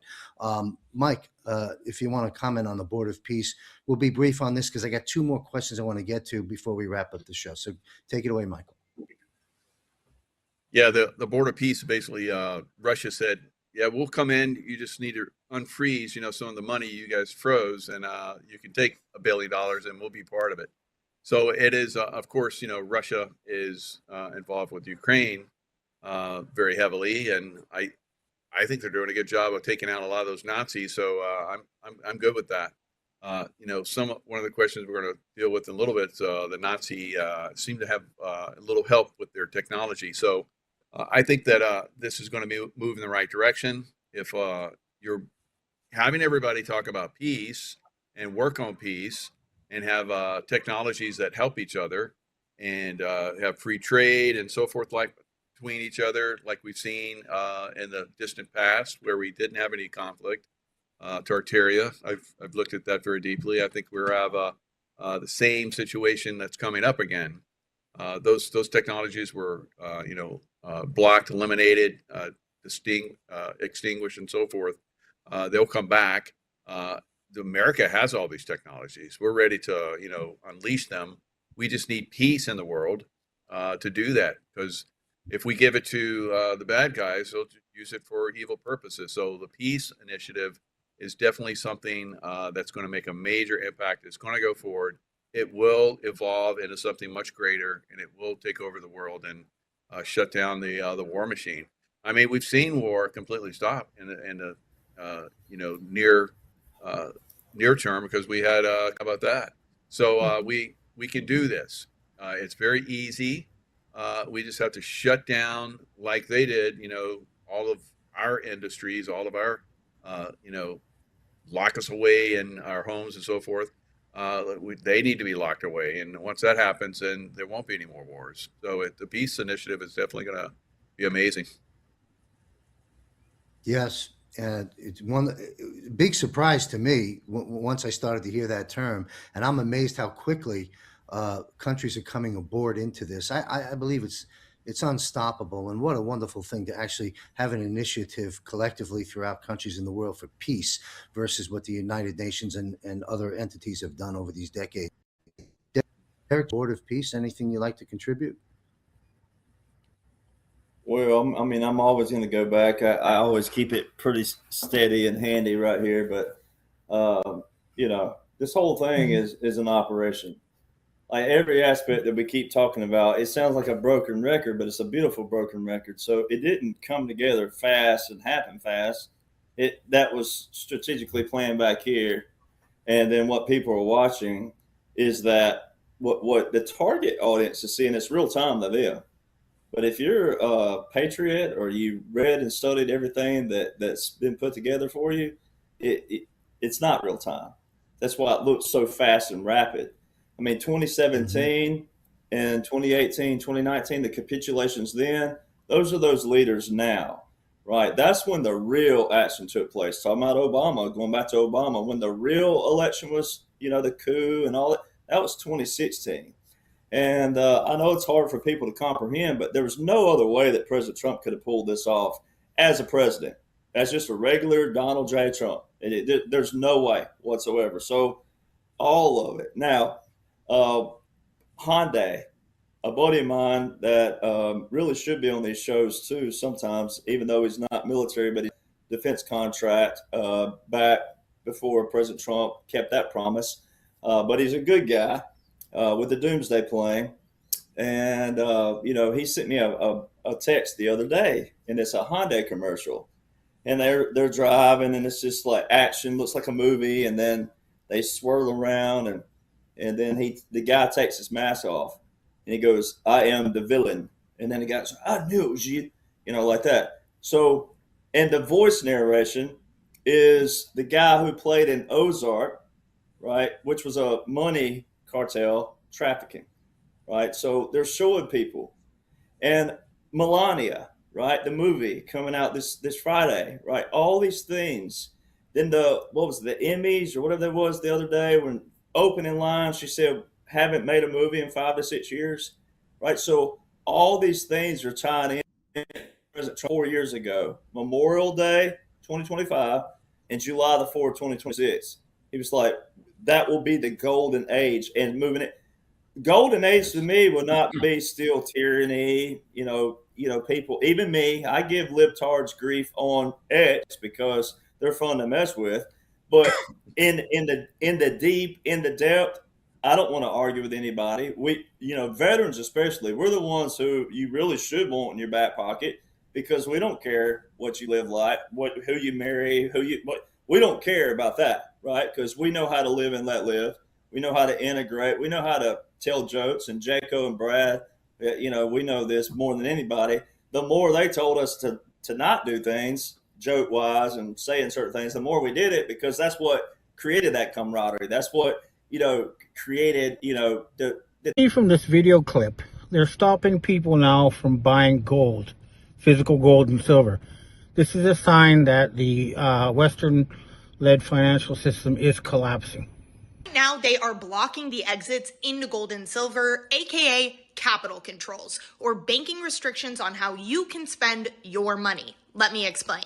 I work for a full-service gold and silver, physical gold and silver dealer, and today we had multiple clients who are trying to wire us funds to purchase gold and silver to escape the failing fiat system, and guess the banks are no longer allowing the wires to go through, not just to us, but to any precious metals company. The majority of us are aware that the current United States government is dysfunctional and criminal. The United States set up the international architecture that existed since World War II, and when they set it up, they were a good country. They were in favor of democracy, human rights, free trade, and all sorts of nice things, and they were helping other countries. Now, however, it is obvious to everybody that the country has been taken over by a group of very, very sociopathic Satan worshiping criminals. And the Chinese and the Europeans and the Canadians and the rest of the world are joining hands to overthrow the Donald Trump criminal regime and the Khazarian mafia who are behind them. This is going to happen. It will happen. It is happening. Here, listen to a Chinese expert describe the situation. It is the United States which has kept talking about the value-based or the rule-based international order. Where are the rules, first of all? Then they also talked about the values, as if their values are superior to other countries' values. Where are their values? Are their values just a plunge from the top of the mountain into the abyss of the rule of the jungle, for example, to plunder other countries' assets, to disregard other countries' sovereignty and territorial integrity, or to come up with any justification they can think about to seize Greenland from the people in Greenland, as well as from the sovereign country that is Denmark. So don't be fooled by such falsifications and pretenses, for example. They don't even care about international law. They only care about what they believe should serve their own selfish interests. This is probably the darkest moment in the US history. I've called that the history will look back upon this period of time as the beginning of the end of Pax Americana. We are truly living in epoch-making period of time, and whatever you say, whatever you do, will make the world better or worse, depending on what you are doing. And I don't think Mr. Ludwig's remarks in Davos will make America great again. It will reveal the true color of the United States in front of the whole world. He is right. This is the worst crisis in the history of the United States. We have an openly criminal government that's carrying out theft and killing people without any excuse other than that it wants to take money and oil. And this cannot be allowed to continue, and it will not be allowed to continue. And it's not going to be militarily that difficult to deal with these people. Listen to Professor Jeffrey Sachs for a minute to talk about who we're dealing with. A net worth this morning of $2.3 trillion. Elon wants to raise it by $1 trillion, but already the 10 richest Americans have $2.3 trillion of wealth. That's a lot for 10 people, 10 individuals. That's not 10 companies. That's not 10 clans. That's 10 people. But they also happen to own a lot more. They own the White House. They installed the vice president. They determine US government policy. They will own the cryptocurrencies, which will become our main currencies. They own all of the big platforms on which we communicate. They own YouTube, of course, which is the channel where I'm able to say sometimes things that are not in the US government's liking, but I don't know for how long. They own my email address. They own the full knowledge of every keystroke I've made in the last 10 years, no doubt. They own my privacy. They own the newspapers like the Washington Post, owned by Jeffrey Bezos.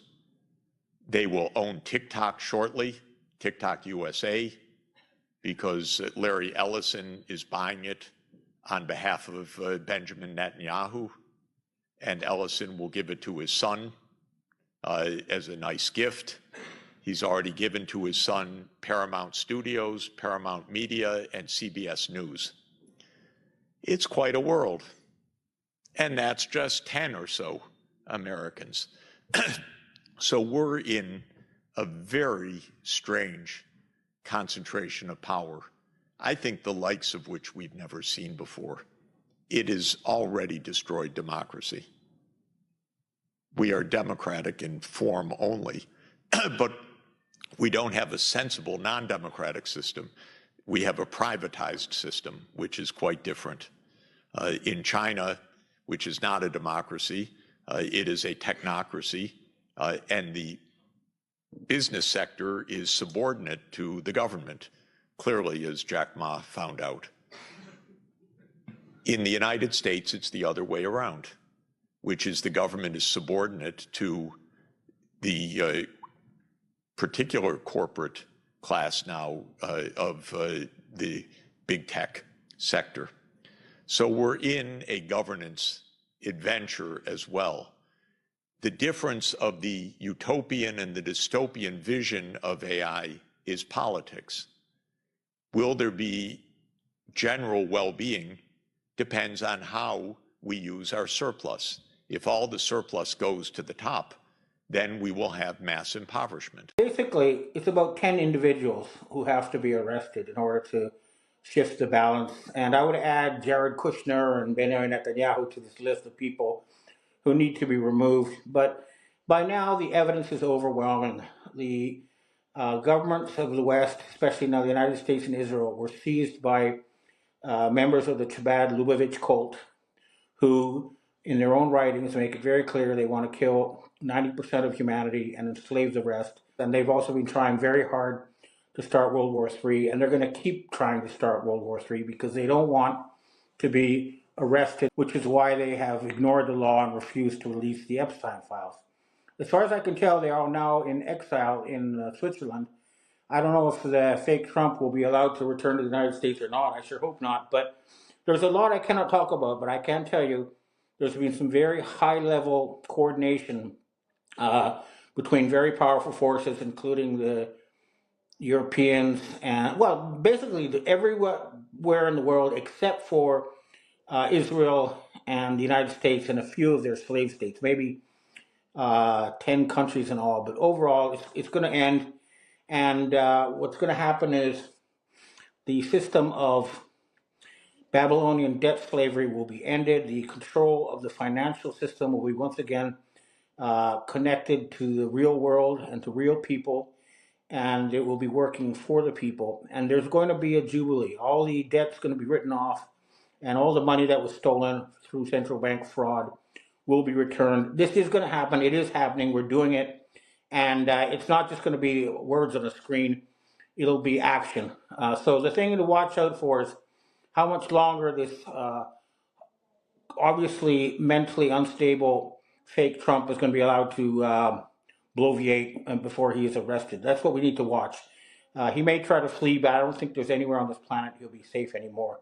Because, as I've mentioned before, this is a fraud who replaced the real Donald Trump after June of 2025, and he has to be removed. And if you're in Joint Chiefs of Staff and the U.S. military, you have a duty to remove the person who is impersonating your commander-in-chief. And we'd also like to point out that if you don't start working with white hats after January 31st, you're not going to get your paychecks. We've got to end this. Enough is enough. All right, well, that's what I have to say for myself today. Now I'd like to answer questions from readers and viewers. Ivan, we have our first question for today. It says, when I was reading your report on Tuesday morning, as usual, the 10-year JGB market started to crash. As you wrote in the report, the Taikachi Moonies scandal is the reason for the election and the Japanese economy to crash just before the election due to the scandal and market crash. Is Japan going to be the first domino to fall? There's a good chance of that. The Asian secret societies are saying that this is the end of the Takechi government. And remember, she works for Aso Taro, and Aso Taro's daughter is married to a Rothschild.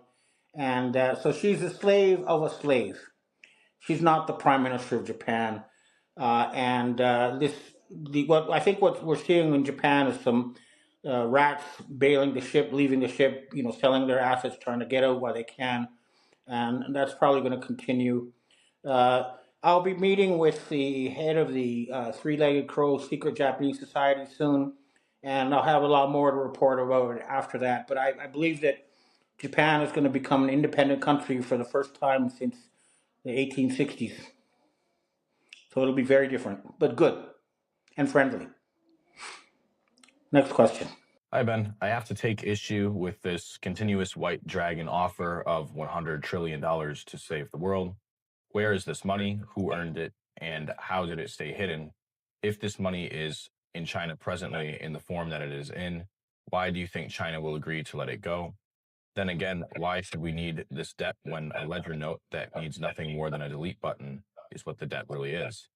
So in essence, the WDs are trying to pull a fast one, saying they will eliminate all debt when a delete button can do that in a microsecond.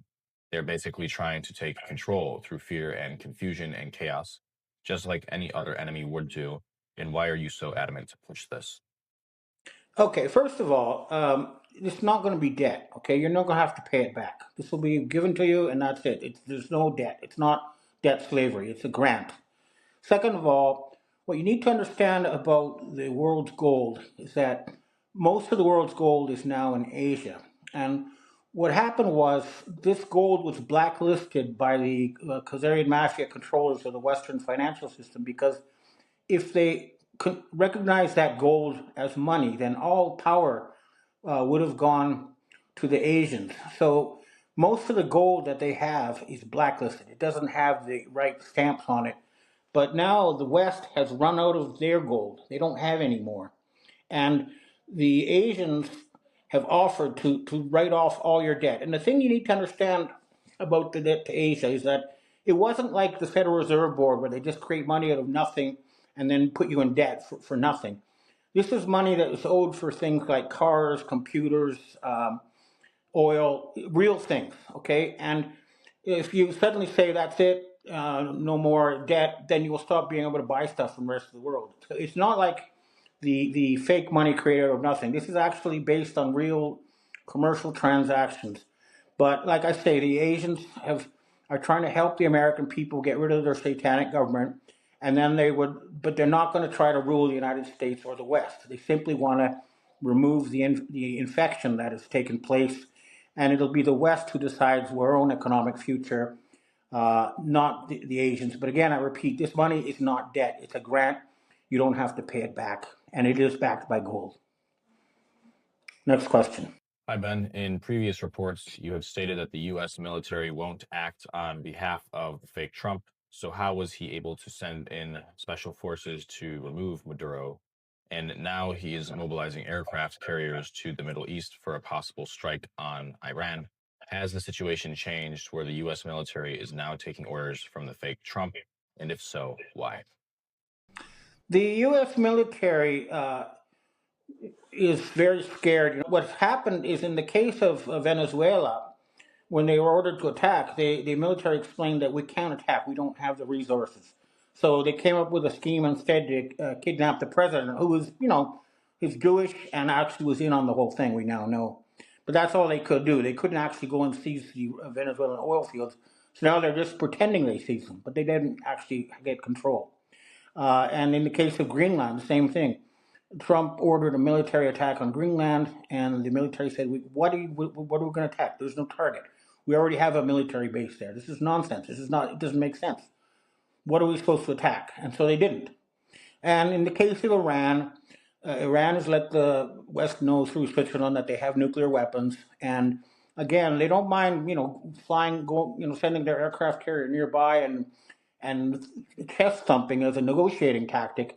But they know very well that any further attempt to attack Iran will lead to the end of Israel. And I believe the end of Israel is coming, but no Jewish people are going to be hurt. No one is going to be killed. It's just what's going to be happening is a crime syndicate that took over that country is going to be removed as a part of a police action. But the people of Israel will be liberated, not, prosecuted. But just watch and see. The military is not going to start World War III for a bunch of Satan-worshipping gangsters. It's not going to happen.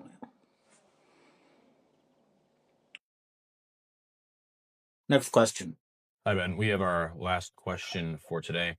Would you please check in with your sources and find out what has happened with the real President Donald J. Trump, if you are not currently aware, and if there's any way he may be able to return publicly soon? My main sources for the real Donald Trump were U.S. military intelligence and then a senior member of the U.S. Space Force. And they used to tell me that when things got rough, the real Trump hung out in Cheyenne Mountain Base in Colorado or else in the Patuxent Air Base in Greenland. But He has not been seen by these people since June of last year. He's missing. We don't know what happened to him. But I think at this point, we're going to have to not wait for him and take action ourselves. And as you know, Prime Minister Mark Carney has made it clear the Canadian Army is ready to fight to help the American people. Governor Tim Walz of Minnesota has activated the National Guard to protect the people of Minnesota from these Israeli mercenaries pretending to be ICE agents. And again, for various reasons, we don't want the enemy to know what we're doing. I can't say many things, but I guarantee you that there's some very serious military action being planned to finally end this nightmare. And I think that's why they're all hiding in Switzerland right now. But this cannot be allowed to continue. And this week, the report is not going to be a very long one because we need action, not words. And I behind the scenes, there's been very serious contacts made with very powerful players. This is the real deal, folks, and you're going to see it to believe it. Don't believe it until you see it, but something fundamental is going to be changing. And the sooner we make it happen, the better, because by this point, a critical mass knows that the current U.S. administration is dysfunctional, it's criminal. They're stealing oil from other countries' tankers and then putting it in their own personal accounts. They're trying to, invade countries and steal their property. It's a criminal gang, and it's now openly so.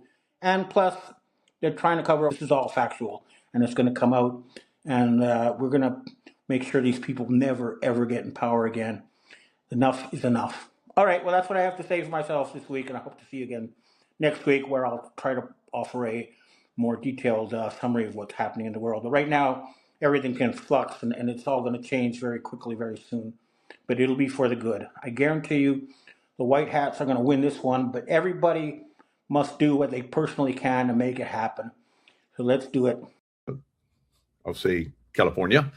I don't want to give away my location, so sometimes I get crazies, but we were at a very interesting mastermind group, David Meltzer.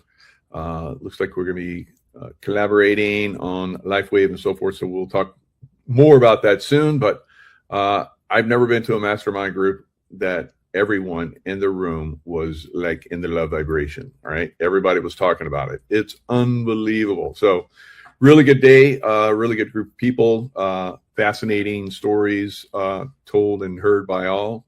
And so I'll be sharing more about that in the near future.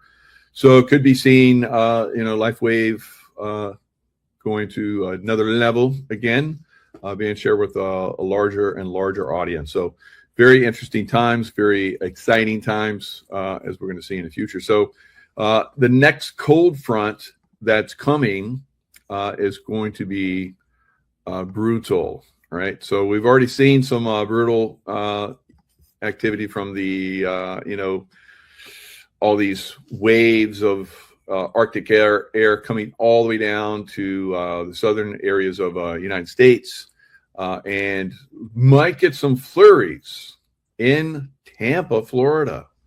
How about that? And I was predicting that, I thought it would come sooner, but I was predicting this a couple of years ago, actually. So let's look at a little piece of this from Ryan Hall, y'all, and get a little bit insight of what's coming. Bomb cyclone. Wow.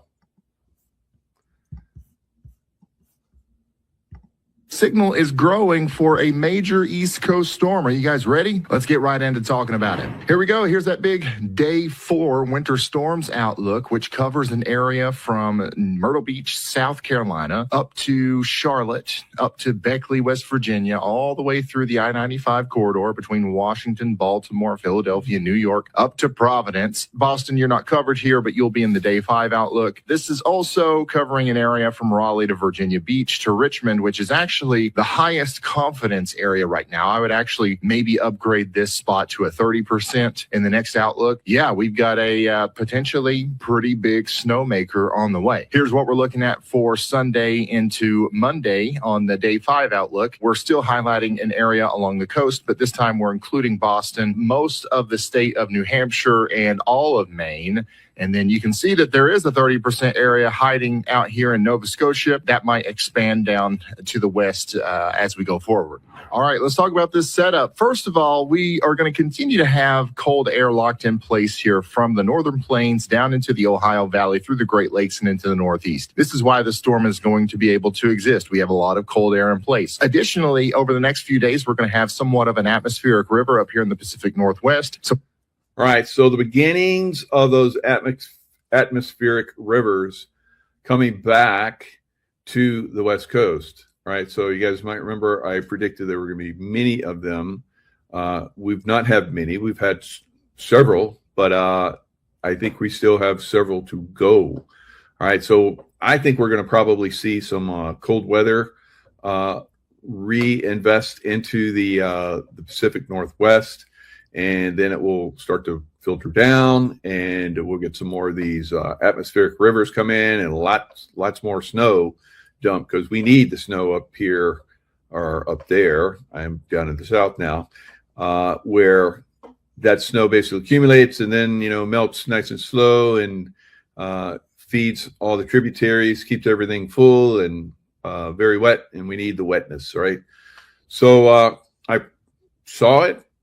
As I'm I won't say that I'm skeptical, but it is getting a little bit later in the season, so we'll see, what's going to happen with this snow as we move forward as far as the Northwest, right? On just the East Coast, where we have weather happening in Washington and Oregon, we're going to have a moderate atmospheric river situation taking place up there. But let me scroll back and show you the two pieces of energy that are linking together. You can see this clipper here very faintly coming across the Great Lakes down into St. Louis on Friday around 4 a.m. We might have some flurries in St. Louis down to Jonesboro, Arkansas, and we might have some thunderstorms out here over the Gulf. And then all that energy is going to link together. It's going to start bringing the cold air very far south. That 540 line goes past New Orleans on Saturday at 7 a.m. We could have snow breaking out all the way back beyond Nashville over here to the Mississippi River again. It'll be light snow, and the heavy snow is going to start breaking out over here in the North Carolina area, potentially around 7 a.m. on Saturday. And notice how everything just kind of blows up as our low pressure center here could potentially drop 24 millibars in 24 hours, making it a bomb cyclone. A lot of people are saying that that's a hype phrase, and it kind of is, but it's real. Like, it's an actual scientific term. Like, a cyclone that undergoes bombogenesis is a bomb cyclone. I mean, I'm sorry. It's what it is. I don't make the daggone words here, son. And then as you can see here, we could potentially have a 978 millibar low pressure center on February 1st around 7 a.m. And the lower that pressure gets, the more intense the snow's going to be on the backside and the stronger the winds are. I mean, we're going to be talking about an actual...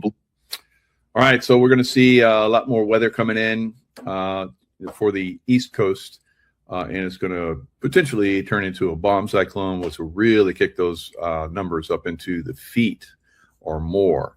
So we're very, we're in that cycle that I've been talking about for years, where it's going to get colder and colder and colder, and moving that direction. It's crazy times for all of those that haven't been paying attention, didn't realize this was coming, but here it is. Now you guys know, at least you guys that are paying attention. So let's look at the next one, a little bit, talking about the Florida potential flurries. So this is Weatherman Plus. We have new impacts and chances for some Gulf effect snow to happen over here for portions of Florida, maybe even going all the way into Tampa. Now, this will not add up to a lot, but you could see some flurries as you get these cold temperatures going across to warmer waters. Now, as far as the snowfall for the next 72 hours, this is not the full forecast. This is only 72 hours. It will raise up to more impacts. But you can see over here for portions of Georgia, you're going to see a little bit. All the way from South Carolina towards Virginia is where it starts to get really.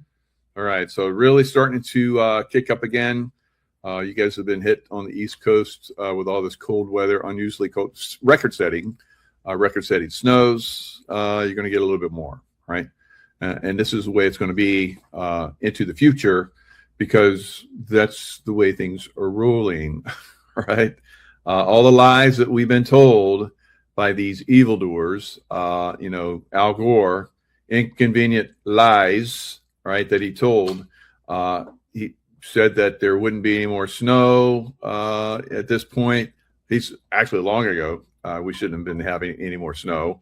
Melting of the glaciers, all kind of crazy stuff. A lot of us, believed his pseudoscience, but that's what it was. It was pseudo. It was lies. It was bullshit. And it was to control the consciousness of humanity and move us into Green New Deal, where they're going to make tremendous amounts of money, trillions and trillions of dollars, stealing our money. And all those businesses that they started, Green New Deal, green energy and all that kind of stuff, that went bankrupt with billions and billions of dollars. Thank you, Obama. So all of these people that basically stole our money, they need to be arrested. And now a lot of us, as we're seeing now, a lot of us are going to freeze and have a lot of problems because they lied to us. They pushed us in the wrong direction. We should have been building up power plants and so forth for the coming cold. And they're lying to us about global warming coming, right? So just these criminals are just so disgusting to me. Tried to warn everybody that this was all bullshit. And sometimes we don't find out, or most people don't find out till they're in it and deep in the snow that shouldn't be there, right? So let's look at some other things that are going on. There's going to be arrest. Tom Homan is talking about, massive arrests that are coming, and they're not going to stop. They're just going to start. They're going to start arresting. I said this 2 days ago. They just need to go in, and whoever's like impeding, yes, you can, there's free speech. Yes, there's freedom of protest, but there is not. You cannot impede law enforcement or federal officers from doing their job, trying to save the communities from Somali warlords and criminals. And this is coming up. So Ilhan Omar supposedly had someone spray her with some kind of toxic chemical or something like that. Now we're finding out that was a setup and it's bullshit. Right?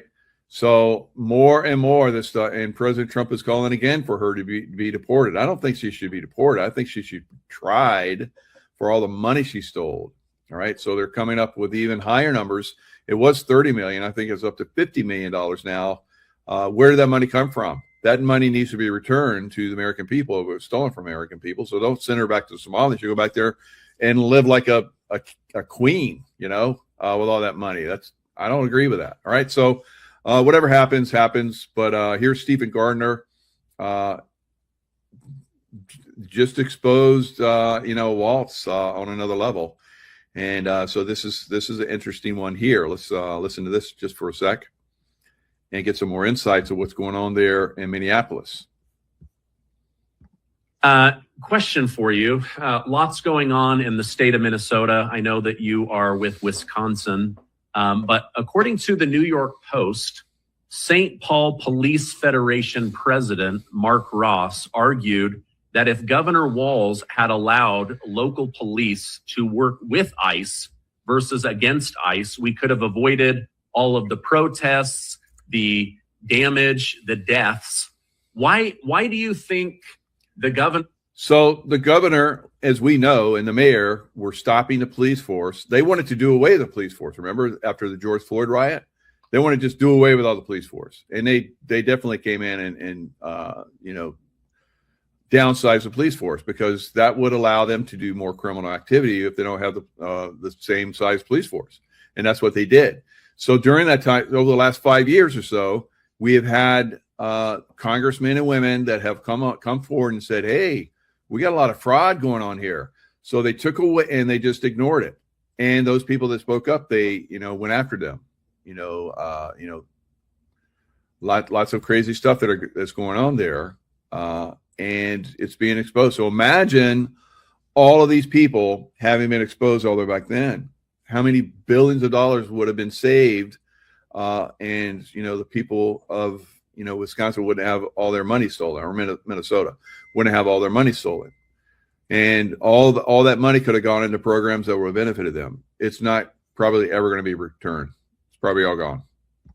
And the mayor were working so hard to create chaos in their own city. Could it have something to do with the fraud, shifting the blame from the Somali community over onto ICE? Your thoughts on that? Well, first of all, they're radical leftists, but I'm glad to hear there's. So Senator Ron Johnson doesn't pull any punches.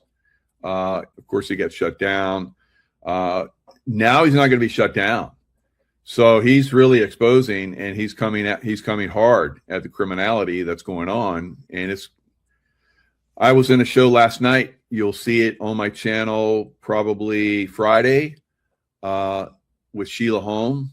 The military group got together, and we had Sheila Holm on there, and on John Michael's site. And so I think that we're going to have some very good turnouts in a lot of cities of criminals that are going to burn these cities. Like Minnesota has been spared, I think. Will they be able to spare the other 14 or 15 cities that are, in the window of being destroyed? Remains to be seen. But Minneapolis, I think, has been saved. We'll see. Sandy, Minnesota. I still have siblings that live in Minnesota. They are appalled by what's happening there. But step back. The reason those tragedies occurred in Minnesota, the reason that Laken Riley and Rachel Morin are dead, and many, many, many, many, many more victims of crime committed by illegal immigrants, is because of the Democrats' open border policy, where they've allowed millions of people, and including those millions, are drug and sex traffickers. And the left creates a condition. They encourage, they incentivize, they incited these protesters. All right. Somebody in the chat said they're starting in Philly. They're also starting in Oregon, probably Portland. I just saw a thing that Oregon, they were starting to riot in Oregon. I haven't looked at it yet. I've been masterminding today, and so. Somebody came into my chat on X and said that'll never happen in Philly. And I was like, what do you know? Because I strongly feel that it's going to happen in Philly. And now you're saying in the chat that it is happening in Philly. I think Philly is one of the cities that basically gets destroyed. But we'll see. Maybe Minneapolis won't be destroyed. So it remains to be seen. The Texas Republic would never have problems like this, but I'm very skeptical, guys. I'm very skeptical. Dallas, I've been to Dallas many times. I think Dallas could put